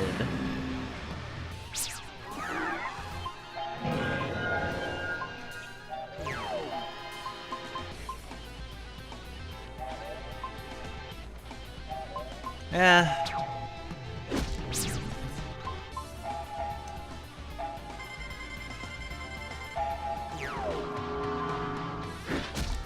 Damn, I got the big punch. Nice. I wasn't sure if they were gonna be able to act first. Whoa, a green one. Ground sword.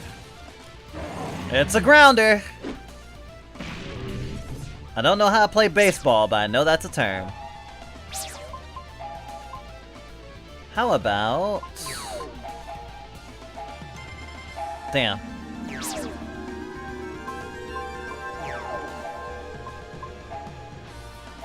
Poison mural.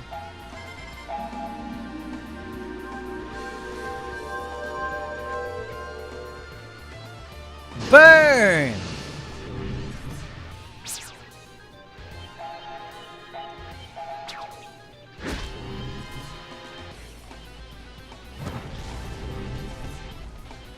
And now it's Shu's turn again, right? Perfect chance to steal. Stole an emerald. Well, it is green. The mural started dancing. It must be trying to murder us.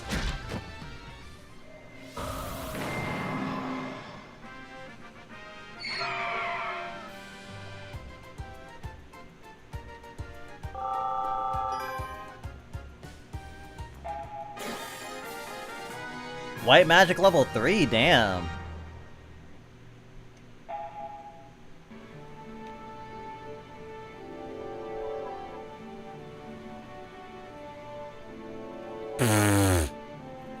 Twinsies. Mega invisibility elixir. Grand light crystal. It's so grand. You examine the rock. 10 gold came out. Well, you can't squeeze blood from a stone, but apparently you can squeeze gold. Ugh.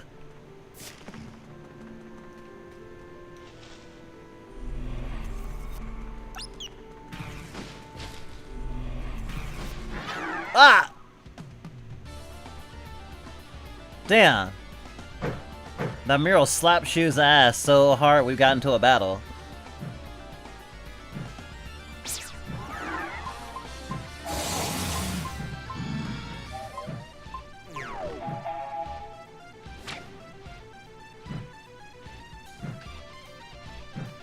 Oh, what did I expect?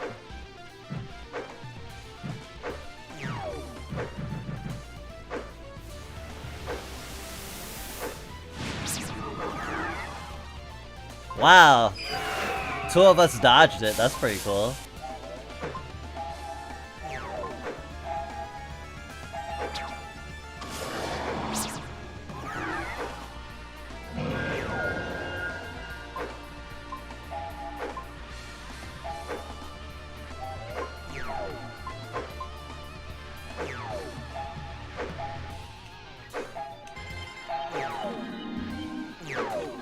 Oh boy. Counter! Oh, that would actually be brilliant. I should get a, I should make a hotkey that does a Guilty Gear counter graphic over the screen. That would be cute.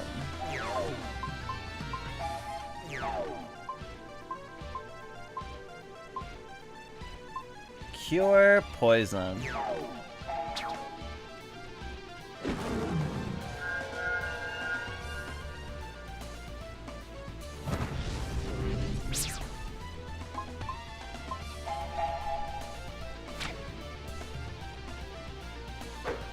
The weird thing about our party composition is there's no character who I can reasonably go like, yeah, it doesn't make sense for you to attack. Your attacks are too weak. No one's attacks are too weak to make a difference.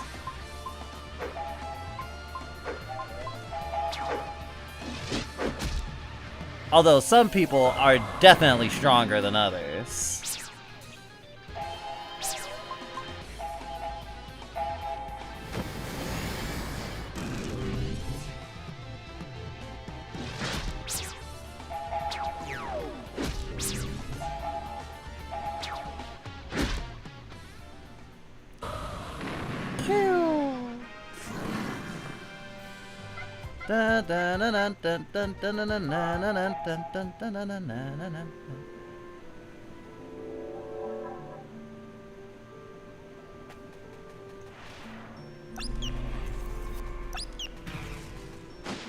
Ah!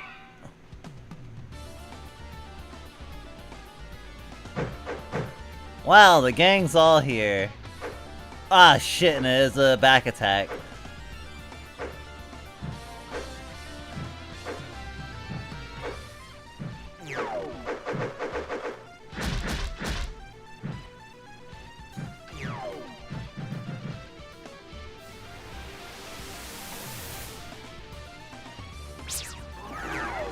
Wow. Oh, and Kluk was immune.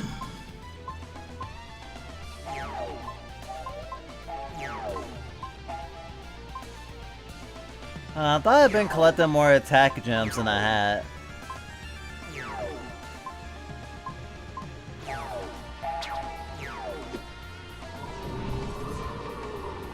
Tranquilizer? Oh. Who you hitting?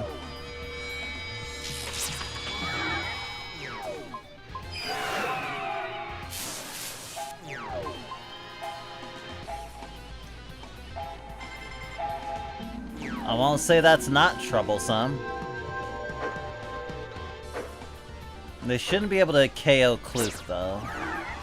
At least not in one turn.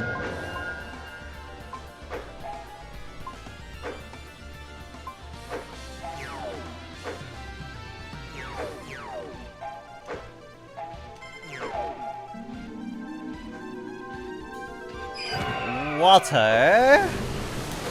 Oh, well, I guess they are made of paint.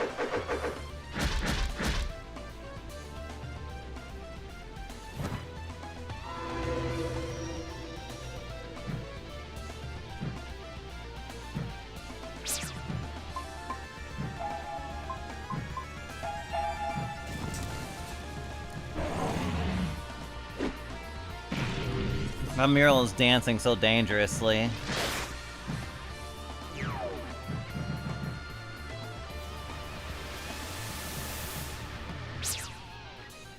Wow, still didn't hit anyone.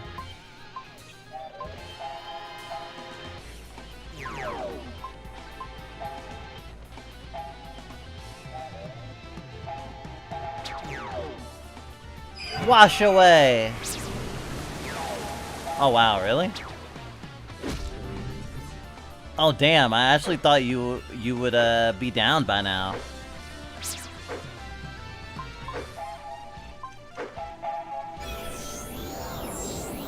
Return to the void.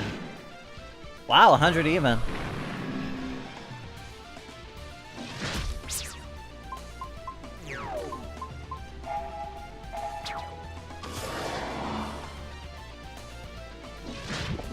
Almost forgot she had fucking meditation.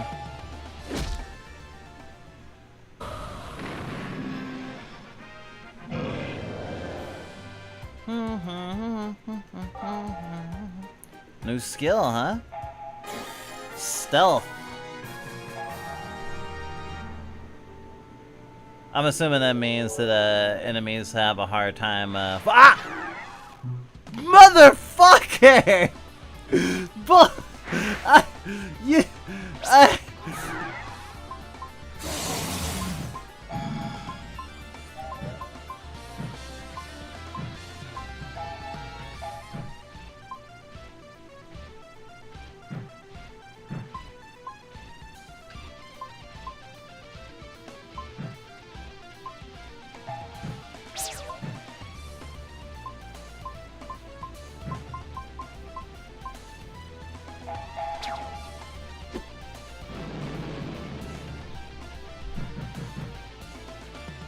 I feel very silly.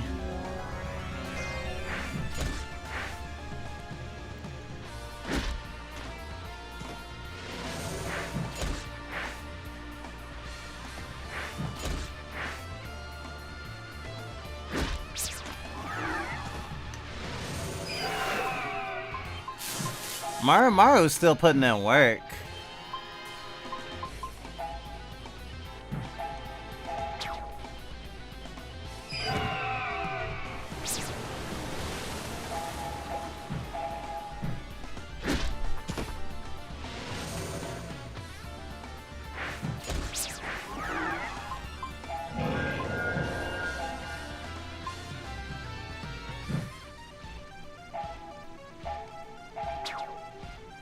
Heal!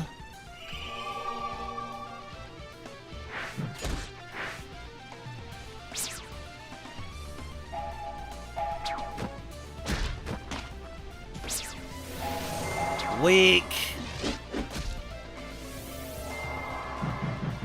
Oh, is this one about to... Okay, it was just a crit.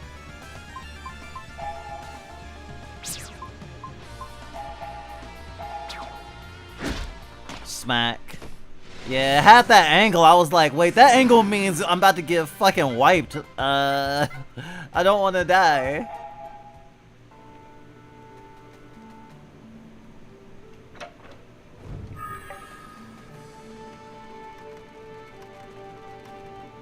I swear if this bridge son of a... Oh man, not again. It's a transformation bots. Hold on, Shu. What's wrong? The transformation bots isn't like the others. Really? It looks the same to me. With this one, you put in 3 items to get something new. 3 items? Let's give it a shot.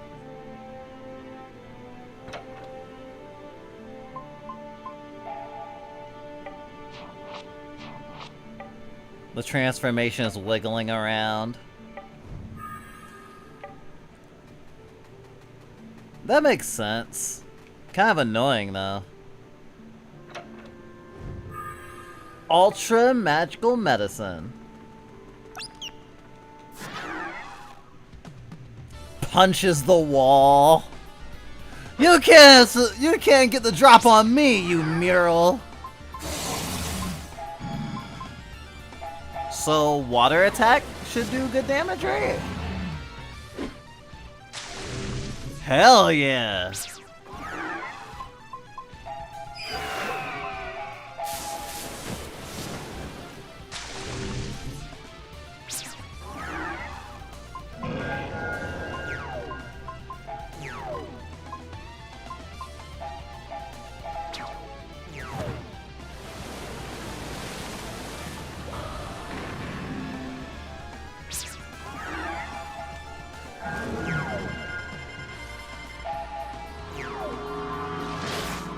You're gonna get countered?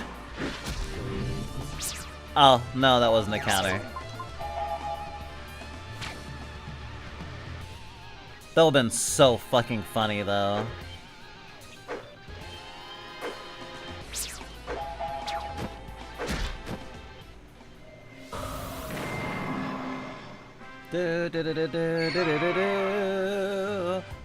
It's so fucked up that birds have holes for ears.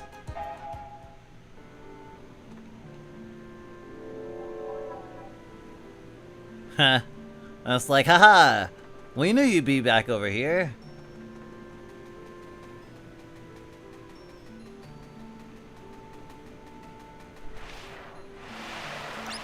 Ugh.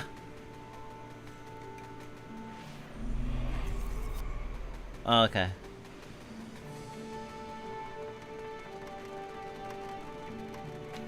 I can't look at this spell without immediately thinking of Dragon Ball Z. Obviously.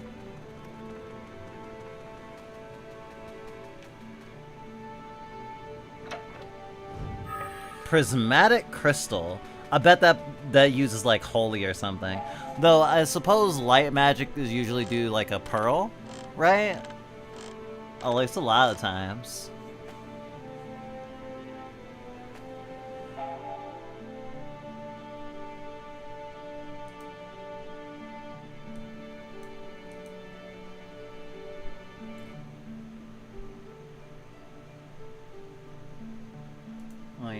Now I remember. I remember last time we had to make sure we turned up the volume during cutscenes because the voice lines were kind of low.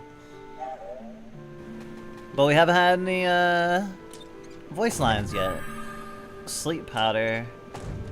Broken eternal engine. That's the forbidden technology I mentioned before. But I'm assuming eternal engines are what powered most of like the airships and shit we've seen and interacted with so far. And the drill machine. Anything that Nene There's the road to made. Jabral. Yeah, Jabral. Let's get down there. Hopefully we got ahead of them.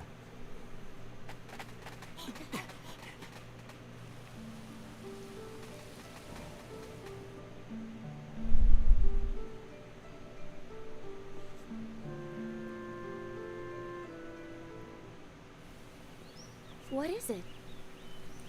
There's no sign that anyone's come by here. Then maybe Grandpa and everyone haven't been here yet.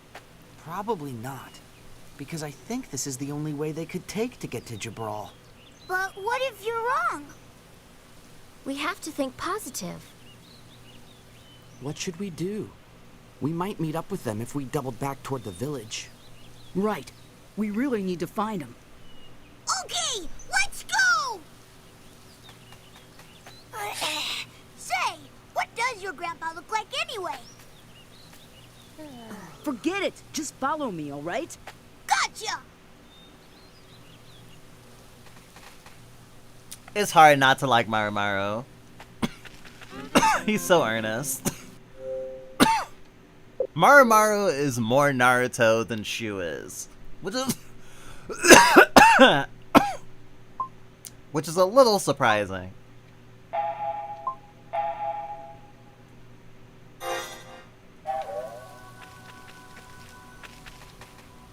So that's... wait.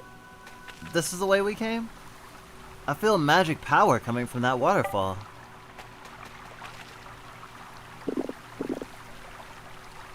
You drank some water. HP and MP restore. Oh! It's the villagers! What? Something's wrong! Look, there's monsters!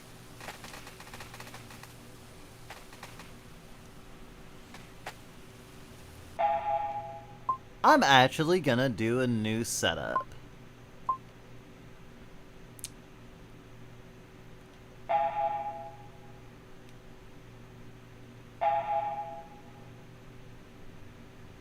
Still don't know what the star means. I'm assuming it just means that you're the party leader. Okay, let's change Shu's class. Actually, let's start with Kluk, since Kluk is the most important character to me anyway.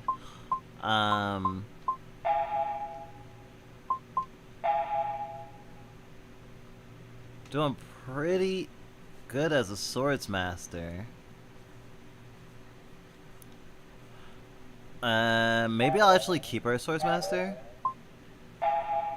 until she gets to level 20.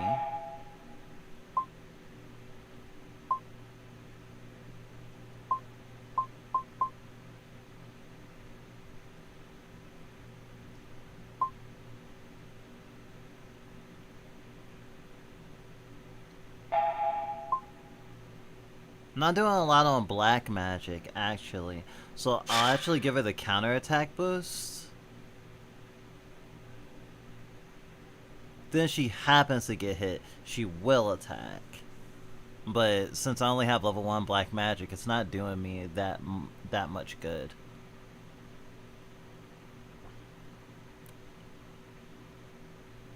Honestly, yeah, I need to get her the fucking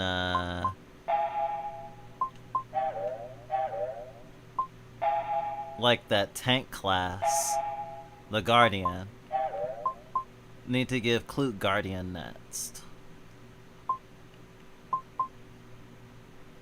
Alright,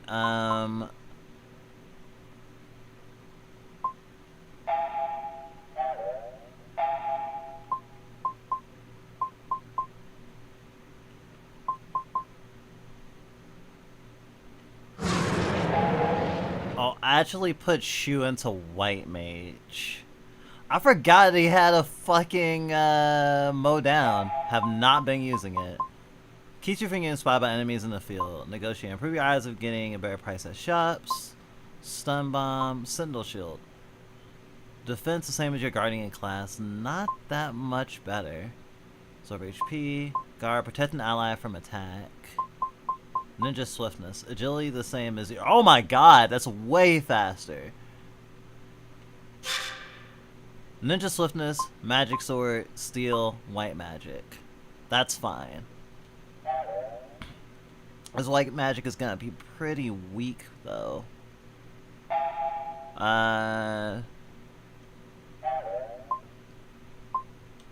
Okay, we do not need 3 white mages.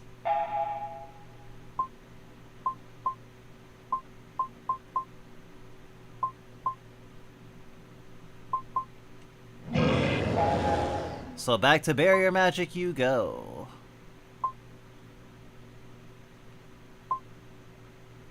It's not very often that I use items with Jiro, so use 2 items in 1 turn does sound pretty nice as well.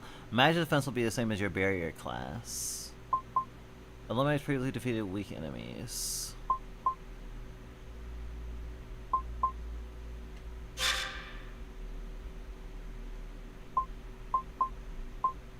I guess that's all that's changing.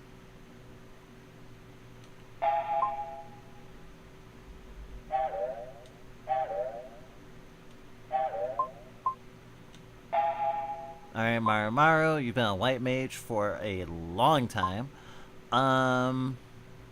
Probably do pretty good as a swords master.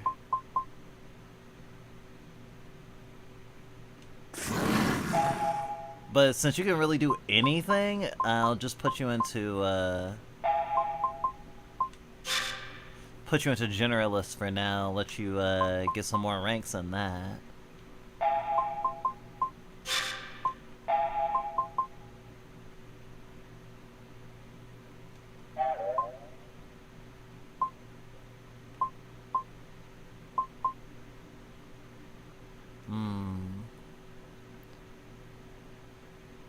This is a hard one.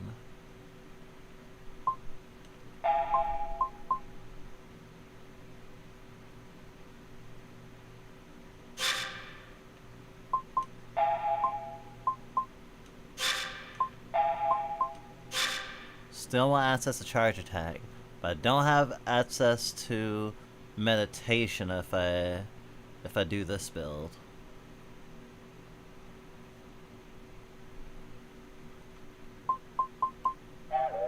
We'll see how it goes. I shouldn't get wiped at least. Journalist, Swords Master, Barrier Magic, White Magic.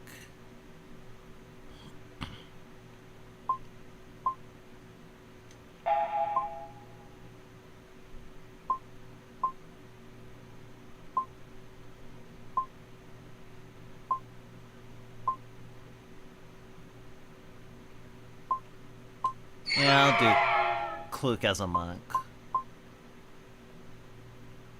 Actually kind of makes sense already. I wish I could sneak in an HP absorb, but it's not worth it.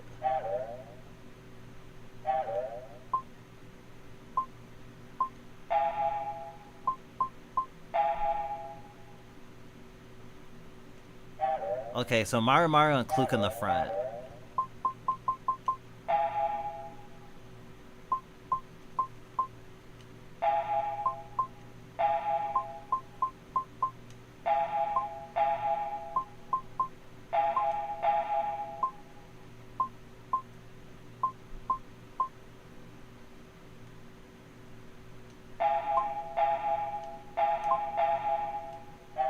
Feels really weird to put you in the back.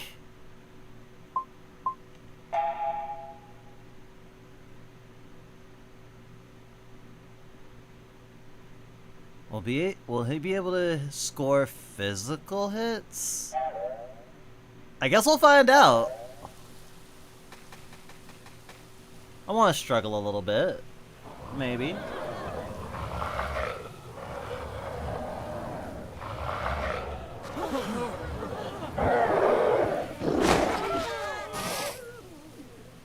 Grandpa!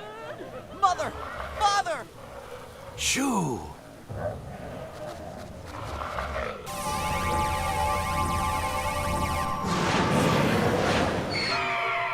Oh.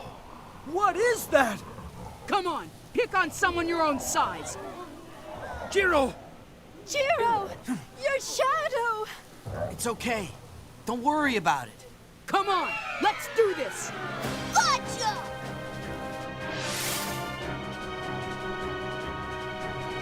Alright, now we're in contest with the villagers. They're gonna have a lot of reactions to this.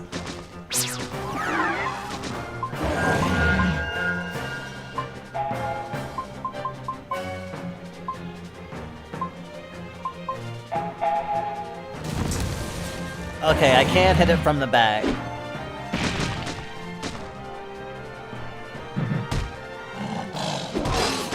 $200?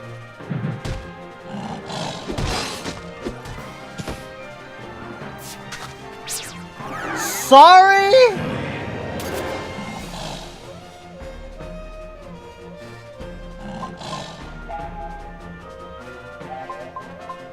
Yo, I think we're fucking dead.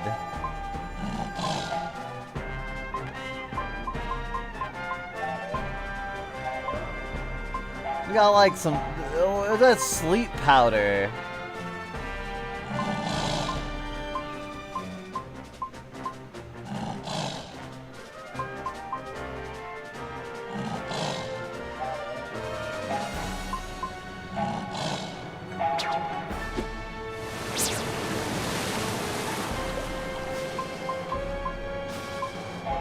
Like, that was insane!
Let's see.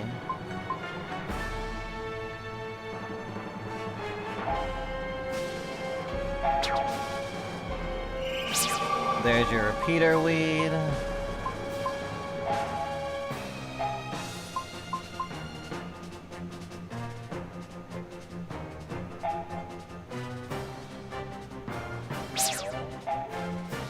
No one has enough to really tank that hit.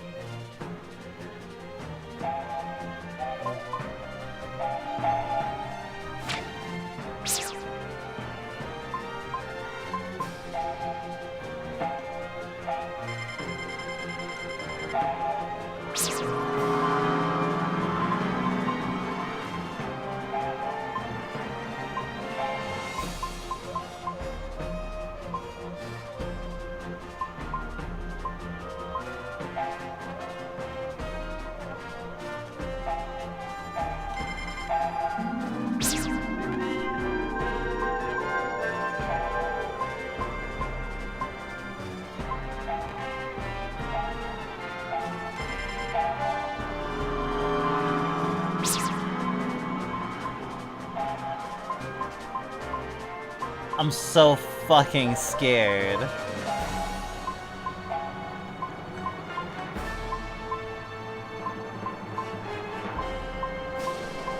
I would love to do a large amount of wind damage to one.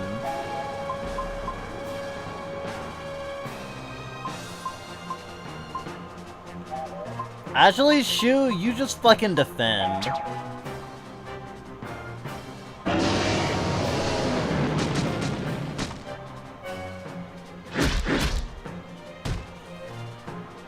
Oh, thank fucking goodness. Okay, I got really scared. Oh, wait, what?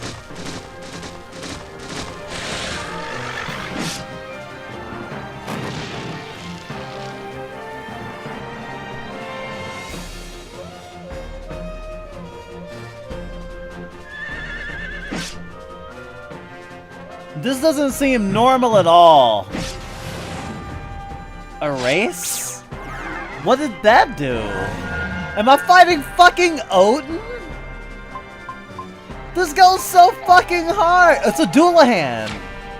Where's your head? Shit, you're weaker than the other one.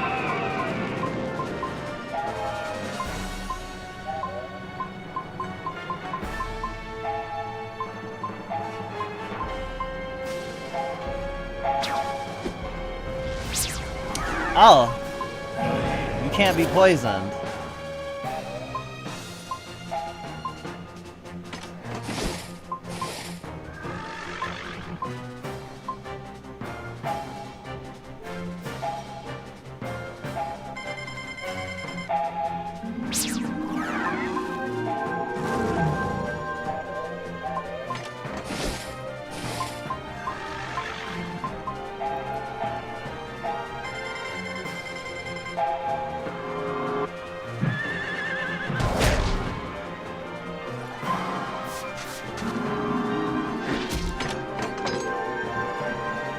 He won't budge! We're barely affecting him!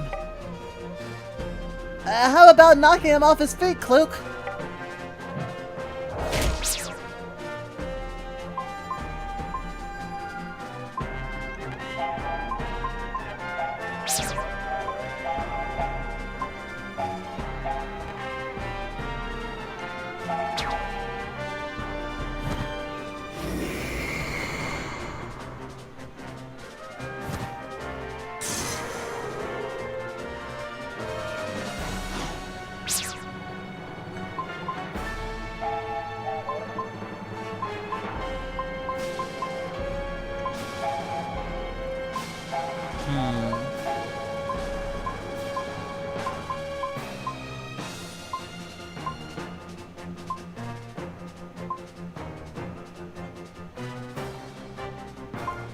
I can cancel a target's charge, huh?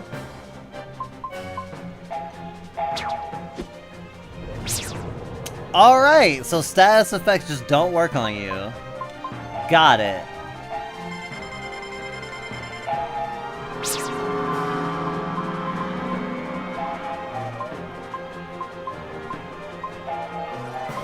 Did I already try to steal from you?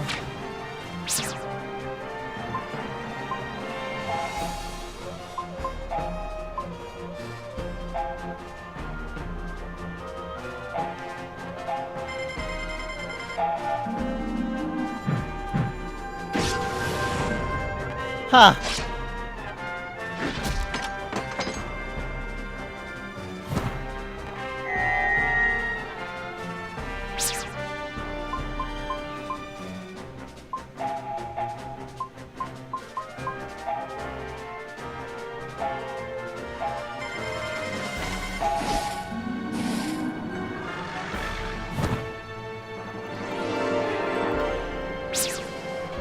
It's cool seeing Shu do white magic.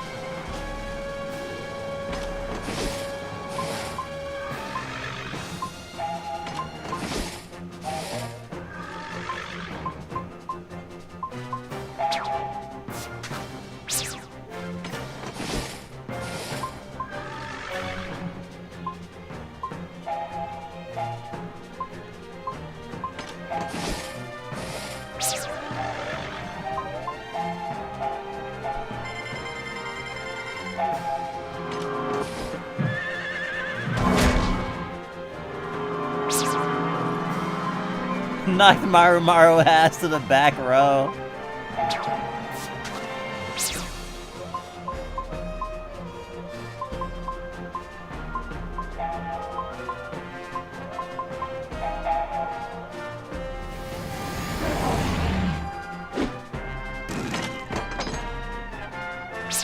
Maybe earth magic would be good.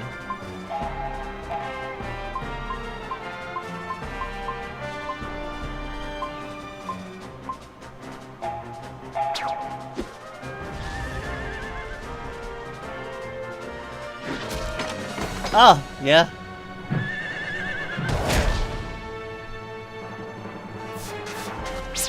Knocked you to the back row, which means everyone's in the back row.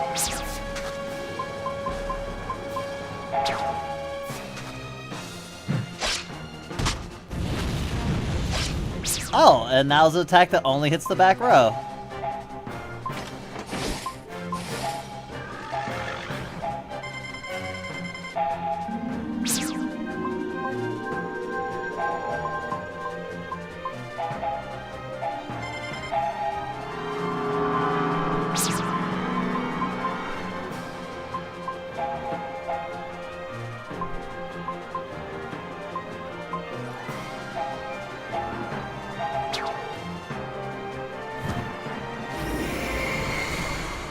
It's funny, it's like, yeah, pick on someone your own size, and we come and our shadows are about their size, but then this motherfucker comes and he's bigger than all our shadows. Sorry, I don't know this Doulahan's gender.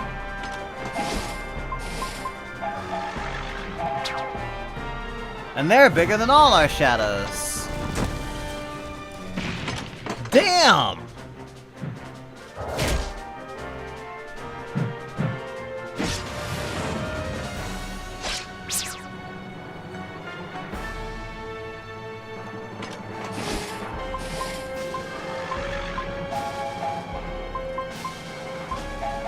I wonder if Shine would work. Oh, it does damage. Oh, right, it's undead. Duh.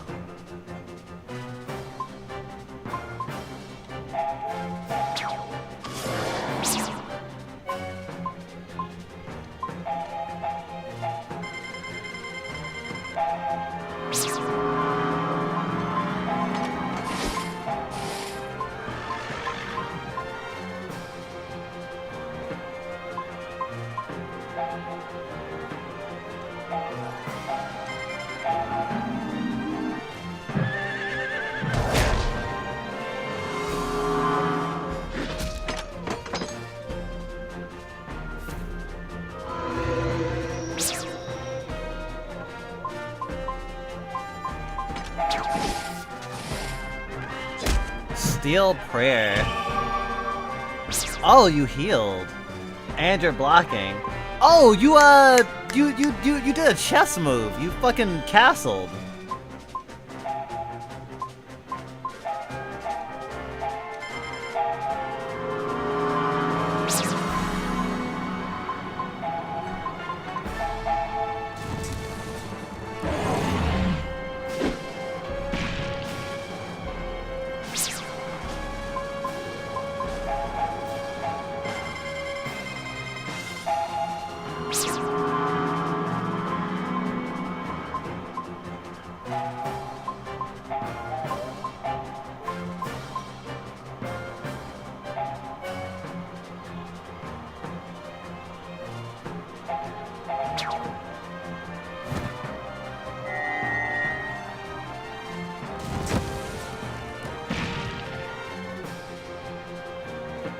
Bullshit.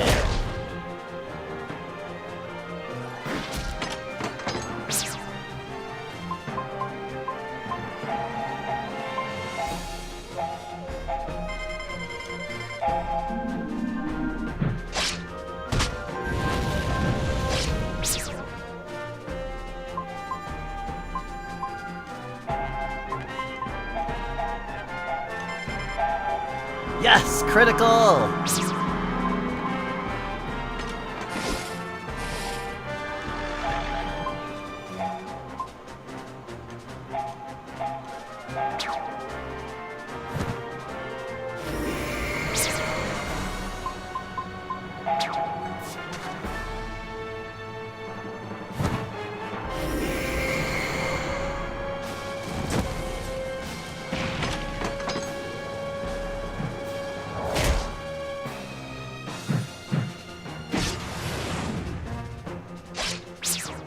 Okay, that's why the trapdoor hasn't been springing, because it wipes away the trapdoor.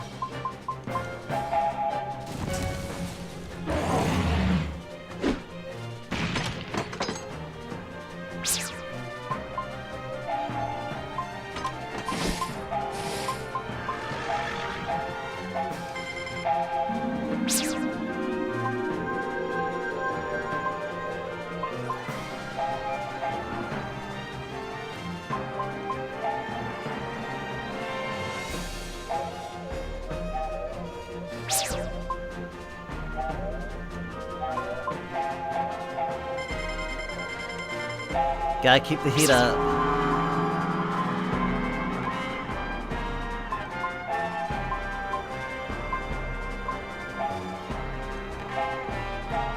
Oh!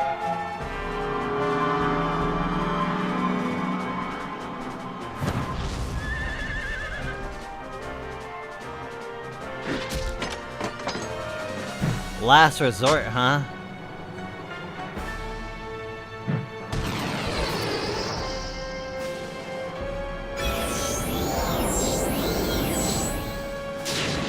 Ah, shit!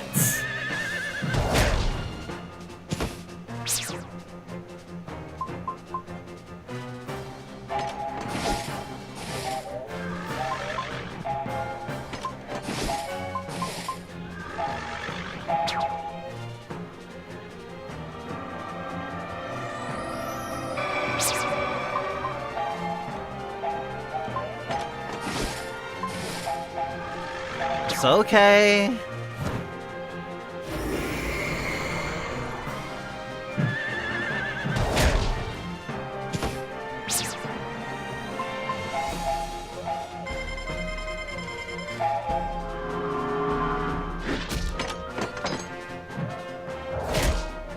Oh! Well, excuse the fuck out of me!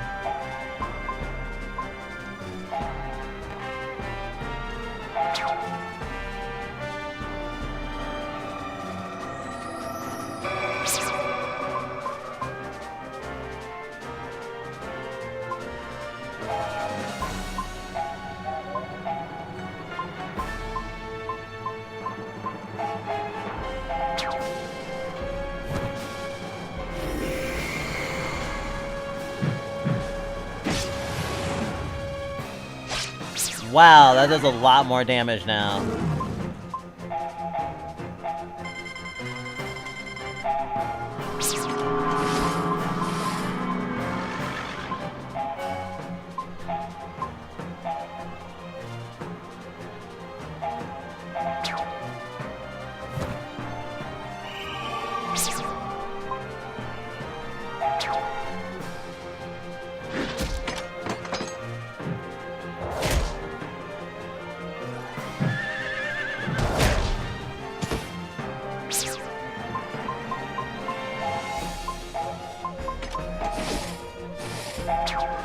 Man, the fucking monkey's paw sure did curl.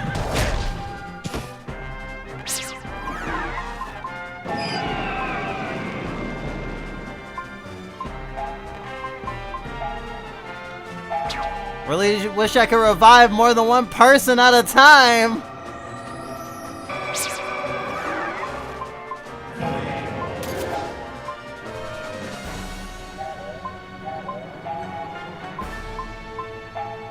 I was thinking about actually reviving Maru, but I was like, if he hits us with a sonic boom right now, I'm gonna cry. Okay, he'll counter if I do anything to that.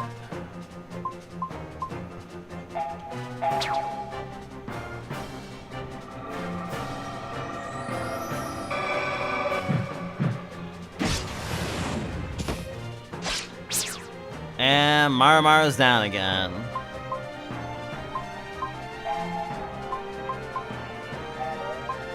Fuck it.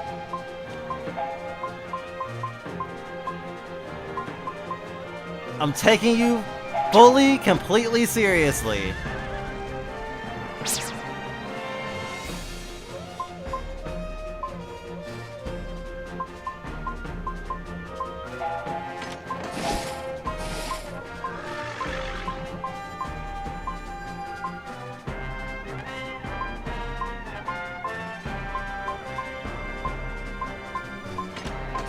Damn.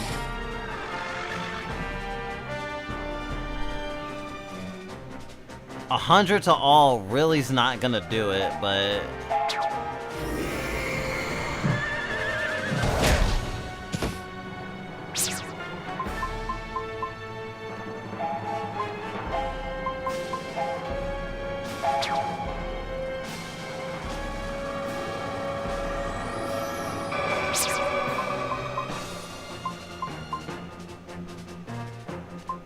eating up every single one of my fucking talents.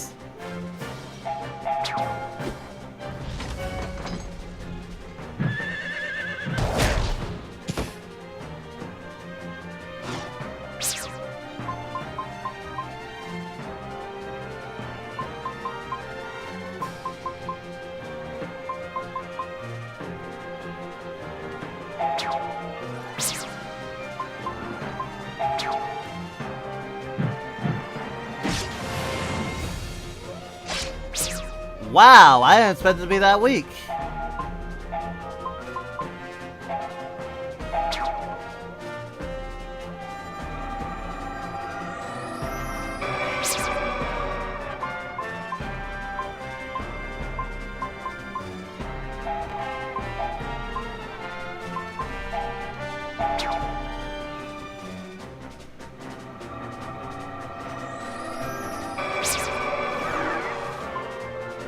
It's been a while since everyone was up at the same fucking time.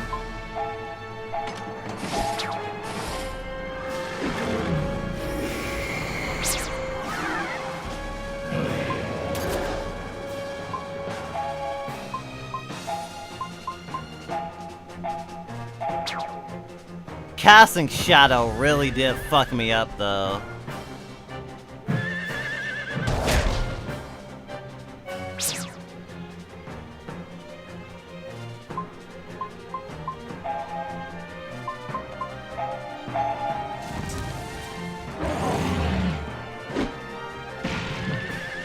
Yeah!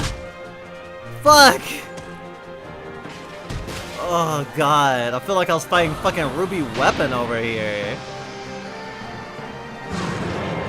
Sorry, maybe that's a little too much praise. Diamond Weapon. Class unlocked! Is it Necromancer because you died so much? You fucking...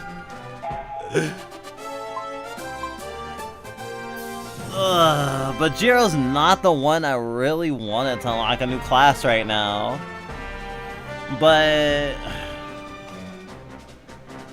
Support Magic would be the best bet because he already does magic.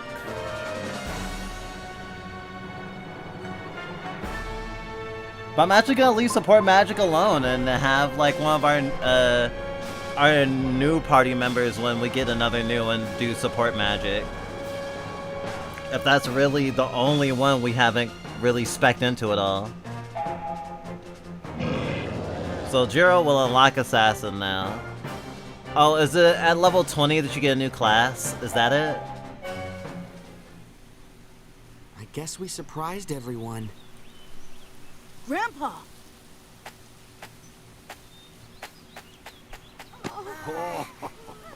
It's you, isn't it?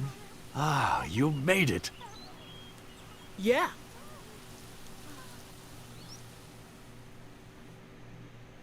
Yeah.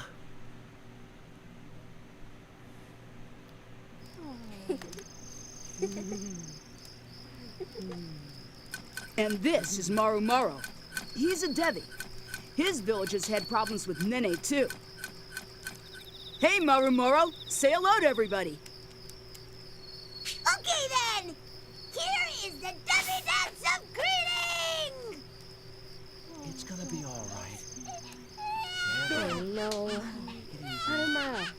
scare the baby. Oh, sorry!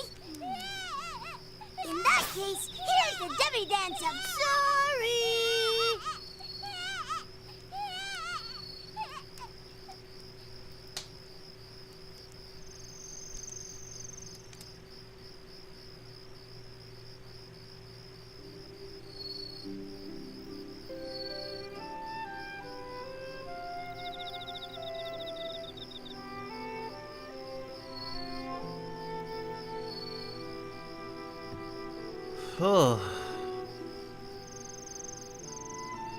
Huh. Klook's body language is interesting. She's turned away.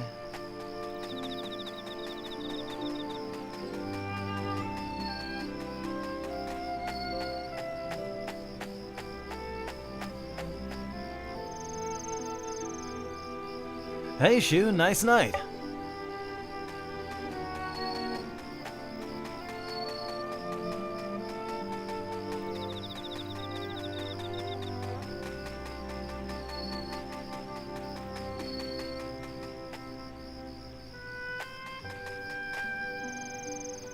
Examine the open wooden butts.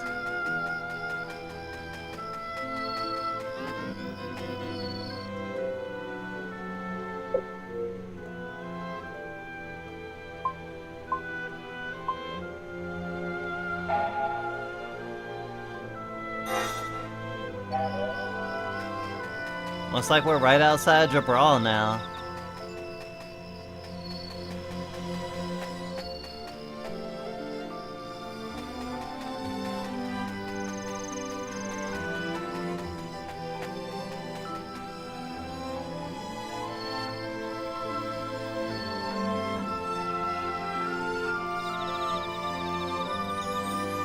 Hey, do you think everyone liked Maru's dance?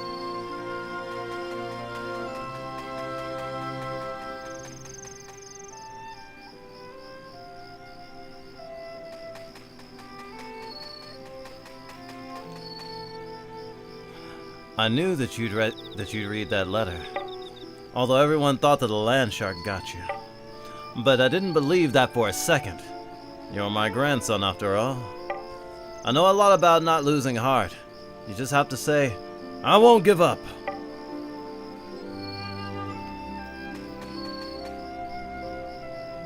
Shoo, you lucky dog. I thought you were dead. But you're back and using magic to boot? I'm so glad you're safe. All of you safe. Do you realize how much it's cheered everyone up?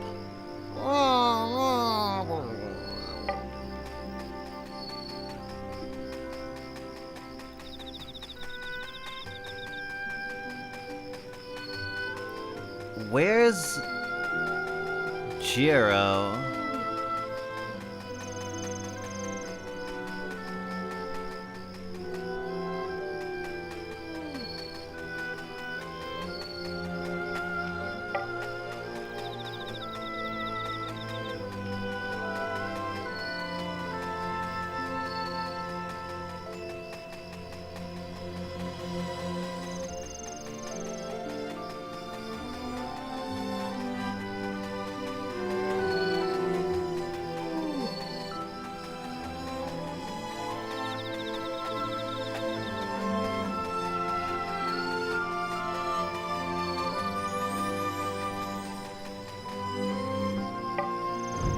Examine the vase.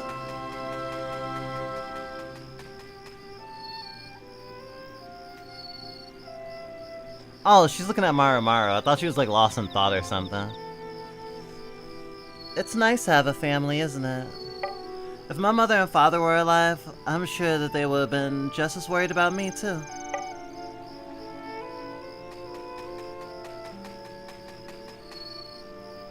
You examine the pot. Oh, got a medal.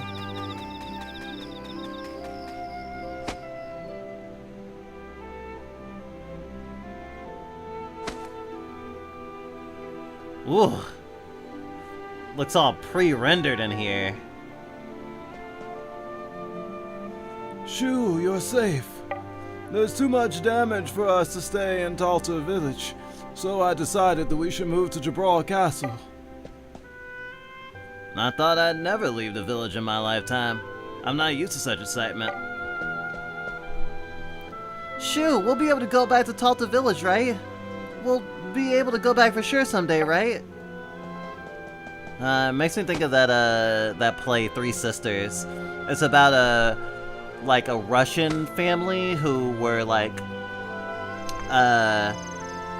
high class before like the Russian Revolution, and they had to flee.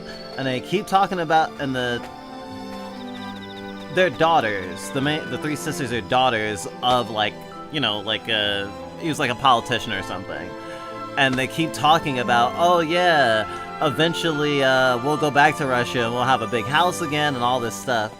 And the whole play is about them adjusting to, and honestly just being in rejection to the rest of their life. They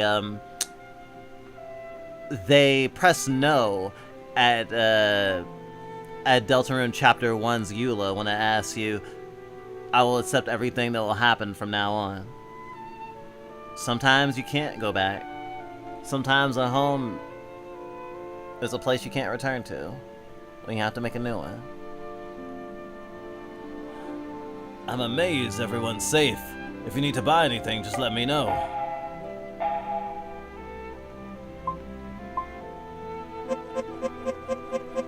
Buys like 1,000,000 Phoenix Talons. Damn, geezer, you don't have good stuff. I'm like worldly now, so I know a good merchant when I see one, and you are a piss poor merchant. But hey, considering the circumstances, I can't really blame you now, can I?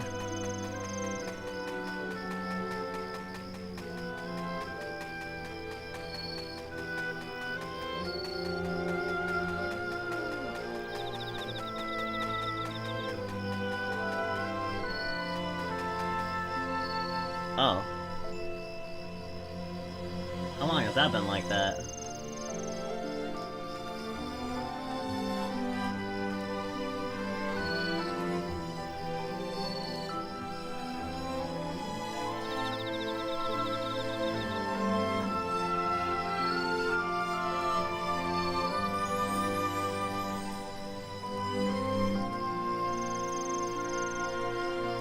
Always gotta worry about the mask. The color mask. The OBS thing. It's probably been like that since the night part started.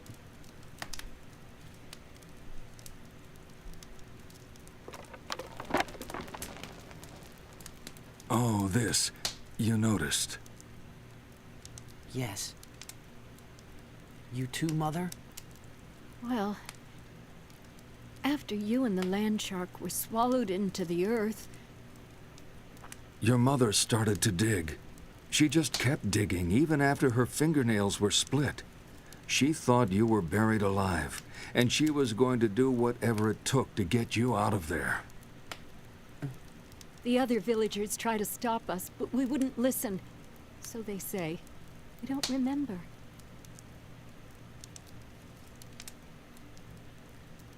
I was using a shovel, but it broke clean in half. So I started digging with my own hands to get you out. And that's what happened to them. I'm sorry that I worried you. But you're alive. That's all that matters.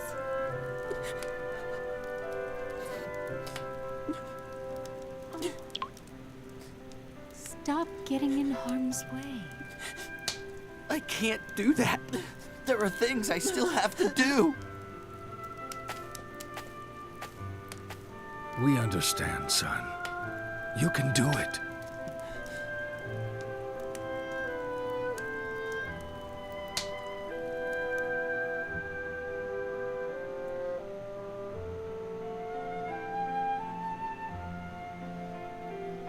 I feel robbed by the anime. The anime changed Jiro's characterization so fucking much. Like, holy shit. We ought to turn in before too long. You're right. We should get an early start. Yes, we are so close to Jabral.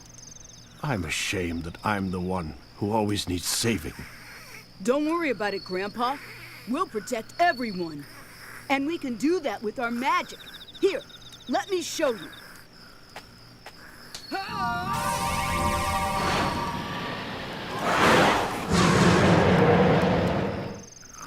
I was scared before, Shu. But this is simply amazing.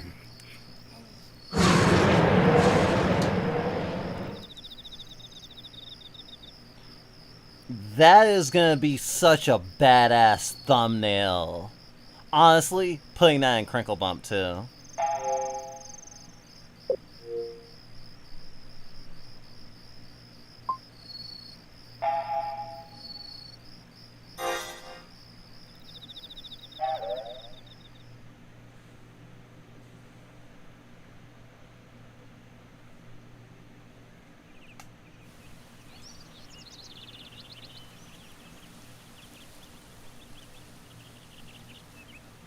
The tutorial? What? Guarding wagons. Oh shit, really? This makes me think of something out of Ni no Kuni. Oh, that's definitely a game we should play at some point. Definitely not we have to be really careful about JRPGs. It's our eyes get bigger than our stomach real easy. The health meters for both wagons are displayed in the left of the screen. If a wagon is attacked by a monster, its health will go down. Defeat the monsters so they cannot attack the wagons. The game is over if the wagon's health meter reaches 0. The number below the health meter shows how many repair kits are left to fix the wagons. Touch one of them and press A. Remove the obstacles from the wagon's path for it to continue. If you protect the wagons all the way to Jabral, your mission is complete. Stay alert and guard the wagons well.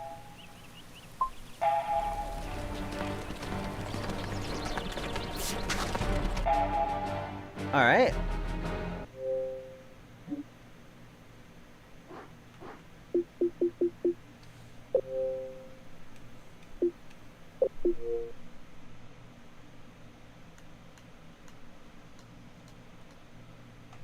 Blue screen.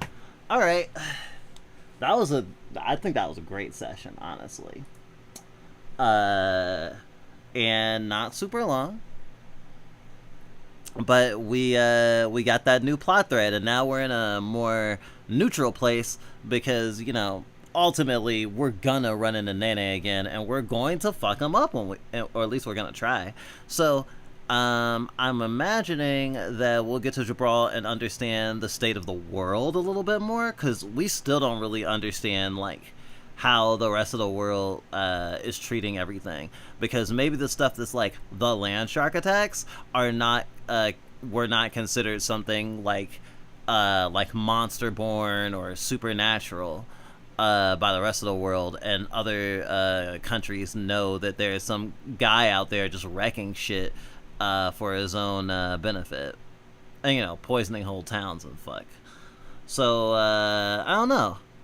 Oh, now I'm thinking of it's like the Devi tribe is in Flint, Michigan, because they poison the water. Because they poison the water.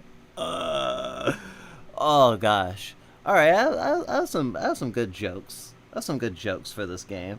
All right. Next week we'll be playing it on Friday again. So yeah, I don't know how much longer this one's gonna be, but I think we're making pretty decent progress. We're like 15, 16 hours in at this point. Blue screen dragon.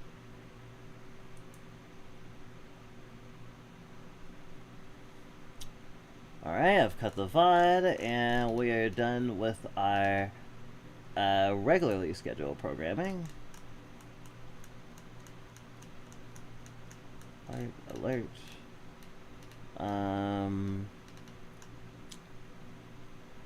we go. Activate.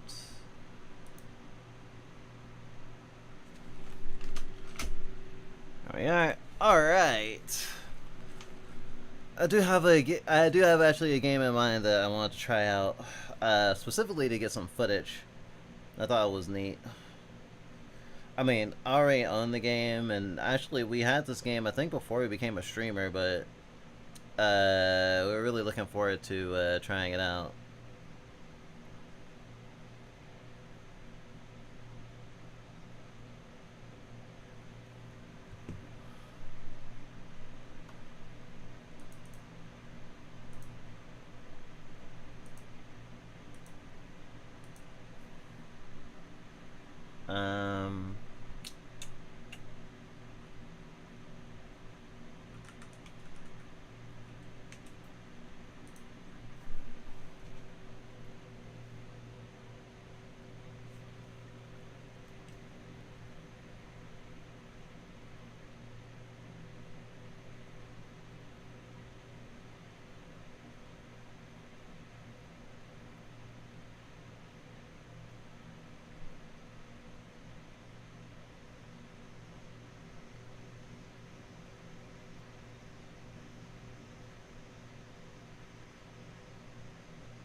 Alright.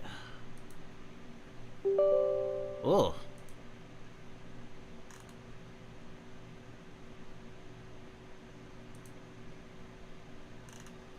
It's always scary when the thing wants permissions.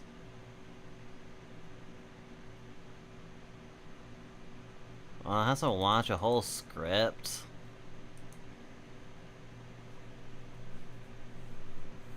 Lame-o.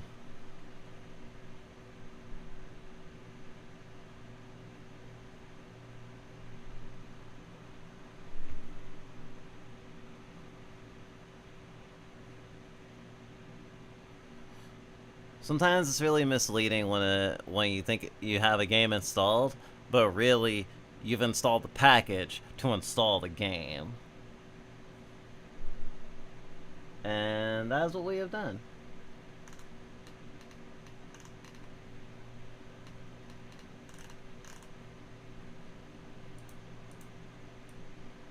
So yeah, game. Oh. Which should start soon. It's a turn-based RPG.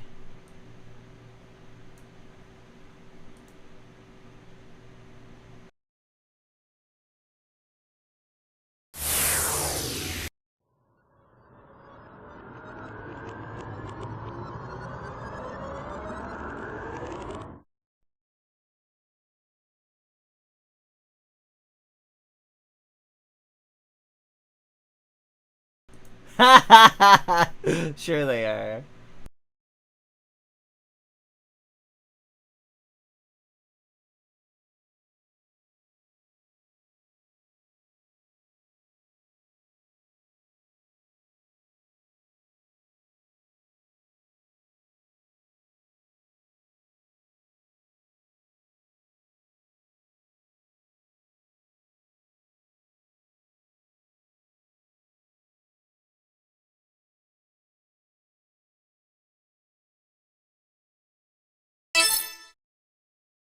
ほどかないでほどかないでそこに真理はないの育児なしで一人きりできっと隠してた Isolated 閉ざされた今は届きはしない Isolated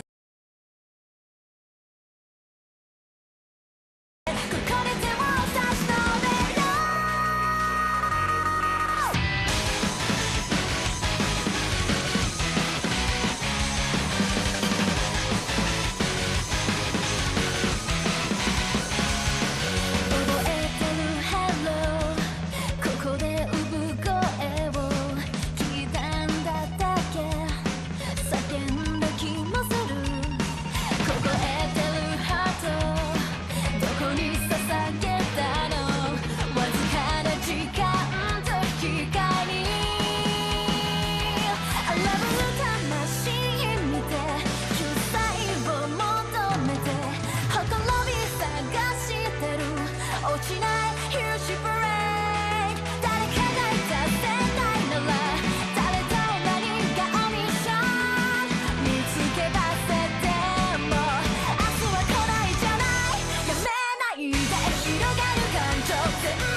So it's a game about like a defunct MMO that people are trapped in. It's like a horror visual novel JRPG. It literally is. And you're going through like basically an unfinished game full of like glitches and stuff, and manipulating it to your benefit before your enemies do. We like to think of it like if Hyperdimension Neptunia was more serious.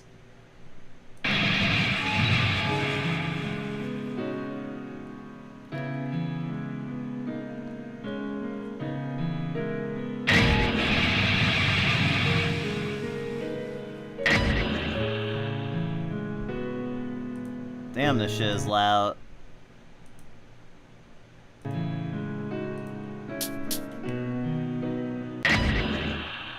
Shit! The game just started up.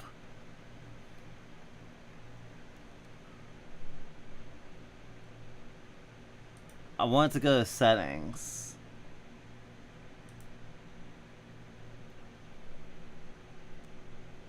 God damn it. We got this game for our birthday on console. Like a million years ago, before we started streaming, I'm pretty sure. And we were like so excited about it. We have played it a couple of times on stream actually before. But on PS4. And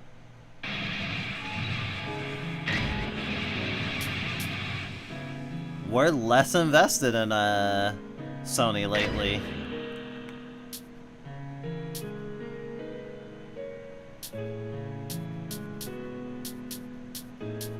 Seriously?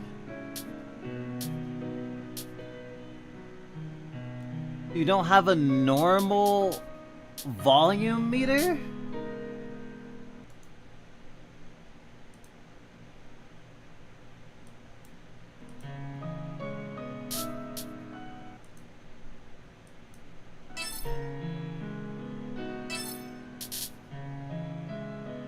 That's so asinine.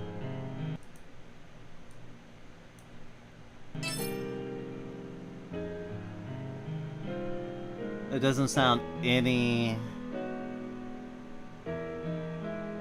softer. Oh, because I'm changing it in the wrong thing. How about here? Okay, adjusting, adjusting, adjusting.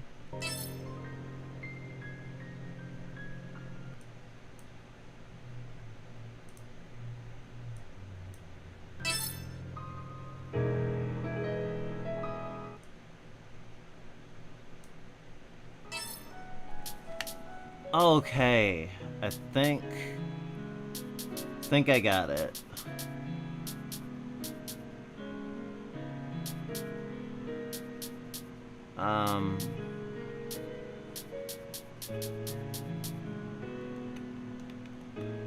Are you serious? I would like more options, please. Like the graphical options or something. I can't even full screen it.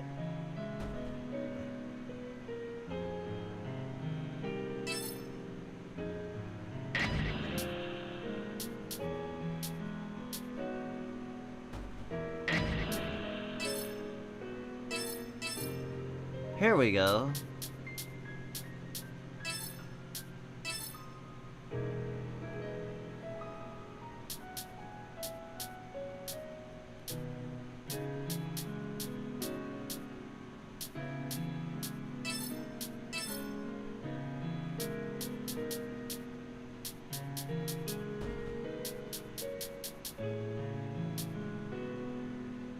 Oh, this game does have English voice acting?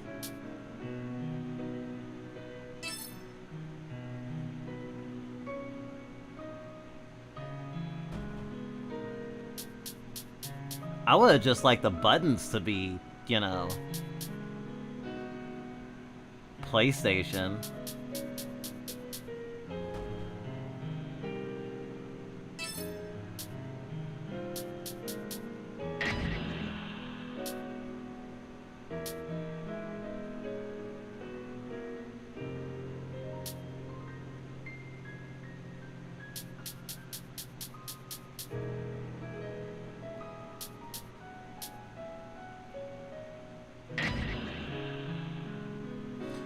Adjust the difficulty. Higher difficulty means tougher foes and less EXP and funds gained from battle.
Damn, the bloom effects on this girl's rig go crazy. Have you faded yet? Oh shit! Etz is take off the text. Got it. Don't give up, Sheena. I've already leveled you past the max. You're in God mode now. She's obviously not. Try summoning your power from within. If you don't concentrate, then you'll stand no chance against that thing. Hold strong. Keep your head up. You can do it. Believe in yourself. God damn. I can't. I've never had it in me. Everyone else is gone. I'm the only one left. Don't give up. Don't give in to despair. I can't save this world.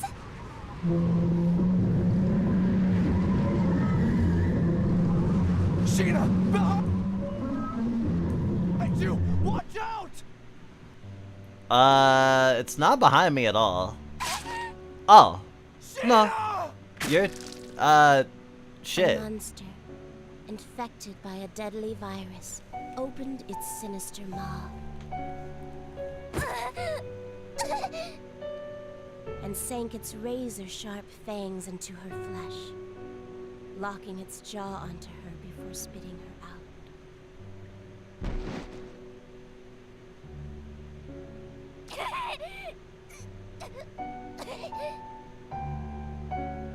Thick droplets of her blood were splattered onto the dirt. Gashes on her abdomen exposed her spinal cord and vital organs.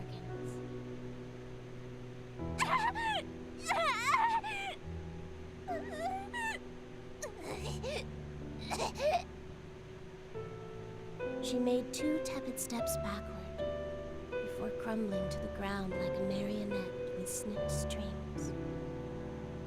Damn it! Sheena! As shock set in, she struggled to make sense of what was happening around her. With a last desperate breath, she uttered,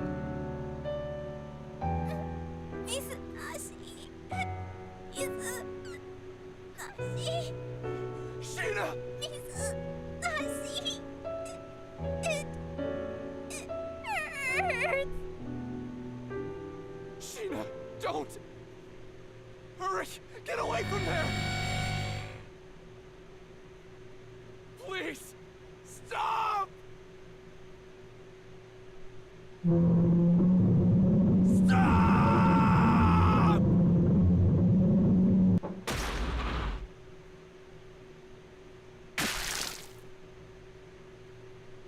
The monster licked its lips, its taste for blood slowly driving it toward the meek and bloody prey before it. Its nostrils flared, savoring the anticipation before snapping its jaws around the girl's head and heaving it into the empty sky.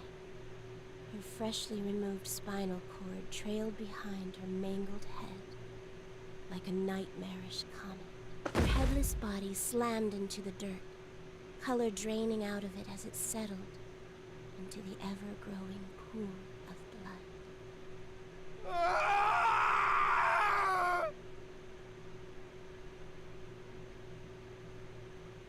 Sheena!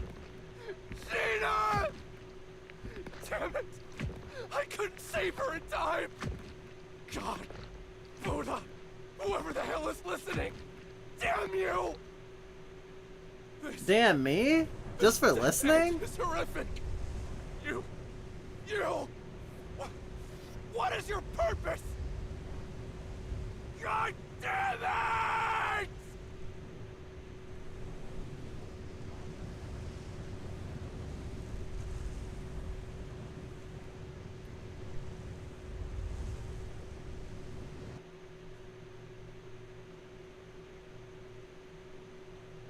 You.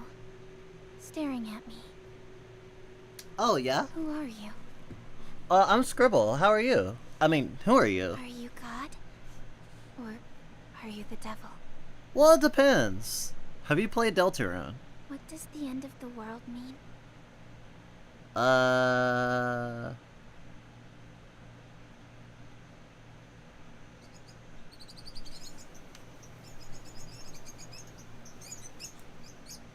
This game is very melodramatic, though. Which I appreciate, but it is kind of cheesy. Oh, it was just a dream. Or should I say a nightmare? Or it was in medias res. What did it mean? It means you're going to die. Huh? Where am I? Whose house am I in? Actually, who am I? What the? They're wrapped so tight. What are they? Huh? They look like spider legs. Yuck! They gross me out. Huh? What the? What? If you touch the glowing white key, you'll obtain information and items necessary to progress the game. If you ever find yourself stuck, look for the key. Once conditions have been met, exclamation point will appear on the minimap. What's this? What's this? Ha! Hit! What's this? How to save. The left stick button and the conversation open the menu in order to save your game. There are some conversations in which you cannot save. In order to avoid any potential death ends, be sure to save often. While in the dungeon, you can perform a save as designated save points. Yeah, that's why it's called Death End Request. Actually, it feels in the same vein as something like, well, actually, I don't know if Chaos Head and Chaos Head Noah have dead ends, but Corpse Party does. It's kind of like that. Wow.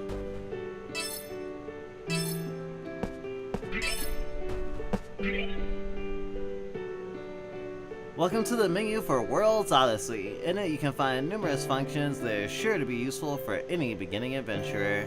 Various bits of information needed to progress the game can be found in the library.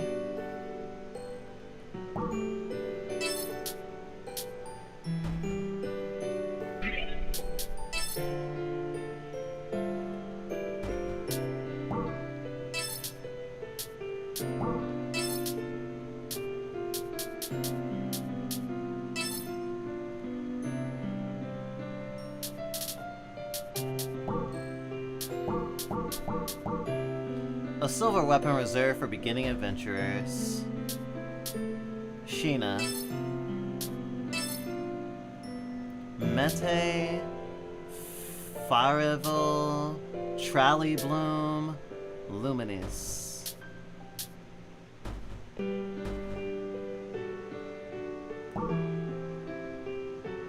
Unlimited warp points available.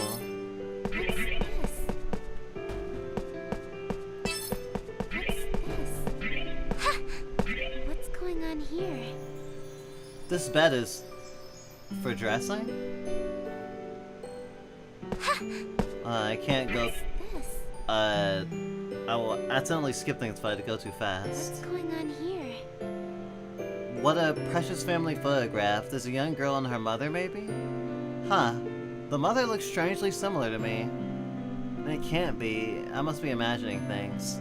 I wonder if this family lived here. I don't remember anything about me, but I couldn't be a mother. What's going on here? These two chairs look comfortable. All of the dishes and utensils are still organized in the kitchen, so maybe that family lived here after all. Seriously, why can't I remember anything? Where the hell am I? Wait, I just need to collect my thoughts. Let's just calm down and take a deep breath, think.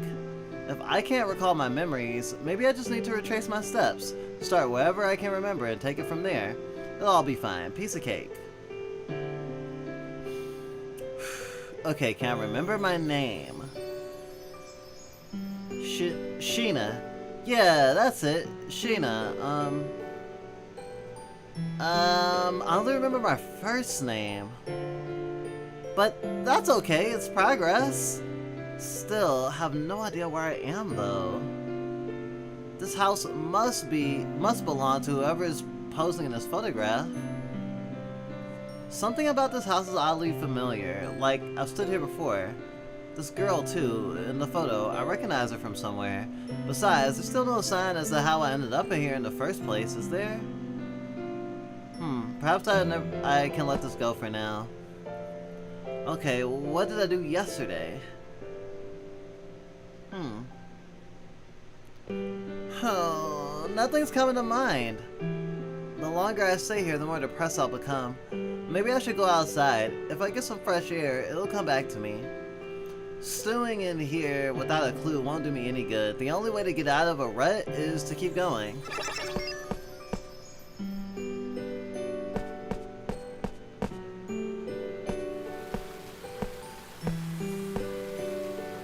This meadow is gorgeous. It all feels so... It's all coming back to me. That's right! I'm an adventurer! Once every 2,000 years, the gates to Odysseia, the mystical sky capital, open up to adventurers that are pure of heart. Naturally, a city in the sky isn't exactly easy to find, so I had set off for Hardis, the military kingdom, to find more information. And a stroke of good luck, one of my local guilds in Hardis let me reside in this house for the duration of my stay here. Oh, what a relief. I was beginning to panic, thinking that my memories would never return. Well, I've got a sword, which should come in handy for whatever I'm taking off to. I'm Sheena, the adventurer. Time for me to see Odysseia, the legendary city in the sky. Guess it explains why I've got these legs dangling underneath my dress. Wow, everything's coming back to me. When it rains, it pours. They say that people who visit Odysseia discover riches and happiness beyond their wildest dreams. Wait for me, Gold Roger. I promise. I'll find Odysseia and bring you the happiness you need. Anyway, this place... Is there no one else around? The House of Beginning. Hey! Yeah!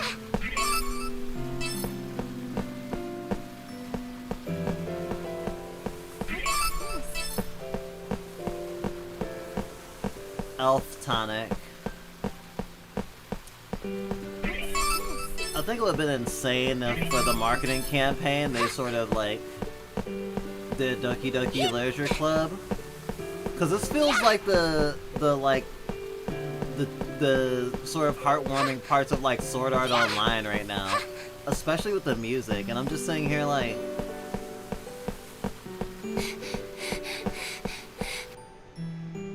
Collect! Hidden throughout each dungeon are points you can collect. Venture out and out of the rooms within each dungeon to make markers that reappear. Any items found can be sold later, but keeping them may come in handy later. Hey!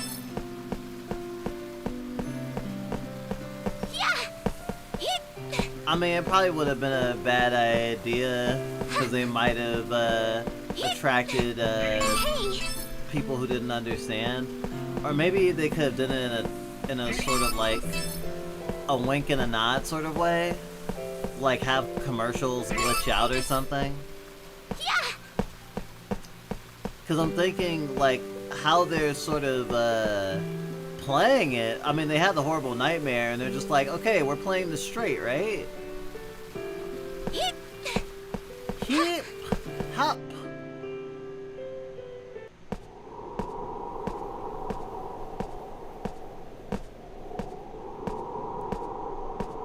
Until they hit you with the, oh no, this is horror. Oh no, everything is crumbling apart. Oh no, the back rooms. Come to think of it, did I even bother to eat yesterday? The memory still escapes me, in fact. I have no idea how long I was asleep, and this kingdom doesn't resemble how it looked when I first got here. I don't remember it looking this desolate. Hardest's aggressive tactic of invading nearby kingdoms landed them a less than favorable reputation, meaning they had few allies. Sturfil, Gorwyn, Rizari, Toria? Even so, what army is capable of wiping a kingdom off the face of the world? I shudder to think about what kind of power is at play here. I wonder what happened. Tell me, where did my memories go? Alright, time to fight.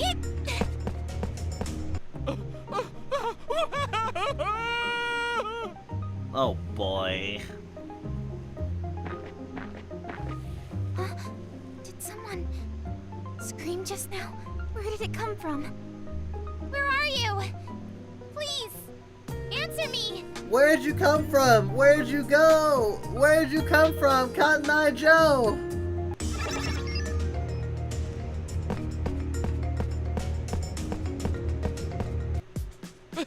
Help me! Somebody! Ah, yes, the hyperdimension Neptunia thing of men. I guess we can have men. If they're furry. Or Kamen Rider.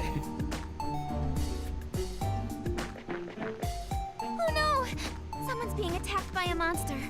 I have to help somehow, but do I even know how to fight? Bitch, I thought you said you're an adventurer. He'll be fine. That's what muscle memory's for, right? I'm sure I'll get the hang of it.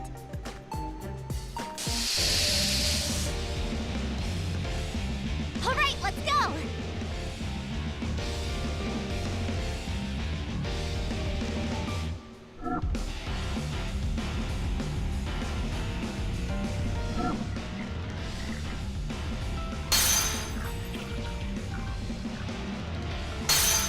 Let's go!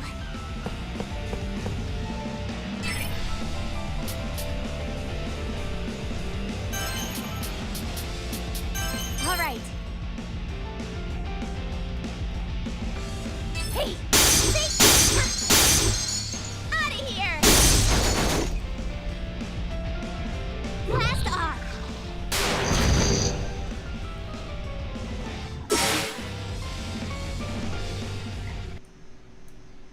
My turn!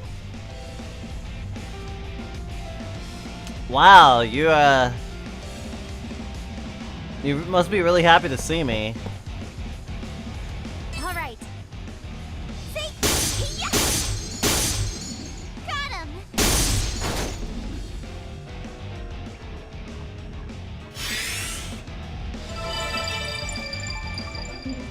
Leave it to me!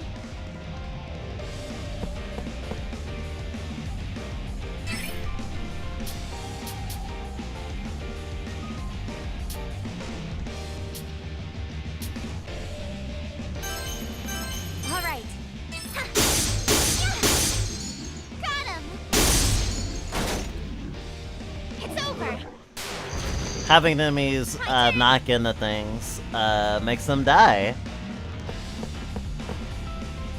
All right. Got him. Blast off. We won. Bubble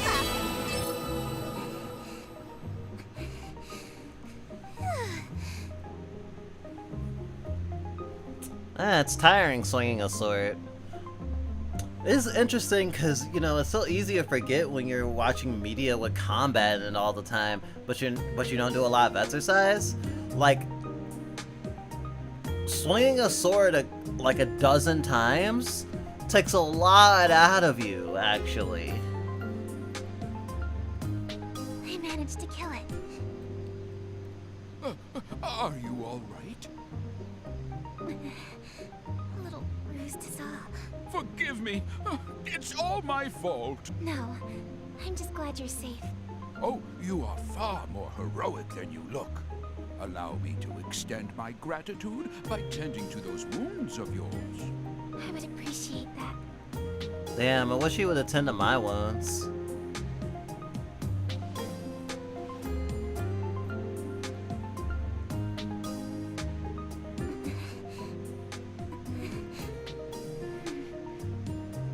I'm feeling a lot better now.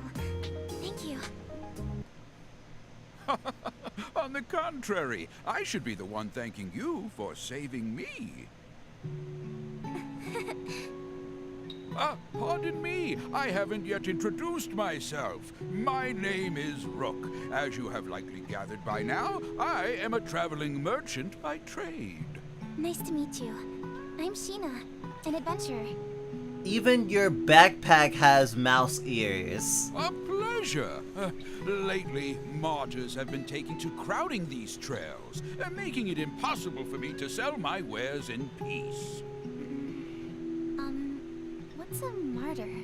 Oh, haven't you heard? Well, you see, I actually just woke up a few moments ago with no recollection of how I got there. My memory's fuzzy. What? Oh, how awful. Martyrs are monsters that have been touched by the kiss of madness.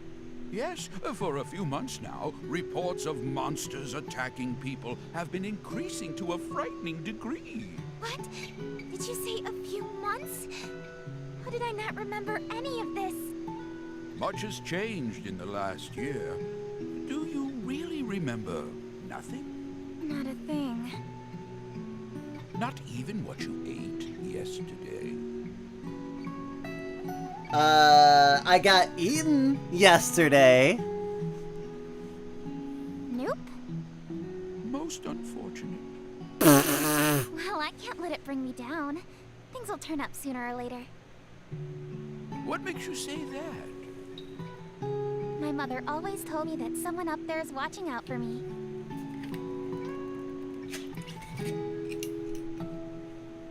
Yeah, the game designer. I see. Your mother sounds like a devout woman. Surely our Lord will shine upon you with his blessings. Amnesia is nothing to scoff at. I can imagine how confusing all of this must be. So I will try to help you in the meantime. Then, would you mind catching me up on everything I've missed?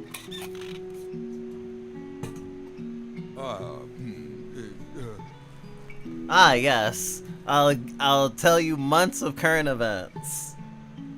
I'll try to do my best without blowing my brains out. Well, you needn't burden yourself with the sad tale of this fallen world. Some things are better left unsaid. So it's basically evil fucked crosscode. Honestly, that's not a bad pitch, I guess. That works.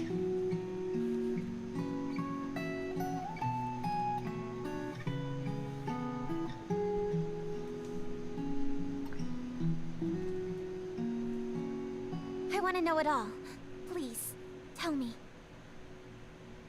Very well, then.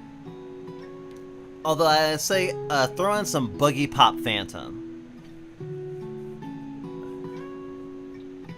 Crosscode via Boogie Pop Phantom is, I think, is actually a great way to put it. Allow me to tell you about the Intoma Scourge. 1 year ago, the world as we had known it ceased to exist.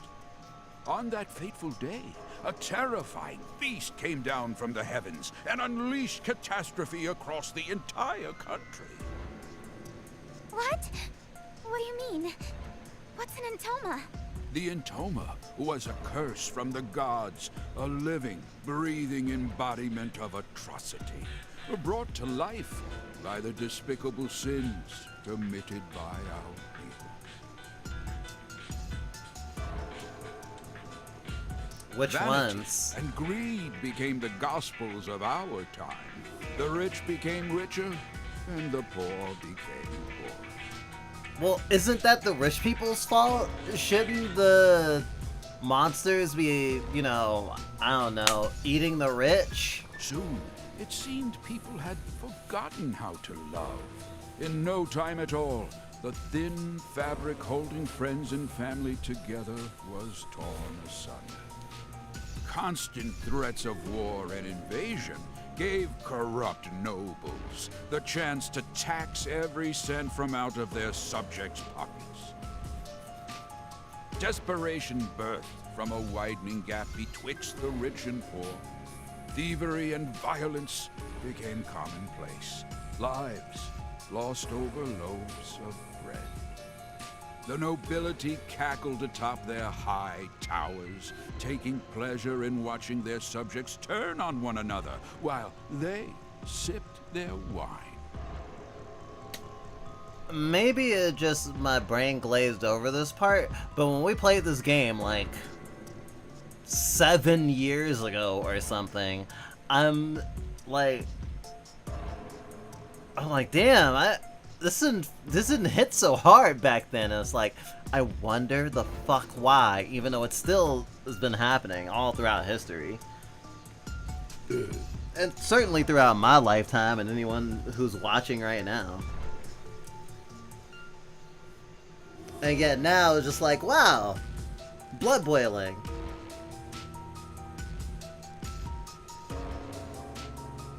The notion of salvation became a fool's currency.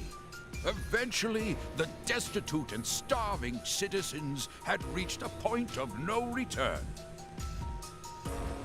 One by one, they fell to their knees onto the ragged earth, begging for death as mercy from their constant suffering. Memories of our vibrant past were tossed into the graves of those brave enough to remember them. That is, until the Scourge had ripped the heavens in half without warning.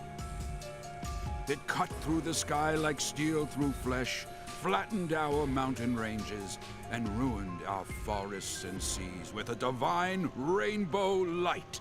The beast itself had later become known as Heaven's Messenger, striking fear into the hearts of those unlucky enough to cross its path. Furious with our people's disregard for life, God saw fit to punish us without warning. We had no choice but to accept. Heaven's messenger? Divine punishment? Within 10 days, the beast destroyed not only Heartis, but each of the surrounding kingdoms as well. Mankind was beside itself, without recourse or any chance of retaliation. Men, women, and children were being killed, left and right.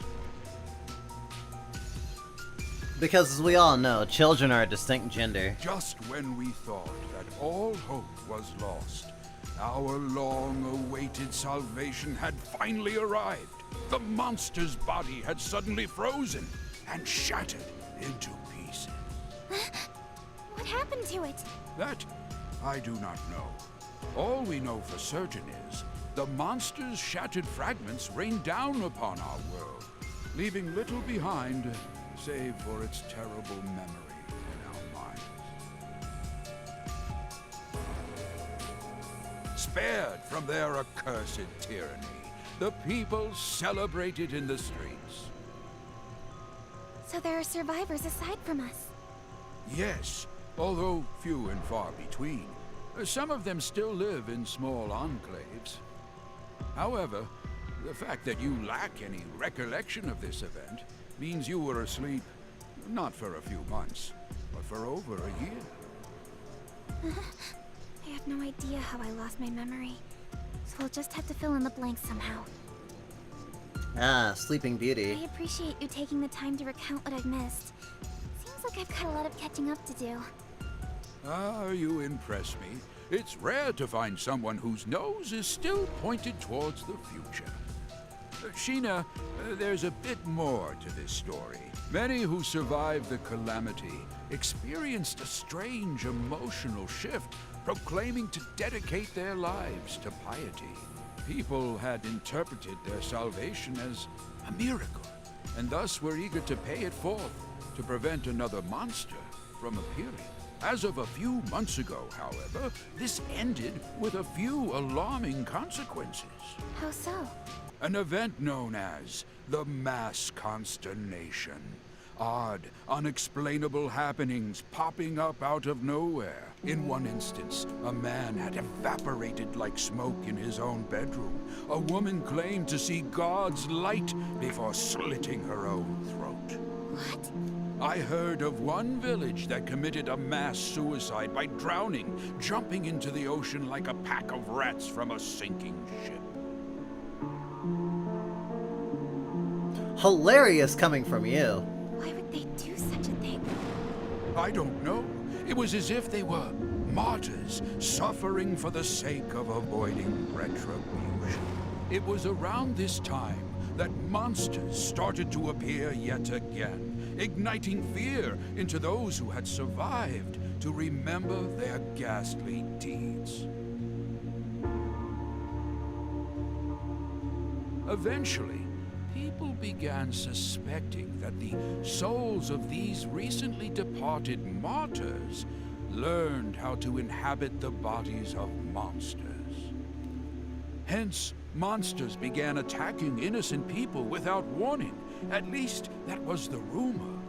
The name soon stuck, and these beasts you see roaming around are what we now refer to as martyrs. Crowds of frightened town-goers would look up at the sky at once and mutter, "We are forsaken."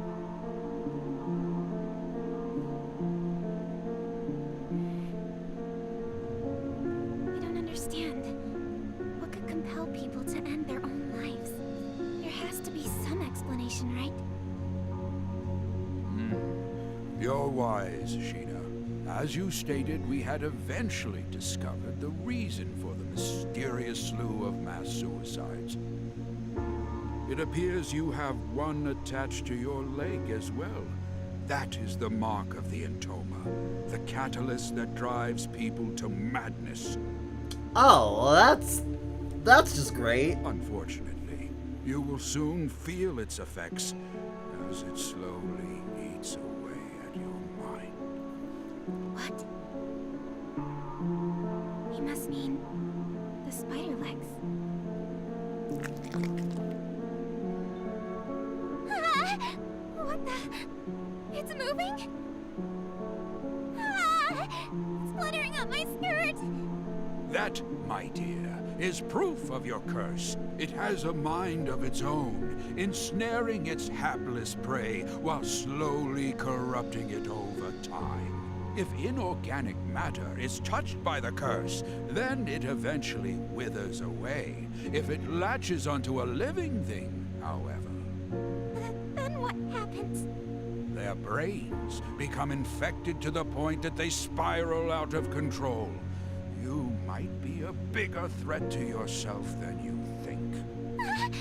Now that monsters in this damned Entoma have all but doomed this place, there is little for anyone to do other than watch the gradual and tragic demise of our world. I love how he's just like, oh yeah, you're fucked, bitch. Goodness me. In times as bleak as these, it feels like a real labor to go on living.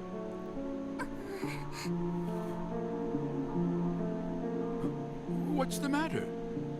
What do you mean? What do you mean? No more than I could ever say this with the being under I can't say this in an underwhelming way. You're insane if you think that someone can hear what you just said and not be several layers of not okay. I mean, honestly, I'm also remembering that the sort of live 2D aspects of the character models, as well as them even matching the lip flaps, went a long way of presentation when we first played this game. And honestly, when it's saying the mood like it is right now, it actually really slaps. Like, it definitely, I mean, honestly, it feels like a 90s anime in that sense. That has a lot of cheesiness, but like, when it really like rolls up its sleeves, it goes hard. And it's just kind of hilarious. He just straight up told like a fucking scary story. He just told a creepypasta, and it's like, and it's in you. Oh, what's wrong? And it's just like, that's the type of shit that gets you killed. Like, honestly, I wouldn't even blame her for just murdering him on the spot right now. Oh, nothing. I think I just have a stomachache. No shit. Oh no! Forgive me. I've spent all this time reminiscing. How rude of me. Reminiscing? Sir? I'm fine. It'll subside in a bit. Yeah, I'm sure you got some opium somewhere. That'll take the edge off. If everything you said was true, about the curse and the end of the world, then I'm so sorry. Somehow, though, I'm still happy. But how can you?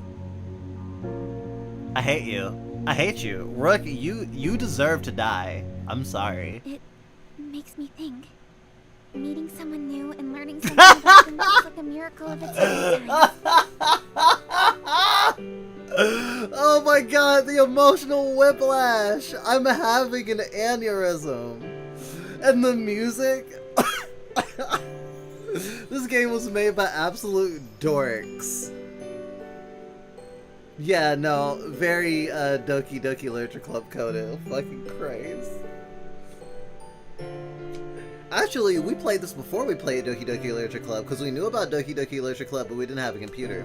And Doki Doki Literature Club Plus wouldn't come out for, like, half a decade. When I see my reflection in someone else's eyes, I can't help but blush. For a brief moment, my life has purpose.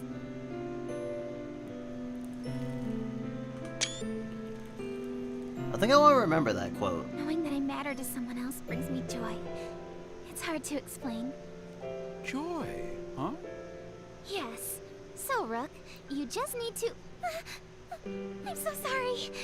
That was rude of me. Because of what you just said, I am reminded that life still holds some splendor. Thank you for sharing that beautiful sentiment. You're welcome. I've no doubt that someday we will find a way to lift the curse of the Intoma from our lands. If I learn anything more about it, then you'll be the first to know. Really? Thank you. Well, guess I'll be seeing you around, Rook. The world needs me. Sheena, where are you going? I'm an adventurer. There's only one place for me to go. A place where all adventurers dream of. The mystical sky capital, Odyssea.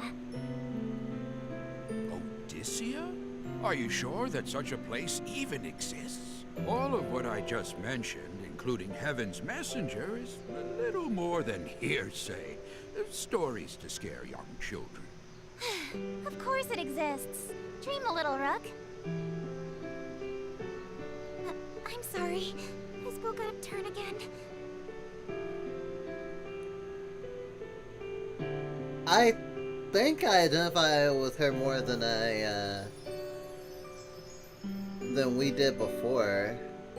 It's interesting seeing how she has this willful optimism, yet she's also sort of like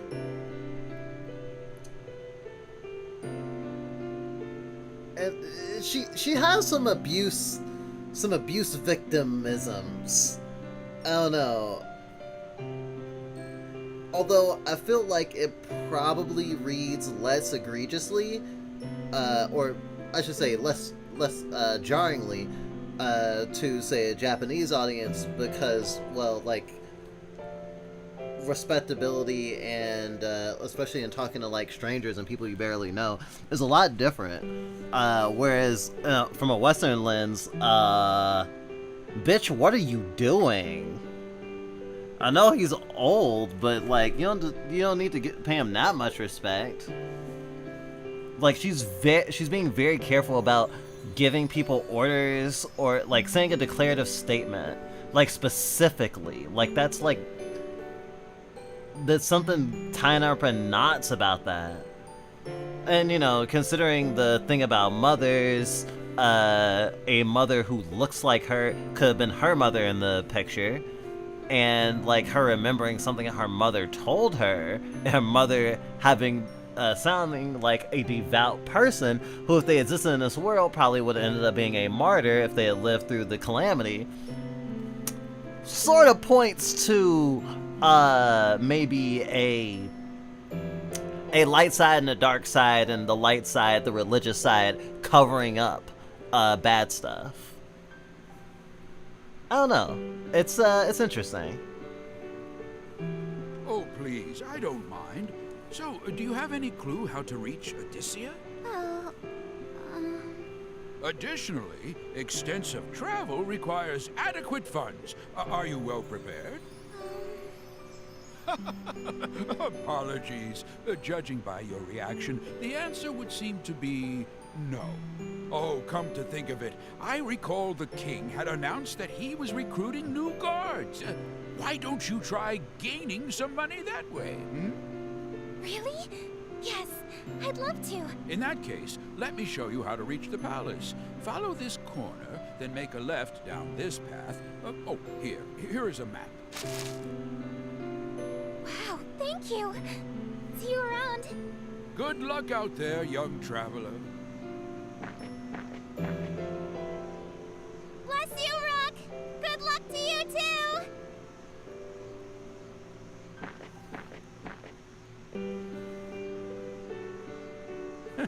What a spry thing.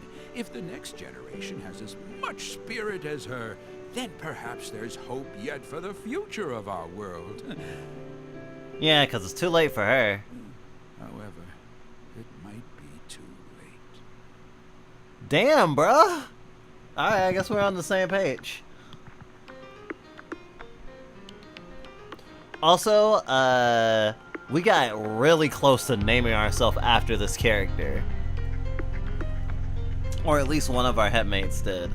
I'm pretty sure Mocha was the closest. Mate, so this is the place, huh?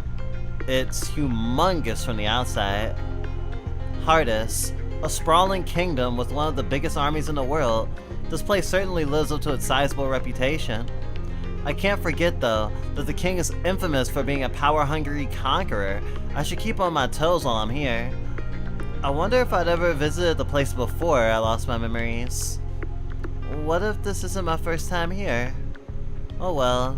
What's important is now that I gain what's important for now is that I gain an audience with the king. Alright, I guess I'll do the first dungeon at least. How odd. For a palace this huge, I thought I'd see a lot more people by now. One soldier even. The silence is disarming. Maybe if I scream, someone will notice me? Hello? Hello? Hello? Hello? Hello? I'm here to listen to guard. Guard. Guard. Guard. Not a peep. Guess this place really is empty. Well, maybe not. The front gate was open. The king's probably sitting in the throne room. I should try searching more thoroughly.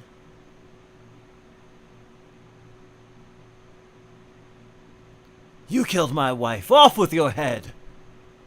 Huh? Where did that voice come from?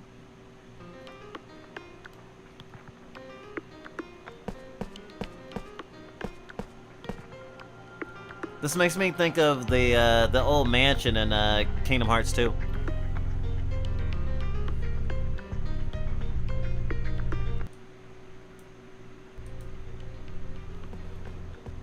Music in this game is not bad.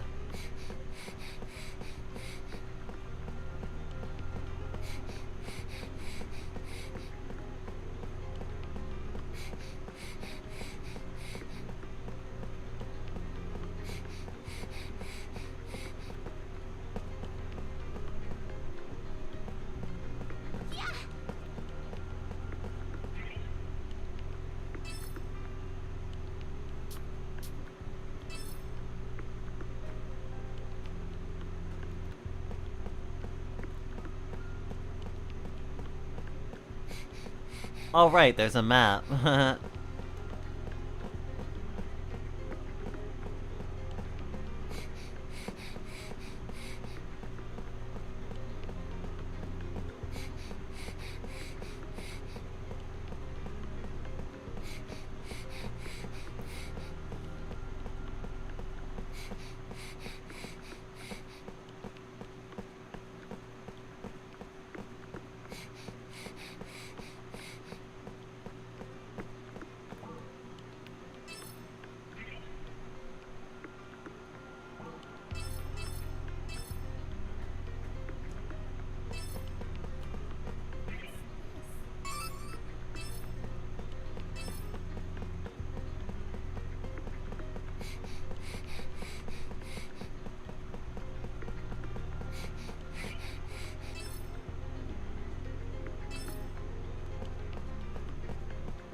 The door is shut.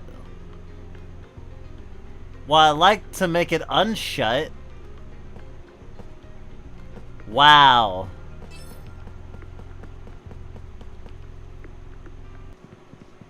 I wonder what that was all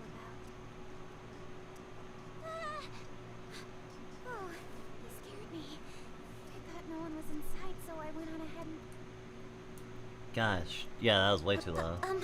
My name is Sheena. I'm an adventurer. Forgive me for barging in. I tried calling out earlier, but it seemed like no one else was around. Oh, I'm here to enlist as a guard. I heard you were recruiting. What am I even saying? I'm letting my panic get the best of me. Keep it together!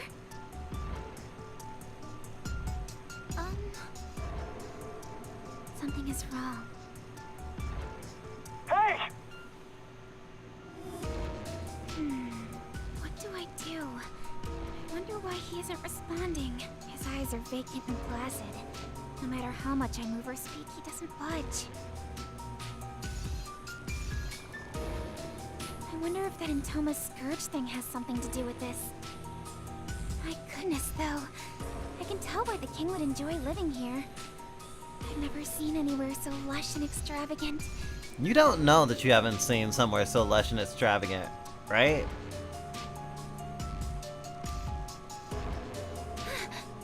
I love how her fucking dress says Enigma. The woman in this portrait is stunning. She's so regal, like a queen or a princess of some kind. Why does the painting look like it's been hacked apart by a sword? I couldn't fathom why anyone would dare to desecrate a royal portrait. I could. Wait, have I met her somewhere before? No way. That can't be. How the heck would someone like me meet the royal family when it... Ah! Oh no, what did I do? Guard just started glaring back at me. I should get out of here. I'm sorry. come back later. I should head back to the palace entrance.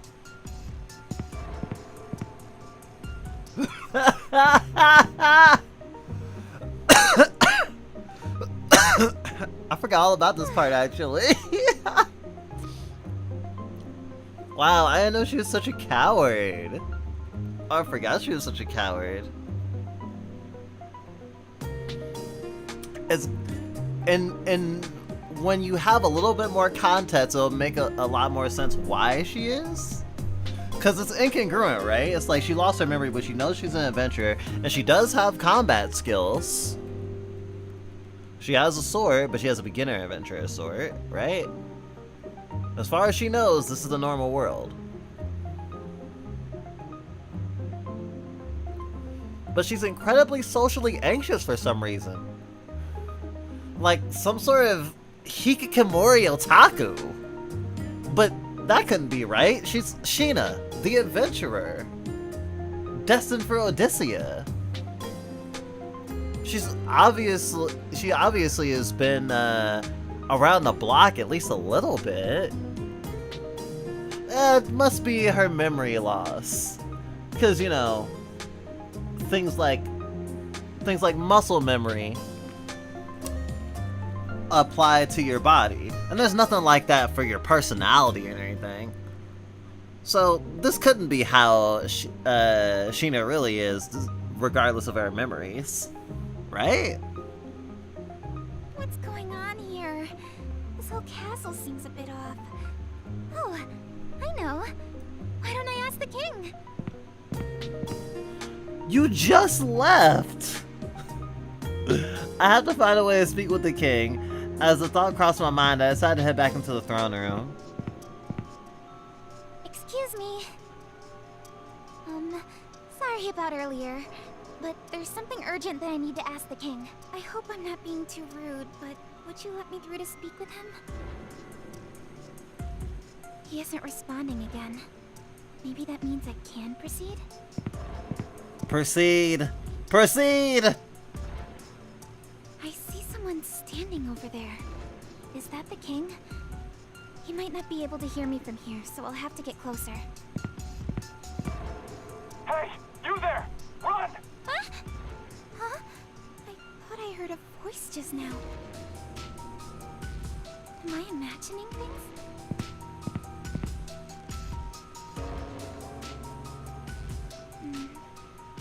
Excuse me. Your Highness, I want to... You've traveled a long distance, adventurer. King Hardus. He's there. What a relief. Seems I can talk to him. Have you come to defile my wife as well? Sir? Are you offering? Huh? Wait, you've got me all wrong. I never do anything to hurt the queen. Those hideous legs on your body are proof of your insolence. A stain reserved for sinners, as the rest of us await salvation from the Ark! Oh, okay, I get the... You have the thing on you, so it's kind of... They're treating it kind of like a zombie bite in a way.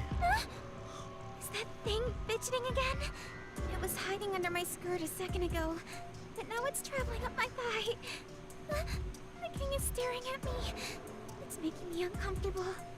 Man, I want to use this as a trans allegory so bad. Your Highness, please hear me out. The queen and I have never even met. Bow before the Lord's graces! Touch your head to the ground and repent with your blood! The purging light only desecrated our world because of sinners like you. What is he talking about? So it isn't just the cards that are acting strangely. The king's going cuckoo too. The world is cursed and falling into ruin. Soon all will be reduced to ash. The devout will be saved, and the sinners punished! I hereby charge you with the murder of my wife, the Queen! Off with her head! I think this game did actually inspire Mocha to go by Alice, though, because you can pretty much see the Alice in Wonderland parallels, right? Mad King? He's the king of heart? Yes?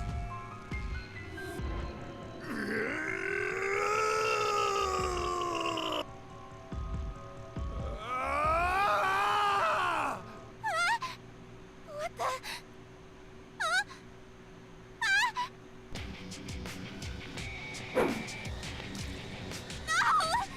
Ow! You're hurting me! The guard! He's got weird legs coming out of him, just like me! God has forsaken you! Death to all sinners!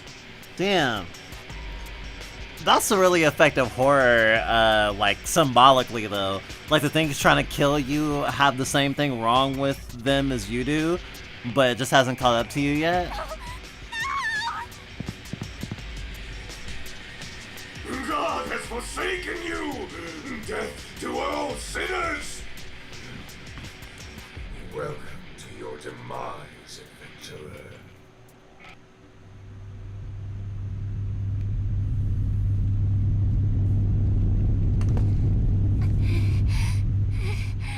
What was all that about? Maybe coming here was a bad idea. I need to hurry out of the palace. There is no God. There is no God! Welcome to your demise, adventurer.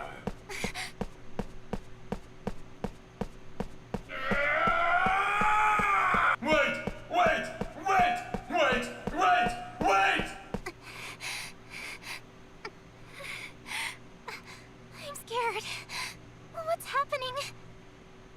The guards are all corrupted. If the legs tethered to my body are a sign that I'm infected by this so-called curse, does that mean I'll lose my mind too? No, I can't. Listen to me, Sheena. The Lord is watching over you.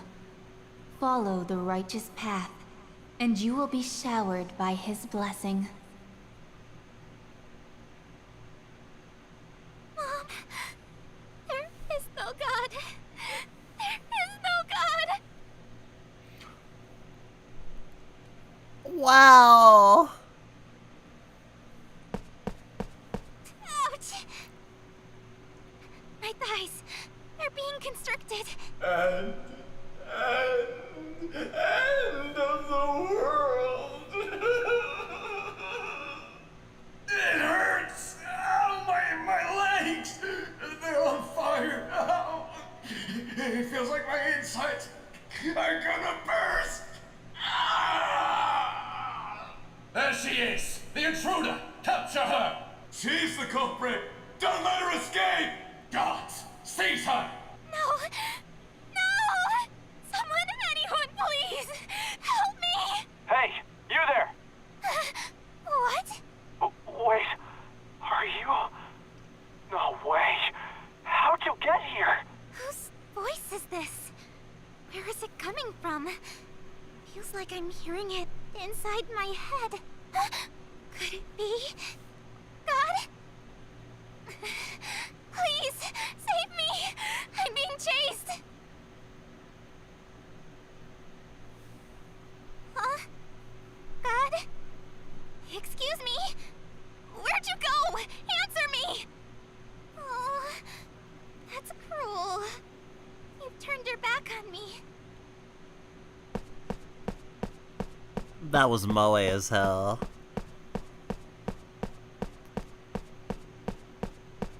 She's not a beautiful fighting girl, she's a beautiful crying girl. I have to get out of here!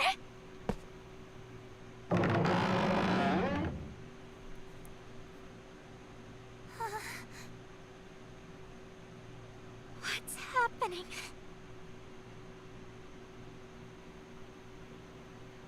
Now that monsters in this damn Atoma have all doomed this place, there's little for anyone to do other than watch the gradual and tragic demise of our world. The tragic demise of our world. Ugh, my stomach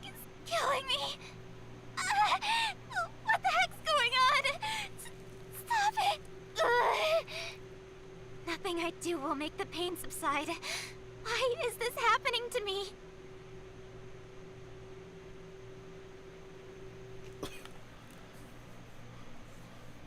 Oh yeah, she's literally. I mean, yeah, I guess that would count. She needs to Shinji her way through it a little bit. She is the main character after all. Imagine having a JRPG with a character with weapons who can fight, who is too scared to fight. That would be insane. That would be an interesting sell.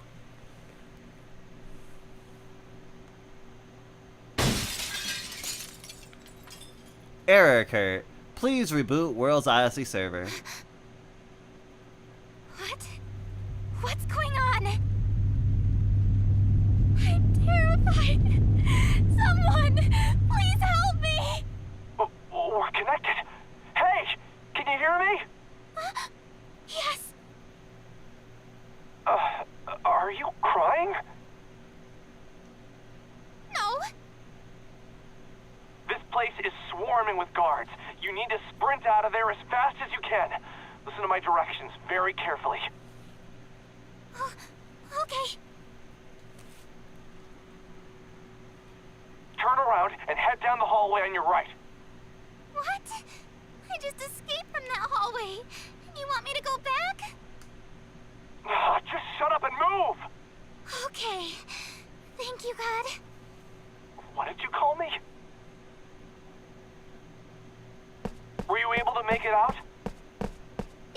Yes. Somehow. Ouch! Hey, you okay? Watch your step. I think so. I didn't see a ledge there. Must be by design. You're not making any sense. By design? Huh? Anyway, keep going. Enter that room. There's a column with a hidden switch. Go ahead and press it.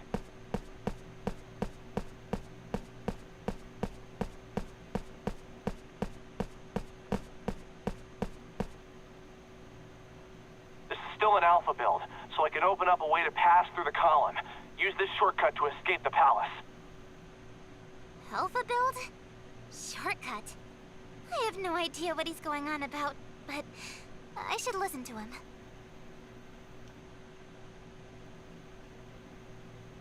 Whoa! The communication's lagging out. You're starting to buffer. I can't see anything on my end.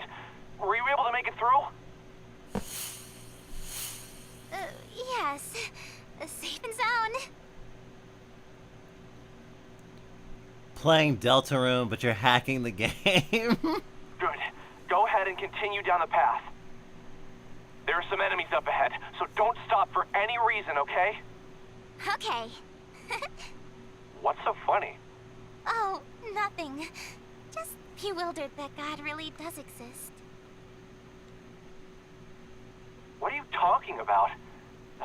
Whatever, just keep going. Okay.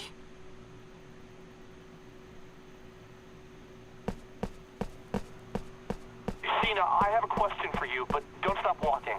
I'm gonna ask you directly. Are you... Sheena... Huh? Oh, yes. I'm... Sheena, the adventurer. I know that. I'm asking about your real identity. You know, the girl behind the curtain. Identity? The only girl here is me. God, you sure are strange. You're giving me a headache. If your last name isn't... Are you a hacker or something? Besides, how the hell are the World's Odyssey servers up and running? I thought they were shut down. I have no idea what you're talking about. No idea? Are you serious? I've lost my memory. An entire year's worth of experiences. Gone.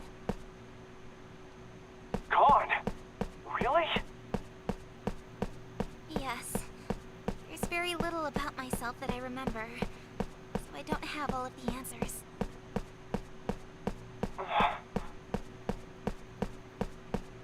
Oh, but there is one thing that I remember. I have a vision of myself, aiming to reach the mystical capital in the sky, Odysseia. Actually, that memory has been fabricated. Nothing more than a programmed objective. A programmed objective? Sheena, what's your favorite food? Huh? Well, of course it's... Steamed melon pod. What? How did you know that? I knew because of something that happened in my world where you actually exist. Your username. Sheena. Hey, you're Sheena, right?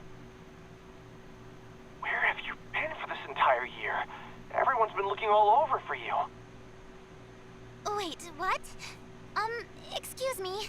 You're cutting out. What did you say after Sheena? Sheena? You're breaking up still. I can't hear you. I'm sorry. Are none of my messages going through?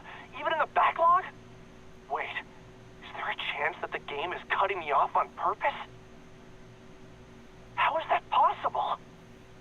Then how about my name? No, it's not coming through. My name doesn't work either? Who's behind this? There's so much I want to ask you.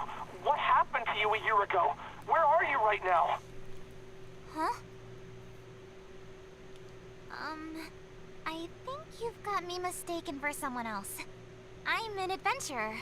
I promised my mother that I'd reach Odysseia. I told you, that's just your programming. Besides, your mother passed away when you were a young girl, didn't she? What? Huh?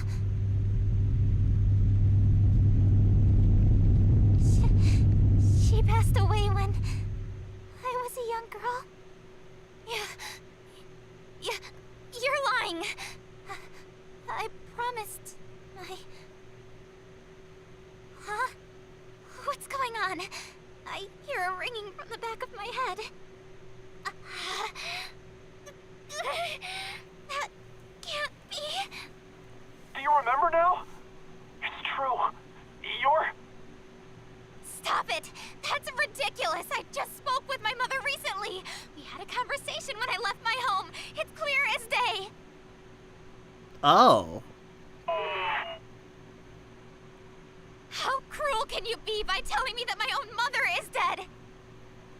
You're no god! You're an imposter! What? An imposter? Don't shoot the messenger! You're taking advantage of my amnesia by lying to me! Just what are you playing at? Well, tough luck for you! I was a fool for thinking I could confide in God.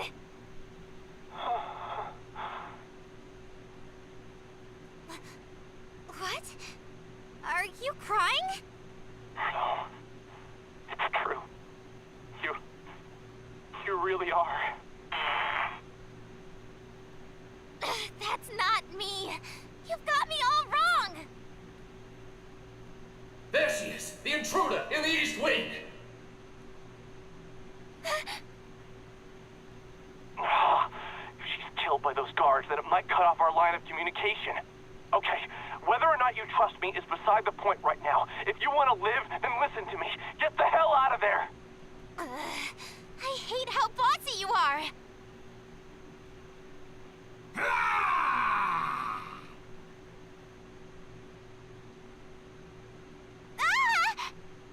Damn it! No way! Where the hell did he come from? Decapitation, incision, immolation, and mutilation! I can do it all! Wow, he's a jack of all trades. Is he booked too? Commence the execution! Come here, little girl. I will crush your lungs, fracture the bones in that fleshy body of yours in the palm of my hand! Don't worry, Sheena. I'm right here with you. I can rewrite the code in real time to boost your fighting abilities.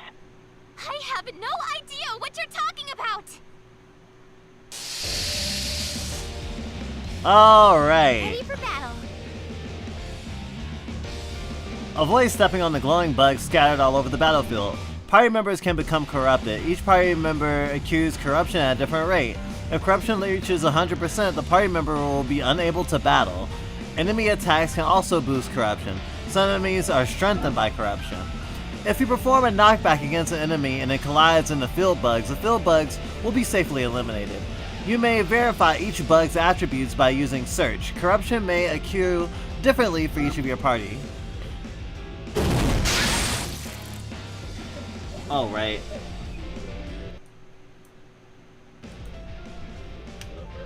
I basically had to turn it down in OBS for battles because of how loud the fucking sound effects are.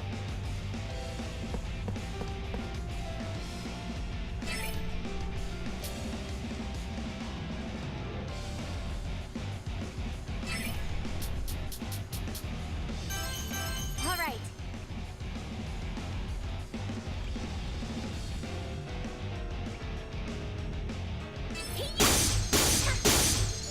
Home run! It's over.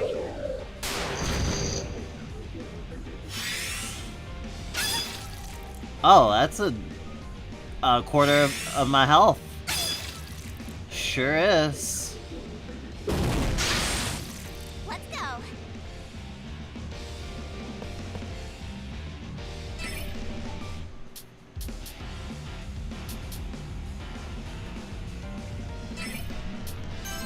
All right. Damn it. I can see it. Home run! Damn, bitch. Told you she's Shinji.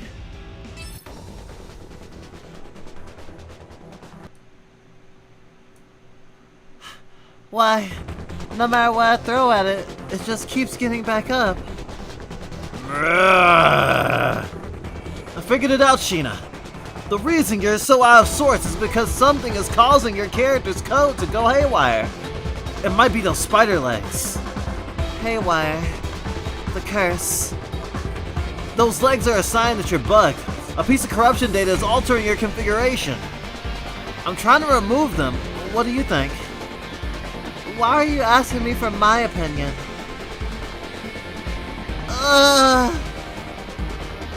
My head is killing me. Everything's spinning. Bugs? You don't remember. You and I used to debug this game together. Debug? What? How do you know me?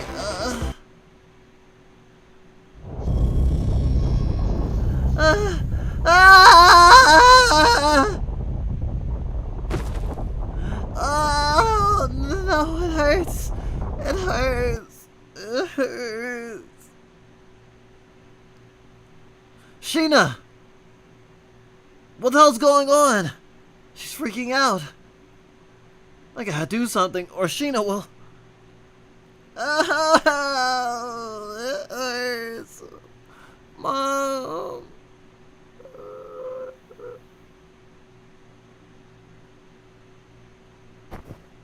Ah, don't get out, no!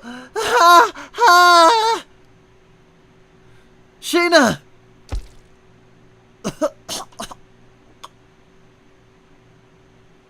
Bug.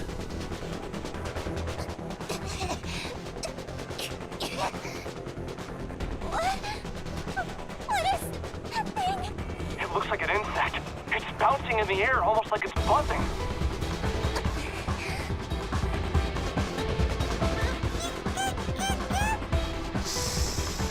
Sheena, run for it! It's trying to eat you!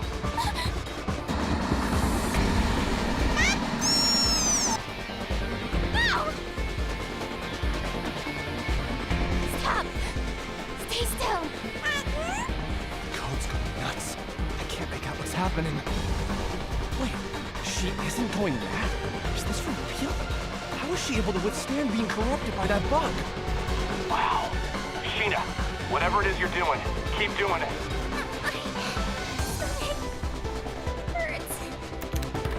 Just hold on for now. I'm gonna rewrite some of your code. My stomach always hurts. I totally understand you, Sheena. Prepare for your doom! Damn it, it's gotten back up already. You're doing great, Sheena. Try accessing your attack commands now. Attack commands? You stop speaking gibberish? Your commands are, There are times when the heads of our prisoners go missing after being decapitated. Care to guess why? Oh, you bring them to your quarters to fuck them? Because we stuff them and put them on display. But yours? I'm going to boil it with salt and spread it on a cracker to feast upon! anything, just do something.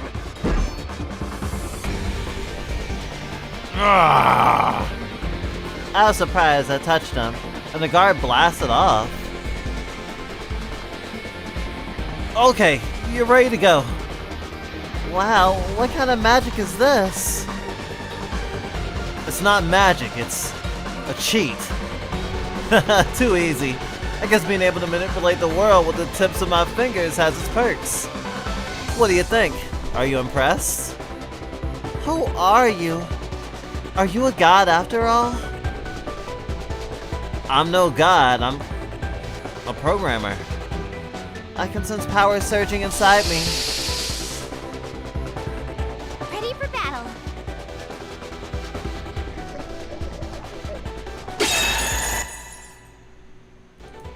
Leave it to me.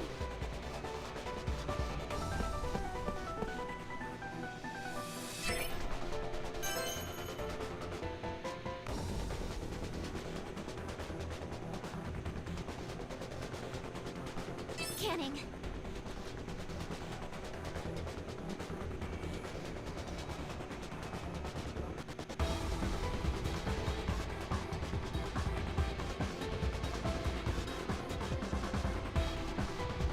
All right.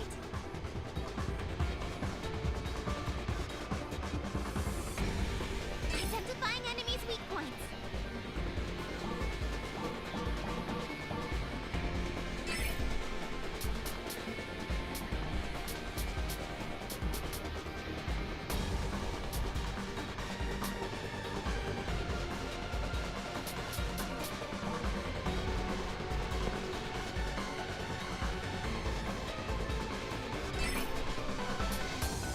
Scanning. Oh my god, I keep pressing the wrong button. It's because X is back out instead of confirmed. Circle is confirmed. All right. Like Metal Gear Solid.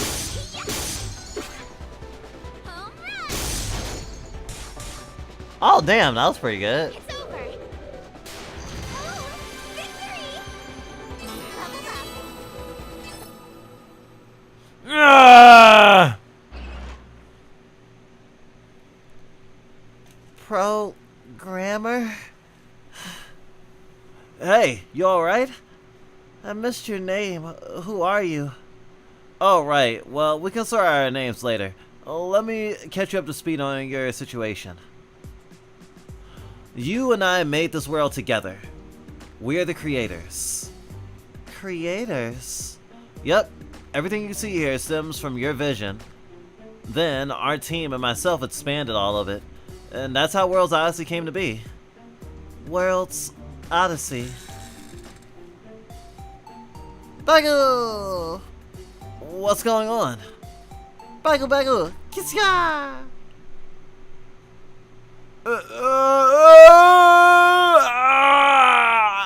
What is it doing? Yeah, it's eating me. Stop! You can't eat him. Please stop.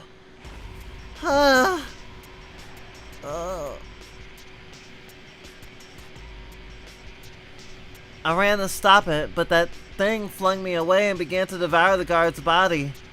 Back, come here! Ah!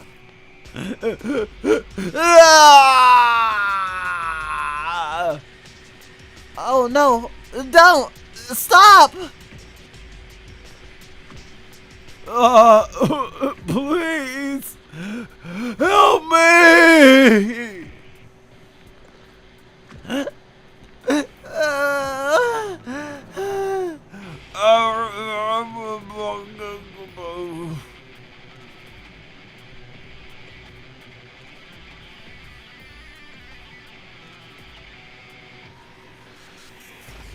Sheena, get out of there! A monster's heading straight for you.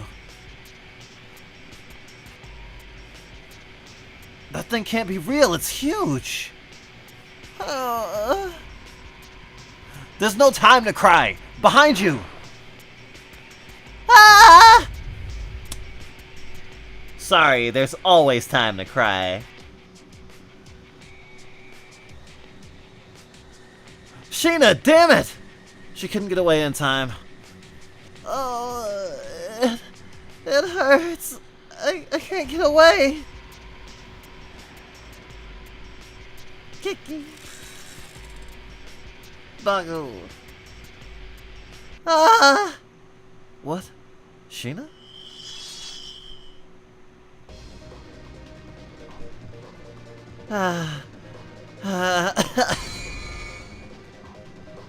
What's happening?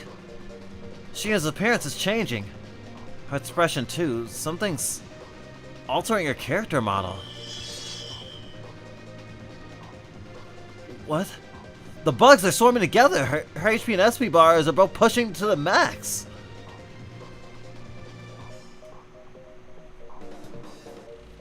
This is my destiny.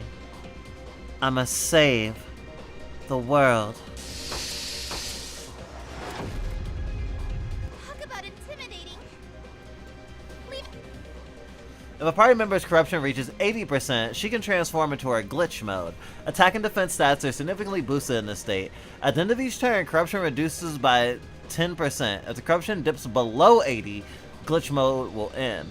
While in glitch mode, press the Y button to assign a wild skill to the third slot.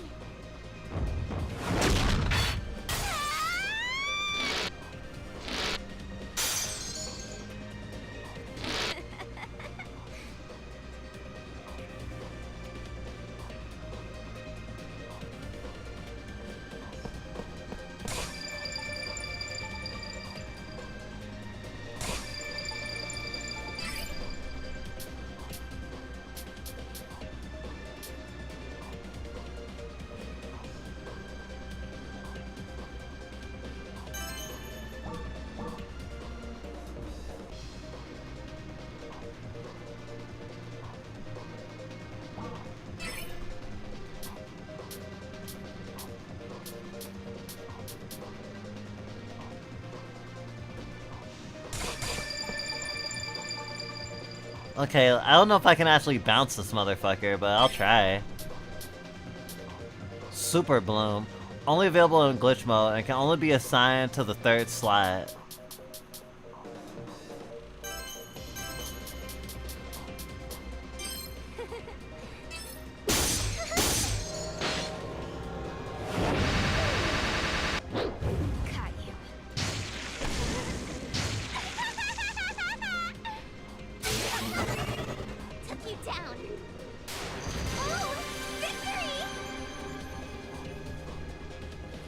So yeah, so it's also sort of a yandere game. You know, you go into your special mode and it's like you're insane. It's great. I love being insane. Huh? What did I... How? What's the matter? I feel powerless all of a sudden. Does she not remember what happened? I wonder if the bug has something to do with it. I didn't know fighting like that was possible. Great job, Sheena. You handled that monster like it was nothing. I did? What should I do? I feel so horrible for letting that happen to him. Him? Oh, you mean the mutated executioner? Don't mind him, there was nothing either of us could do. But it wasn't a conscious decision on your part. That bug is a parasite and it's using your body as a host to carry on its own will. True, but if anything, it was an act of mercy before his fate took a potential turn for the worst. I wouldn't lose any sleep over it. A bug that devours other bugs, huh? Just like a real animal. Bug! What am I gonna do from now on? I just don't know what's going on anymore. Let's just focus on getting you out of here. You aren't out of the lion's den yet. Okay.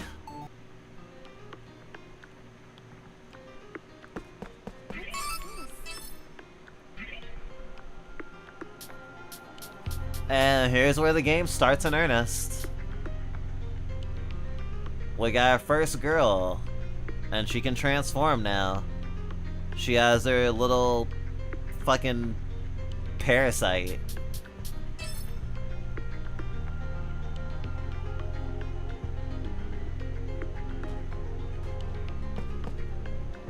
Sheena looks a whole lot like a nurse.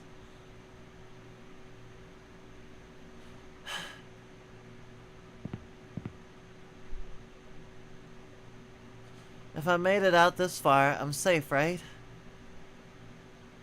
Hello? Say something. Why are you silent all of a sudden? Say...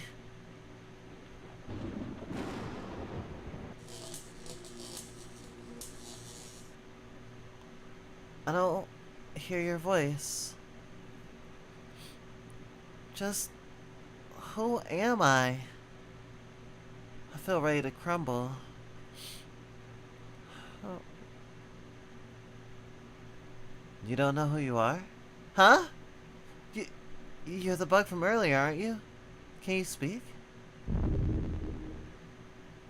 I hate feeling left in the dark. I want to know everything. I mean, it's me, why wouldn't I? But I don't know! I'm completely lost. I have no idea what to do with myself. This guy comes out of nowhere and totally shakes everything apart that I thought I knew. I mean, those memories of leaving home are so real, I can practically taste them on my tongue. But I didn't sense any hint of deceit in his voice, so I want to believe him. That's all too much for me right now.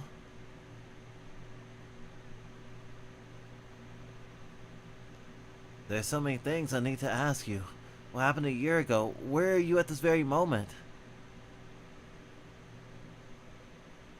Where was I? How am I supposed to know?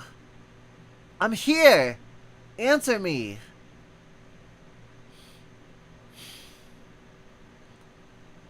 You scared? Yes, I'm terrified. What if I'm not who I think I am? What do you mean by my programming? Are my memories nothing but lies? Am I really alive? Do I even exist in this world? Of course you exist, Sheena Ninamiya.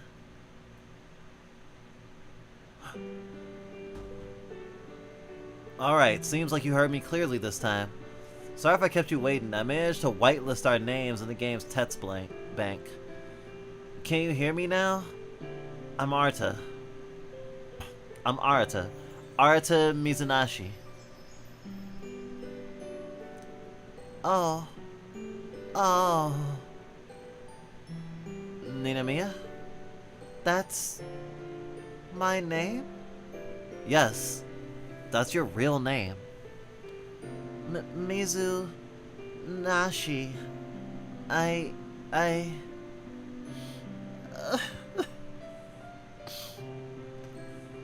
can't believe I finally found you. I wish you knew how worried sick we've all been. You're safe in there, right? I was so scared.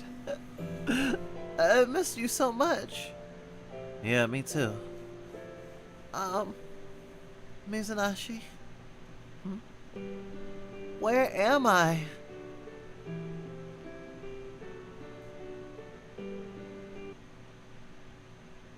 Wake up.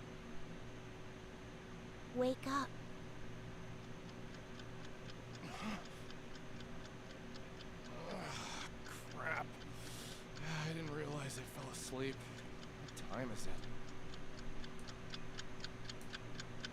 3 a.m. Not even morning yet, huh? Oh. It's been a while since I've fallen asleep in the middle of work. Come to think of it, I'm starving. What do I have around here to eat?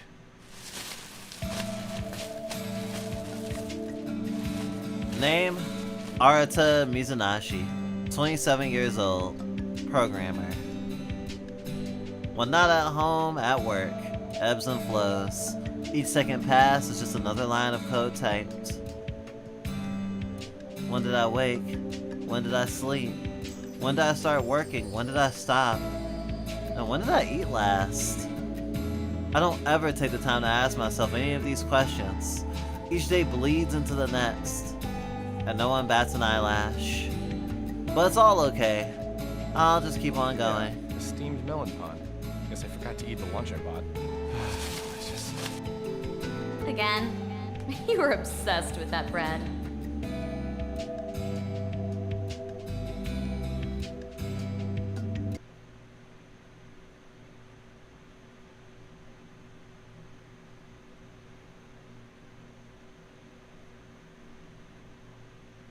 Huh? The melon pond? You practically eat them for every meal. Don't you get tired of the same thing? It's comfort food. This is where I work, Enigma Games. A small game development company where we work on software on behalf of the game publishers. Much of what we do is kept under wraps by non-disclosure agreements. My coworkers here, who shows little care for NDAs, is Sumiki Tokiwa. She works on a project separate from my team, but she is undoubtedly one of Enigma's top programmers. My dietary habits are none of your business. I enjoy the taste, but that doesn't mean it's my favorite thing to eat. I guess I just don't have a craving for anything else. Forget that, Tokiwa. Aren't you swamped with work? Should you be hanging out with me? Don't worry. I just finished working on a huge block of code, so I wanted to pick on you during my break. Here you go. Whoa, take it easy. You shouldn't throw things without warning me. Oh, it's coffee. Thanks. No problem. Huh. Looks like someone had a productive evening. What? What makes you say that? Your code. I can see the progress you've made on your monitor. 300 lines in one day is something to be proud of.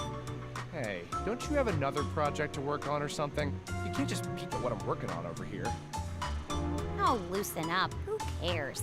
We're both employees for the same company. As far as I'm concerned, my work can be an open book to you. Yeah. That's why they separate us into cubicles, right? What's the real reason you're over here anyway? I already told you. I just wanted to pick on you. Seems like our most recent spat left a good impression on you. I know you've got the skill to pull it together, but ever since she went missing, you've seemed totally disinterested in this project. Well, maybe that's a reason for that. Let's drop it. Oh, yeah. I didn't mean to reopen old wounds. I just hoped you could understand. It's a personal problem. I just don't want to talk about it. It's not your fault, so don't worry. That's not what I meant. You don't seem to get it, so I'll tell you as many times as you need to hear it. This isn't your fault. You shouldn't have to shoulder that burden on your own. Right. Hey, I just realized that bread you like so much, I mean, Sheena used to buy those from the shop downstairs, didn't she? She did. She loved them so much. She used to buy them by the dozen for the office.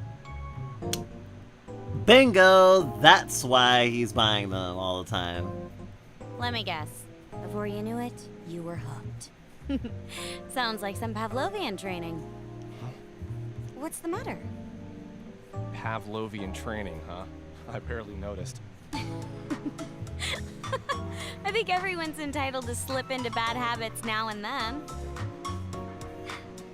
We just passed a year since Sheena went missing, haven't we? Yeah. Which marks a year since the World's Odyssey project ended, too.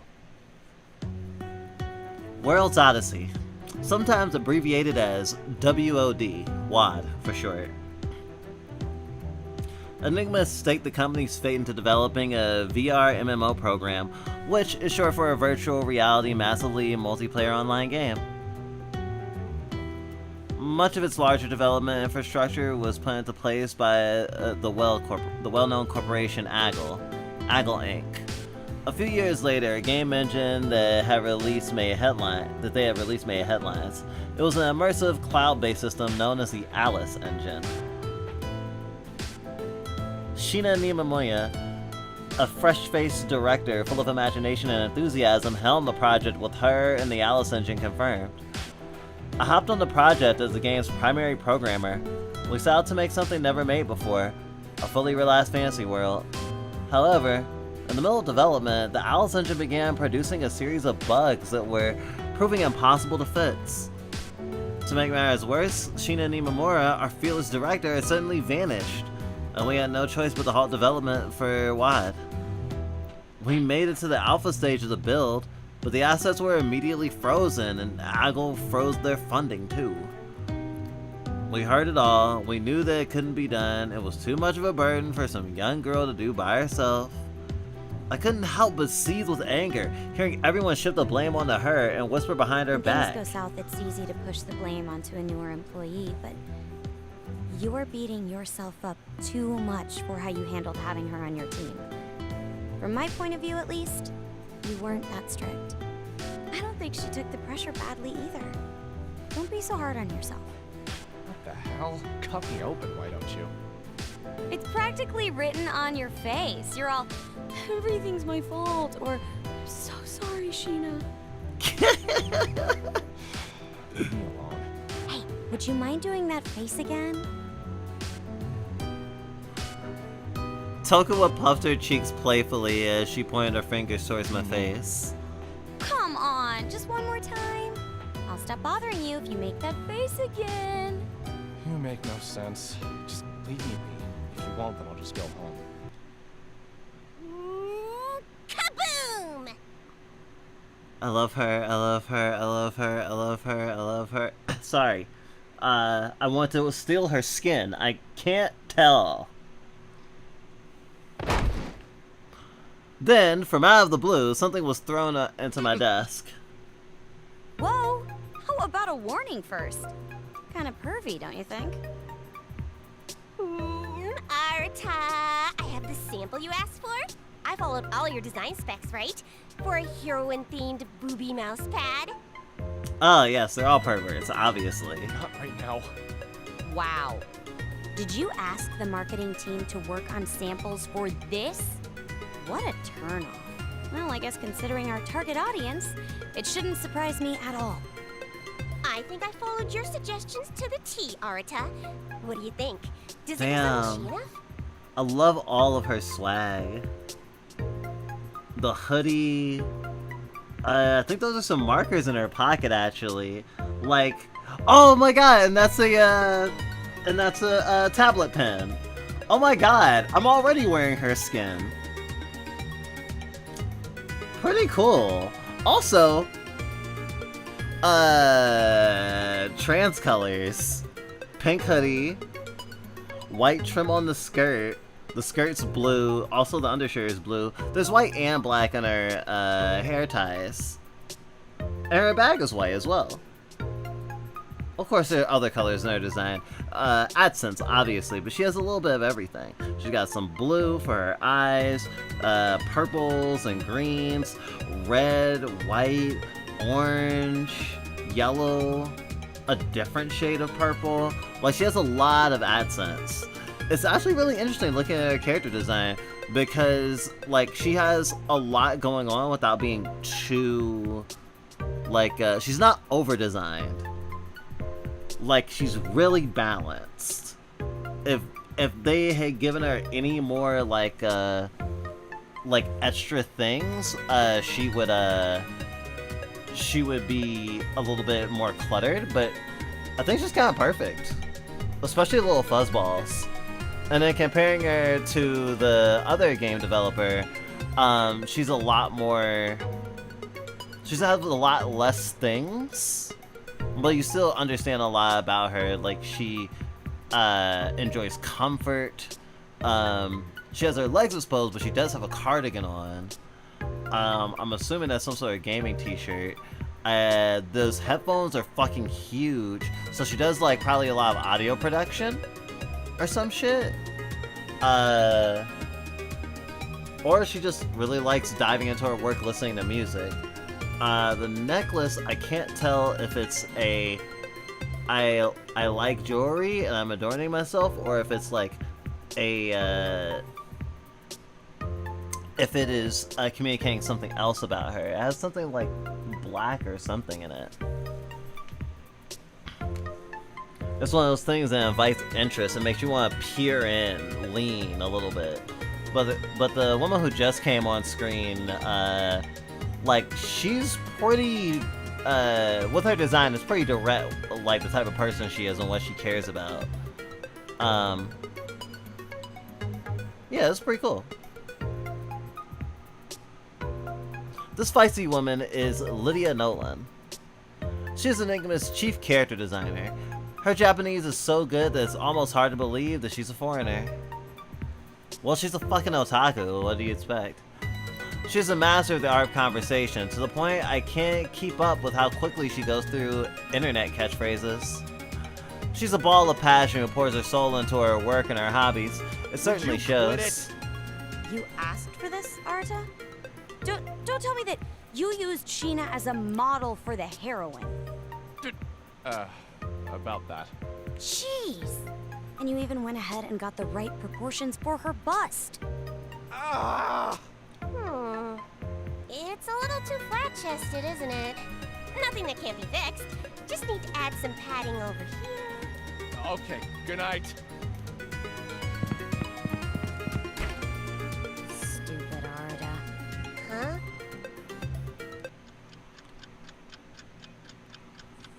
Today was tougher than usual.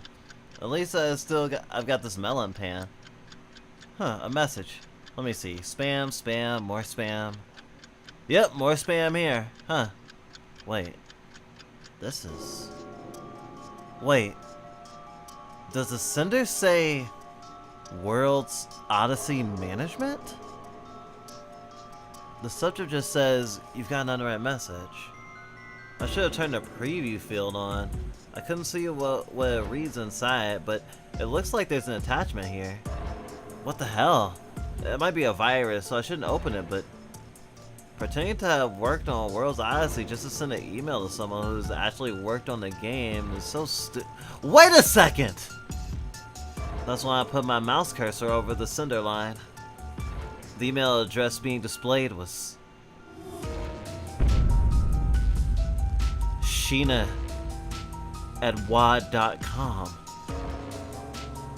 This is from Sheena? Seriously? It was a test email for Sheena Ninamoya, the girl that had been presumed missing for over a year. I didn't care that it could have been a spam email or some kind of prank, but at a second thought I clicked it open. Why am I getting an email from her address? Huh. Just as I saw, there was an attachment. I couldn't figure out with this extension what it was, but it was obvious that the file had been compressed. I tried my best to extract the compressed files with the basic expansion tools, but for whatever reason I couldn't open them. Even if I click on it, it won't open. Is it a strange zip file or something? I've never seen an email like this before. Try as I might, I couldn't open the attachment. My brain was being pulled from all directions. First the sender line, now this attachment. My frustration made my cheeks beat red, but there was nothing that I could do to open it. What proxy server could this have been from? All the servers should be down. I was at a loss. My next course of action was to access the World's Odyssey servers, knowing full well that they were probably deactivated. What? You gotta be kidding me. After we unplugged the server, the cache should have been emptied and deleted. How the hell is this still happening? World's Odyssey. Hey, what's going on? The screen's becoming erratic. It's buggy as all hell. This is bad. This is nowhere near this messy when I last touched it. How would any bugs be able to penetrate a firewall if the device is shut down entirely? What if I open up the control panel? Whoa, this is no good. These lines of code are totally jumbled. An entire year had passed since the incident. The disappearance of Sheena Ninamoya. Of course, we had reported her disappearance to the authorities immediately, but never had satisfied with how they chose to close the case. We were close teammates who had worked within arm's length for 2 years. We struck a fine friendship, and I'm sure that she'd agree. Sheena was wise beyond her years, but there were moments where her mind would drift off. The company had asked me to take Sheena under my wing so that not only would she be cultivating understanding of our company, but that she would also become an experienced professional, one that our company had planned on grooming to the highest echelon. When stresses from the job got the better of her, I noticed her slip over to the bathroom where I knew she'd cry herself in the stall. However, it was always done discreetly, never getting in the way from her giving 100%. Her unbridled enthusiasm always surpassed our team's expectations, but what made her truly special was the sincerity in her work. I know because I spent nearly every day with her. Sheena would never, ever walk away from her job without any explanation. That game was her life, her legacy. It's hard to imagine anyone walking away from it without any care or remorse. There has to be something fishy behind her all of a sudden disappearance. Nothing else makes sense. The police didn't share my conclusion, and were more investigated in the belief that she willingly ran off instead of something more nefarious. As Tsukimiya mentioned, I've been feeling hollow ever since. All I wanted was an answer, something that makes sense of the tragedy. I even thought that I could hire a private investigator, but both of her parents had passed away and she had no other surviving relatives. For anyone else, there would have been enough reason to leave it be, but neither Sumika nor myself were willing to do so, even as the two of us set about cleaning out her vacant office. We will find Sheena. Wait a minute. It says there's one active player moving in the server. That's impossible. Maybe if I check the player log, I can see a screen name or something. Account name Sheena. Status active. Last online 3 minutes ago. Sheena? Are you in there?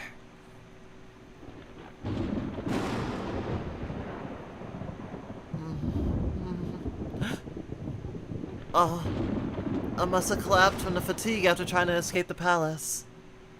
Sorry, Mizunashi, I fell asleep. Huh? Mizunashi? He's being unresponsive again. Does that mean he's logged out and hasn't returned yet? I'm in. Yes, this has to be. These are the plains of World's Odyssey right now. I'm sitting in front of Heartist's palace. Yo! Ah! You scared me. Oh, are you? I can't believe I didn't notice it before. That is, that they're riffing on Persona. He's a mascot character. He's actually like Teddy or Futaba or shit. I never got the stripper in Persona 4, but like or Futaba. Anyone who like is like helps manage the battle but doesn't actually fight themselves. And Teddy is a character like that in Persona 4, so they literally just made him look like a more generic version of Teddy. Which for this developer is not a surprise, given Hyperdimension Neptunia being like a huge parody series. I'm Mr. Enigma. Your voice. Might you be Mizunaishi? Yeah, it's me. Don't you recognize my skin? It's our company's mascot, Mr. Enigma. Of course I do. He's so cute. Why are you using another character's skin? Well, I figured that chatting with you might be difficult if it was just my voice, so I hoped having a visual component would help. Besides, the character gives me access to parts of the code that I can't normally touch. Admin's used his skin to crack down on troublemakers. In order to help you, I'll need to be able to identify errors in the code directly. This way I can make changes in real time. Kinda perfect, don't you think? Tech savvy as always, Mizunaishi. I think it's a terrific idea. There's one catch though. Because I'm an admin character, I'm not allowed to participate in battle. What? Don't stare at me like that. I can't help it. I'm impressed by the level of graphical detail in Mr. Enigma. Thanks. Nice of you to mention it. Alright, let's try to make sense of what we know at this very moment. Your name is Shina Nimamoya. You're currently playing a game which you helped create. You remember that much, right? Yes. So, about your body in the real world. Oh. What's the matter? You're blushing? Don't put it like that. It sounds so perverted. I'm more than just my body, Mizunaishi. What? A body is a body. How else should I describe it? Oh. If you don't like me referring to you as a body, then how about true form? No, body is fine. Alright then, going back to the subject at hand, judging by your responses, it seems like you don't know where you are. Why is that? I wish you could tell me. It's disorienting for sure. This world feels more akin to reality than any other at the moment. If I look to my right or to my left, I see the touches of World Odyssey environments. I can feel the wind grazing my palm. Well, it's VR. Wherever you are, the real you should be wearing the white rabbit on your head. White rabbit? They're goggles. They're optimized for games, which have what we refer to as the Alice engine. The primary selling point is that it induces a dreamlike state for its wearer. Reality becomes indistinguishable from VR. A dreamlike state. Maybe I can see for myself, huh? What are you doing over there? I'm trying to find a way to remove my goggles. How do I take them off again, Mizunaishi? Well, in order for the VR to work, the game requires all of your brain's conscious energy. You can't move until you wake up, really. Don't tell me you forgot. I'm sorry, my memory's still so hazy. Hazy, huh? I wonder if her subconscious has trouble sorting her long-term memories with experiences she made in the game. Sheena, do you have any inkling as to when you first started playing World's Odyssey? Nope. Every time I shut my eyes and try to recall my past, everything goes blank. The one thing I do remember is coding World's Odyssey with you and the rest of the team. If I focus too much on it, I feel nothing except for dark, frigid loneliness. For a long time, I couldn't find anyone to talk to. The prevailing sentiment was that I felt scared to death. I see. Sheena, listen to me. In the real world, you've been missing for over an entire year. Missing? What? Is that true? Yeah, we immediately filed a missing persons report with the authorities. Tokawa and I had initially figured that you were involved in some kind of incident, so we've taken it upon ourselves to search for you. I should have asked you this right away, but was the choice to go missing of your own volition? I have no clue. It's tough for me to imagine how I got here in the first place, much less who's responsible for it. I see. We were worried sick, having considered all the possibilities to a dizzying extent.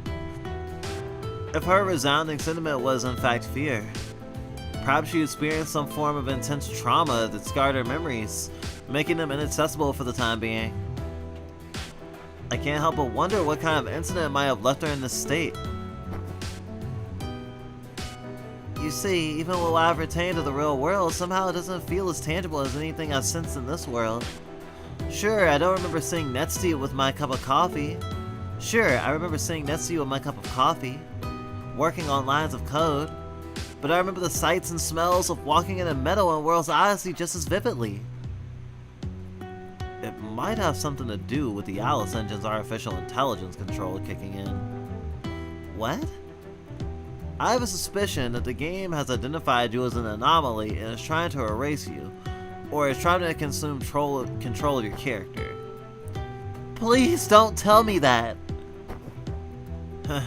Just kidding. It's impossible for the AI to assume control of human consciousness as easily as that can suggest. Why do you keep on hugging me? Because you're so adorable. Adorable? Come on. Huh? No, it's not like that. I was talking about Mr. Enigma, not you, Mizunaishi. Don't worry, Mizunaishi. I don't find you cute. I wasn't fishing for compliments, but for her to do a 180 so adamantly is disconcerting on its own. In any case, let's focus on logging you out of here so you can wake up in the real world. Something unnerving is afoot though. That enormous hole in the sky has unleashed a chain reaction of bugs all over this game. I see, so the hole in the sky was a bug? Where'd it go? Where did what go?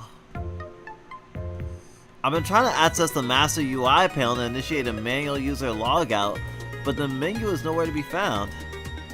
You must be mistaken, there's no way that's possible. Wait, you're right, I can't perform the function on my end either.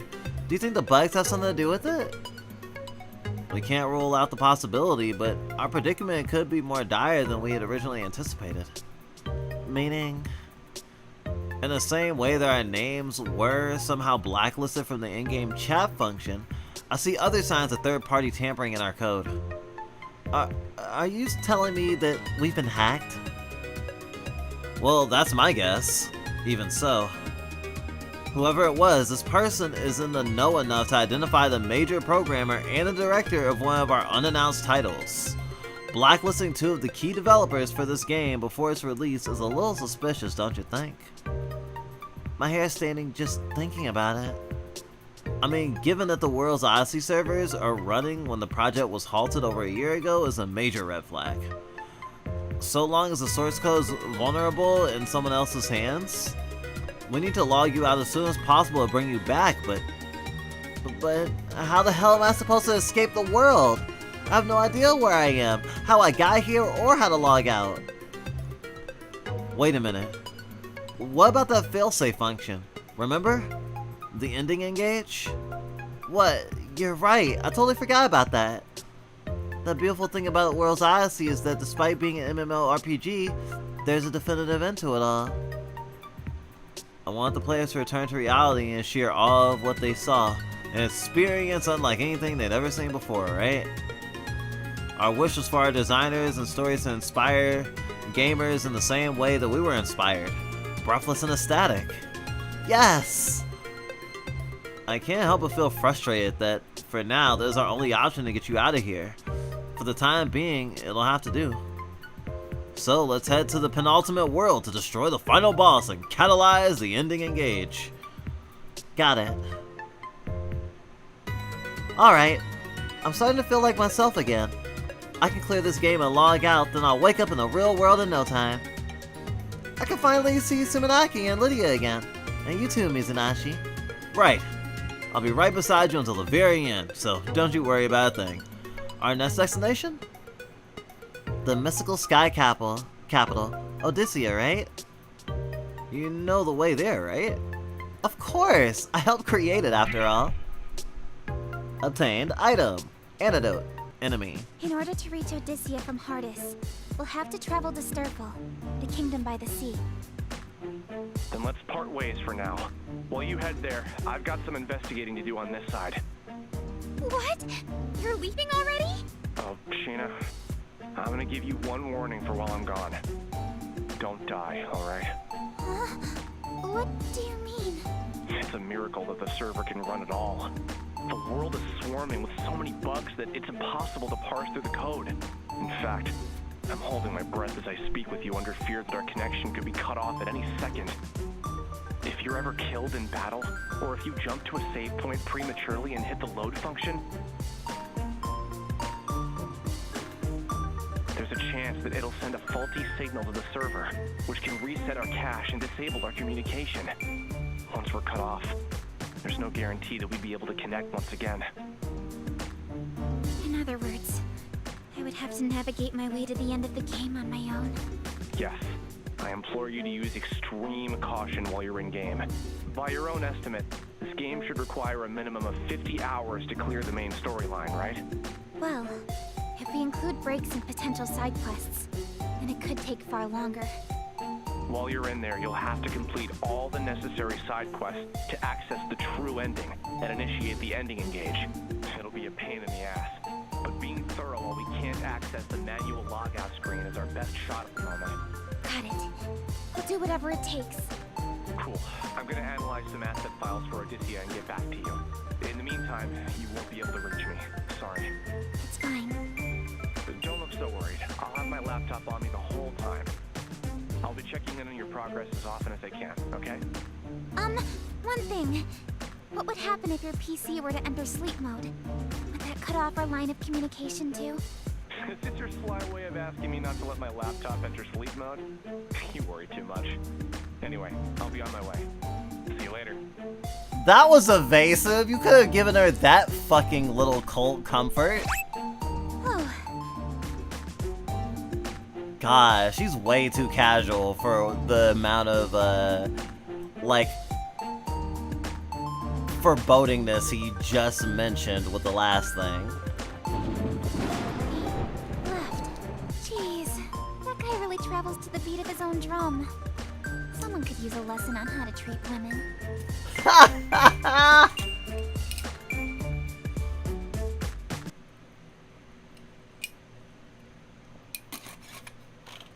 I looked at the palace. Bad memories came flying back to me, and I ran outside.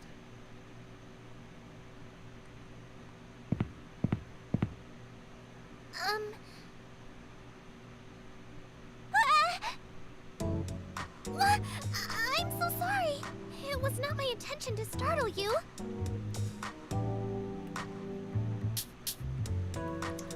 And that's a perfect place to save. I forgot I can save during events.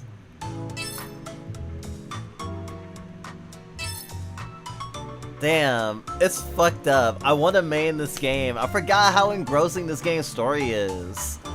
Like honestly, if it was just a visual novel, it still would be compelling, especially story-wise, and especially with the dead ends and stuff. Like if it was a visual novel adventure game. I mean, it is a visual novel adventure game, but then it has a fucking whole RPG on top of it. And it's just like, oh, that's cool. So it actually have plenty to chew on. But I literally was playing this today so I could get footage for Crinkle Bump because I wanted to include footage for it in Crinkle Bump.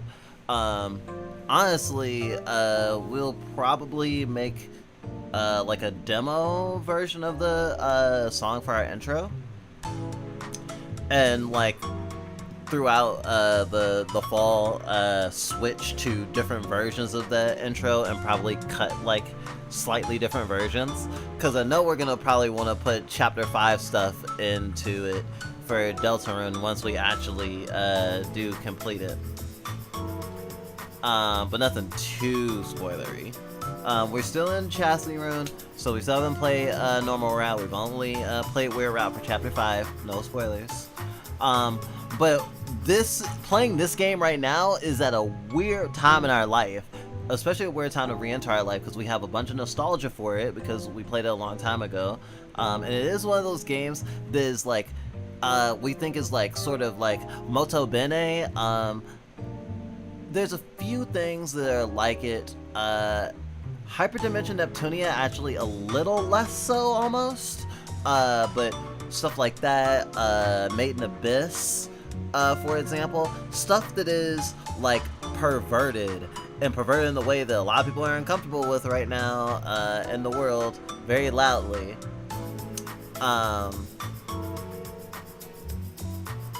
And it also is like trying to have like a compelling story. I say Hyperdimension Neptunia less so because principally it's a comedy, but they do have like heartfelt moments. So, what was it? Hyperdimension Neptunia V2 in particular has a huge spot in our hearts. And it was actually liking Hyperdimension Neptunia that made us interested in this because it was just like, wait, so you're telling me that the folks who made Hyperdimension Neptunia made a more serious game that's also a horror game where you can die horribly and your special transformations make you almost nude, fucking insane, fucking Chinibio. Sign me the fuck up. Like, honestly, it's like there's no downsides here. I mean, jank, I guess. I mean, and ooh, this game has jank. Honestly, thinking about this game and comparing it to the wave right now of games that are influenced by, like, not just glitch aesthetics, but also like the sort of like liminality that comes with it. Because like a glitchy game is basically the back rooms in a way, especially if it's breaking and looping and stuff like that. And there's a lot of horror in that, and there's a lot of horror in that a lot of people are tapping into right now, and you know, it has existed before. And it's interesting to think about this, I guess, this moment for us, because this has like wormed its way into our like our fucking brain meat, and it's something we think about a lot. And we would have played it, especially from the beginning, a lot sooner if not for the fact that it is sort of a hassle sometimes to play on our PS4. So when we had picked it up at some point in the past year on Steam, because you know, sales and stuff happen because it's an old ass game, and Idea Factory's games go on sale pretty often and for pretty deep sale a lot of the time, we were just like, yeah, fuck yeah. And this game in particular was funny in terms of like even like cultural war stuff, though it was not at a time where like chuds were jumping on every game that sexualized women and were like colonizing it, but it was a discussion about the game was about its censorship in the West, because the outfits for the transformations are slightly changed. Same thing for the second game, I believe. It was like a big thing about like just how barely their bodies are covered up, and there is a lolly in the party as well. You have to remember, she's awesome, and like the fact that the game is on Steam to this day is actually kind of funny. But I mean, shit, what was it? Criminal Girls, which we have played not on Twitch and YouTube, but on Picardo, as well as what was it, the Mary Skelter series, that also have a lot of sexualization of, you know, anime girls and women, and have it like within the mechanics or like diegetically in the text or whatever, even though it is partially like, you know, the sexualization for the sexualization's sake. You know, the Kill la Kill method, the Hideo Kojima method. You see, she must be naked because she breathes through her skin. You put clothes on, she'll suffocate. Don't you see? She must be free. And I remember feeling a lot differently about games like this and art like this back when we were playing this by ourselves and around our ex-spouse when we were still married. And there was just like the two of us had a camaraderie about the fact that, you know, we can enjoy this sort of stuff together. And we had a very different taste. They were into Garu and stuff, and we were very much not. We were very moe brained, and I guess kind of still are in a lot of ways. And like Hyperdimension Neptunia, like people make jokes about, or truths really, about it being one of those games that like you have to be careful because if your parents walk in or your roommate walks in or your girlfriend walks in, they might have some questions for you, right? And I mean, I mentioned Maiden Abyss earlier for a reason, because it's one of those things where it's like people who really latch on to the story and really latch on to like the other parts of a work that principally has a lot of sexuality in it, especially taboo sexuality in it. You know, people will talk about it in that way of like, you know, sort of giving it a backhanded compliment, or at the very least, like having a bittersweet attitude about it. It's like, man, this is so good and I want to share it with people. But there's such a lot of lollies in it and it'll be weird and it's awkward.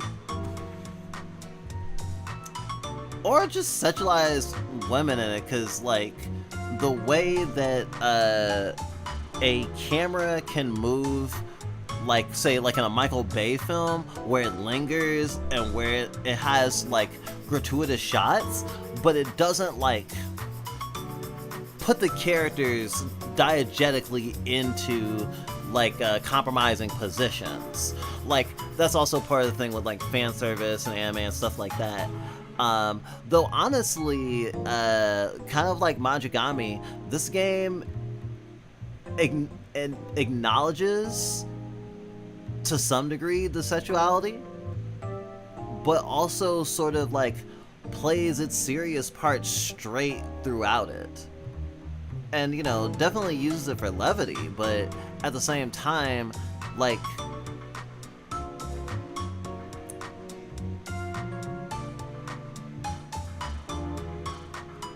it carries the cognitive dissonance that some people might feel like something like this has a lot differently than say I don't know, Fire Force. You know, and especially with the characters being like corrupted and not in their right mind and like sort of like, you know, they're kind of on the sauce and they're transformed. It also like sort of gazes into the void of like perversion and like objectification and the sort of things that are like very much indulgent about like otaku media. And I mean, not for nothing, one of the characters literally being a game dev, I feel like really centers her as being like an important character beyond her sexuality and beyond her like, you know, the object of affection and destruction that a character like this in any anime or game kind of is. When I mentioned Beautiful Fighting Girl, that's the name of a book about the phenomenon of otaku culture sort of having this very specific and like very built up like archetype of the beautiful young girl who fights real good. You know, it's like, oh no, I have to protect this girl. Oh no, this girl is gonna protect you. Like Rei Ayanami is on the cover. We read it partially in film school, actually.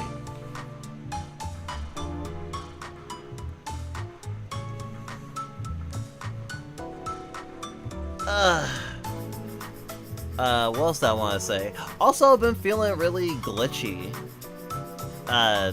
No pun intended.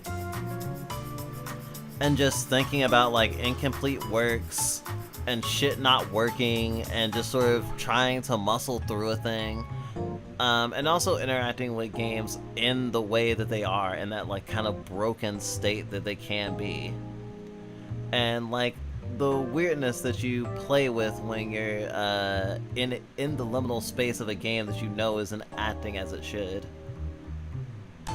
Also, I wasn't sure if I had gotten hacked today. Also, I might need to prioritize not being on Discord as much, because we got an email that we couldn't tell if it was a phishing thing or an actual thing from Discord, saying that we like broke TOS, but it didn't say what it was. But also, our account wasn't restricted at all.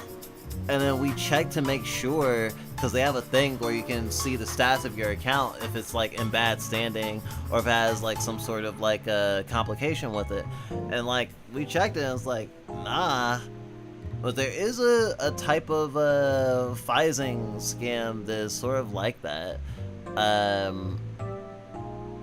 And someone had at one point this year hijacked Discord's email services, so they were able to send emails that looked like they were legit. And we're really careful, but we also changed our password on Discord just in case, and we're just really scared.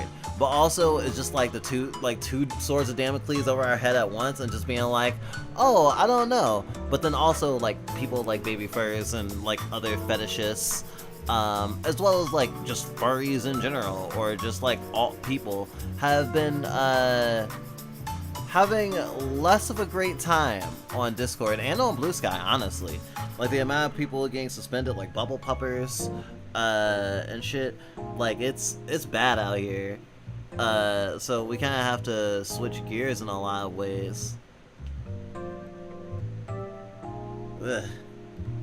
Sometimes I feel like I had to become a fucking hacker just to survive. Just understand, like the amount of like computer knowledge you need to not get taken advantage of on the internet. Oh boy, much higher than the average person has, and we still need to grow our skills. Whew.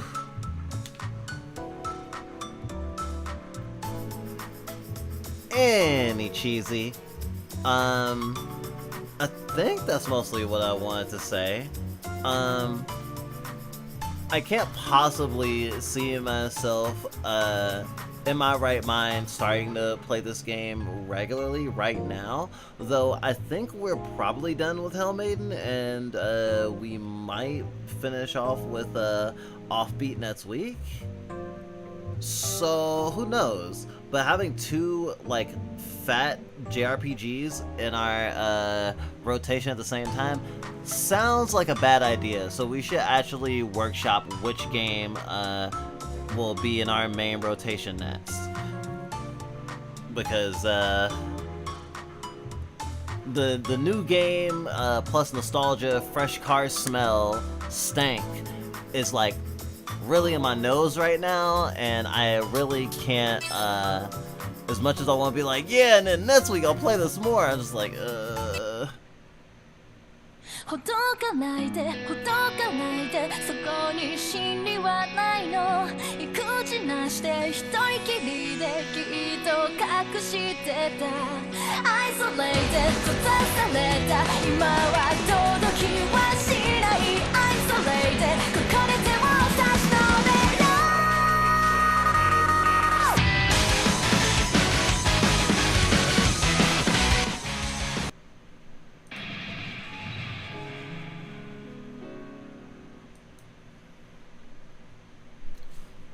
I always gotta turn it down first so it wouldn't be like too loud. But if I do figure out if I want to play it in the future, I guess I have to figure out how I want to open up streams so I still get the intro part. Because when a game has an anime intro, it makes me want to play it for streams even more just because of the presentation.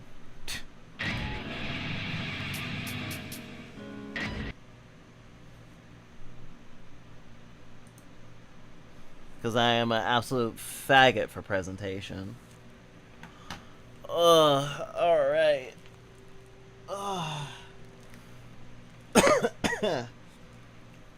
Let's see, what time is it? 8-hour stream. 10 o'clock.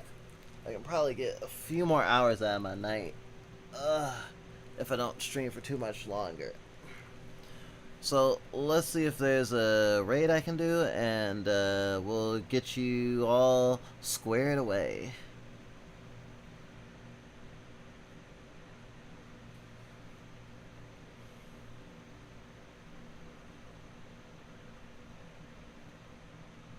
Well, Leaf is streaming. Let's do that. Good friend Leaf streaming. Love to see it.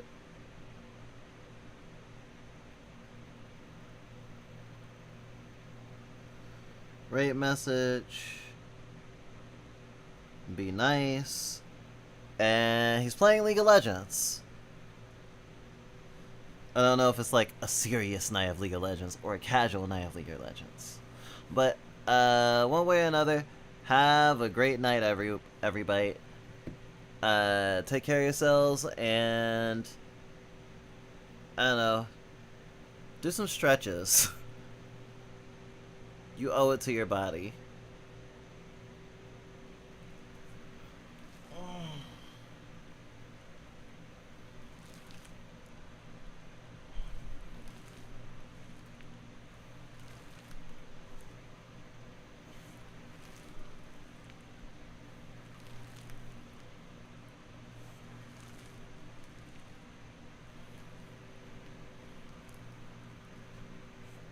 I'm waiting for the thing to, the raid to actually happen, because I don't get to see the timer anymore, because I usually raid from my phone. I don't, use a normal Twitch panel anymore. Should probably figure that out and fix that. Alright, there we go.